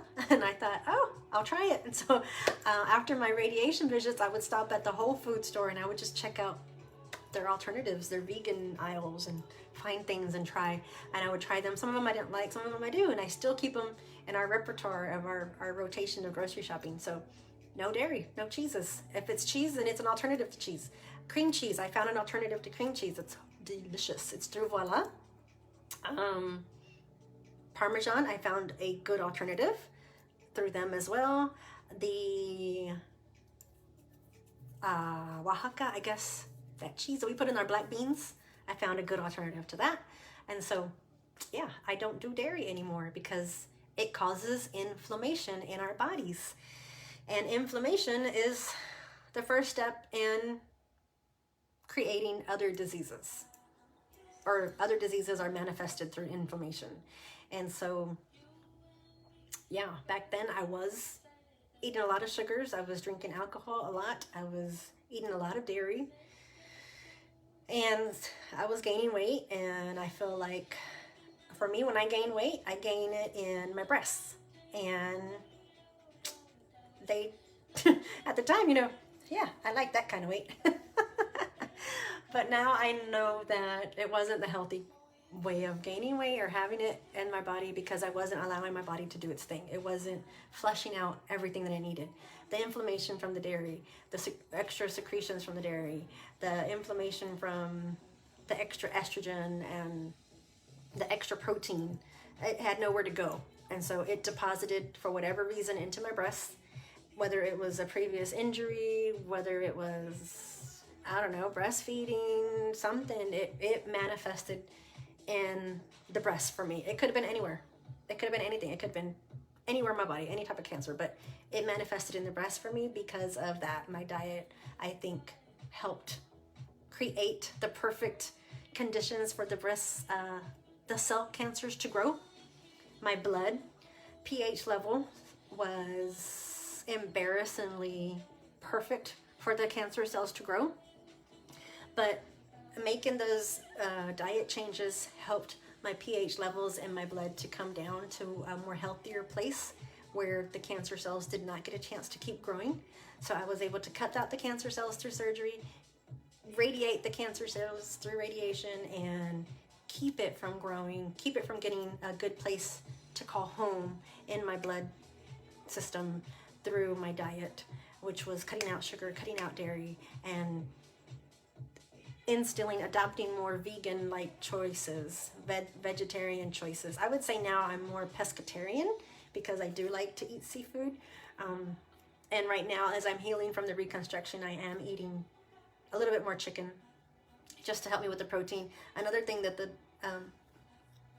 doctor, my plastic surgeon, Dr. Rail, she recommended to drink Boost protein shakes, like called Boost. Like I get them from Sam's in bulk. My mom goes and gets them when I can't go to the store for me, and she says to drink those protein shakes to help with my protein to heal from the surgery. So if you're going through something, I know my beautiful cousin Kayla, she's gone through knee surgeries that I haven't been able to reach out and help to just say hi and give a hug to. And my own tias, my tia Maya with her knee surgery, so they say that Boost protein shake is really good to help with healing from a surgery. And I believe it because I've been drinking the Boost protein shake and I've been healing. They say they're like shocked. The doctors are so shocked. And I give it to the Lord. It's not me by myself. It's not these products by myself. It is God Almighty who has put me in the right place at the right time to come across these products and these doctors and these things and suggestions, and just allowed me to have open ears about it and to be open about trying it for one, and to be reflective and listen to my own body, because what's working for me, it may not work for your body because maybe your body isn't asking for that in the moment. I know as I was taking the sea moss pills, when I first started taking those sea moss pills, I felt like, I don't know, people are taking this stuff and I don't feel anything. I don't see anything. But at the time, I think it's because my body didn't really, or I didn't know how to look for the changes in my body. But that sea moss pills, they say it has 99 of the minerals that we need, more than what we can find in any kind of vitamin that you would take over the counter. And if you think about it, the Irish, I think it was the Irish, what was it called? The Irish, some kind of a plague that the Irish went through where they didn't have enough food. There was a famine. And so to keep their kids sustained, they started cooking and eating the sea moss straight from the ocean. It has all the minerals we need. And so that's how they were able to survive, and they made it. And then for whatever reason, I don't know why we get away from these little things that we know work in the name of prosperity, right? Because I remember telling my mom, because I came home and I had brought this jackfruit from Whole Foods, and it was jackfruit that was seasoned for like al pastor style tacos. And I told my mom, and I was embarrassed, I was trying to explain it to her. I was like, it's this jackfruit, Mom. It's to make tacos. And I was trying to school her on it. And she's looking at me with that look she gives me. And she just starts laughing. And she's ha, ha, ha, ha, ha, ha, ha. And of course, I'm like, okay, Mom, I get it. And turns out my beautiful Mama Reina would send her out with her sisters. I don't know. Maybe, I don't know, it's a memory that she has. I don't know if everybody remembers the memory or not, but she remembers going out to cut that fruit and be out playing all day, cutting that fruit and bringing it back home to Mama Reina, and she would cook it for dinner. And Mama Reina would spin out these beautiful, tasty dinners with this jackfruit. And she's just laughing at me because she's like, she's tasting it. This is such and such with the Spanish name for it. I don't know what it was called. And I'm just like, and then I got a little frustrated with her. I was like, well, if you knew about this stuff, Mom, I was like, why haven't you taught it to us? Why didn't you teach it and make us eat it too? And then I felt bad because I made her feel bad, right? And she's like, well, when we came to the United States with your dad, your dad came on a work visa, so we came into some money. And then because we had money, we started buying meat. Makes sense. I understood it. I was like, okay, I get it. I was like, man, you guys were doing it right this whole time, living in poverty, right?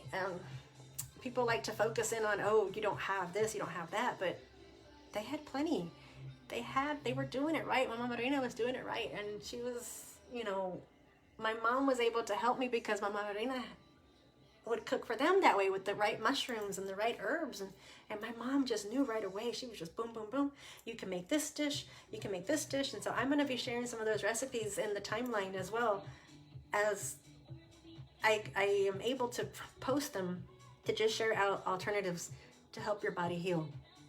And so I told my mom, I was like, well, Mom, you know, you've been doing it right this whole time. Why did we get away from it? She says, well, we came into money. We thought that that's what you did. You came to the States and meat's everywhere. So she's like, I did too. We did the meat. And so anyway, she's just like, yeah, this isn't that hard. She was like, she told me, I'll never forget her. She told me, she's like, just think of whatever meal, whatever dish you're trying to cook, and just swap out that meat for something else. Some type of mushroom, some type of jackfruit. Season it the same way like you would, but switch it out for, it doesn't have to be that meat. And then I thought, well, tell me how you're gonna do tamales. Because I love those Guatemalan tamales, the Salvadorian tamales with that meat. Oh my gosh, that meat is it's like the treasure, the motherlode of it. And then I thought about it, I was like, yeah, we already do it naturally. We do those bean tamales, right? We do the plátanos. We do it already. We do it. We just, everything in excess is what we need to watch out for. I think if we do it in excess, then we're going to do more harm than good. And so I am rambling again. I'm sorry. Thank you guys for hopping on, for tuning in, listening to me, for I don't know, for entertaining my crazy idea of doing this doing this Cancer Survivors Day event. I didn't know it was a thing. The doctors never really even told me. I didn't even go into that story. Oh my gosh, I'll never forget that either. When I finished radiation, y'all, in this pandemic, I knew it was my last day of radiation. And I knew from what I had seen from other people who had gotten to ring their bell, I knew that the nurses were going through something because they were looking down, they were looking sad, and they forgot to celebrate my last radiation. They were going to send me home, and I almost let them. I remember I got to the door, and I kept waiting and waiting and waiting for them to say, hey, you ready to ring the bell? You get a t-shirt. I got a t-shirt for going through radiation. And I, number one, was waiting for the t-shirt. I was like, I don't know which one I want. I want that pink one. So I asked for the pink one. But then I was waiting for when they were going to tell me to ring the bell, and they didn't. And I was like, okay, well, all right, I guess I'll see you in 3 months. And I started to go away. And then I got to the door, and I was about to open that door, and then it was God again. He gave me the strength, the courage. And I went back. I turned around, and I told that nurse, I said, hey. And I still whisper. I was still kind of timid because I don't like to be demanding. I don't. And so I kind of whispered to her. I was like, hey. And I pointed to the bell. I was like, don't I get to do the bell?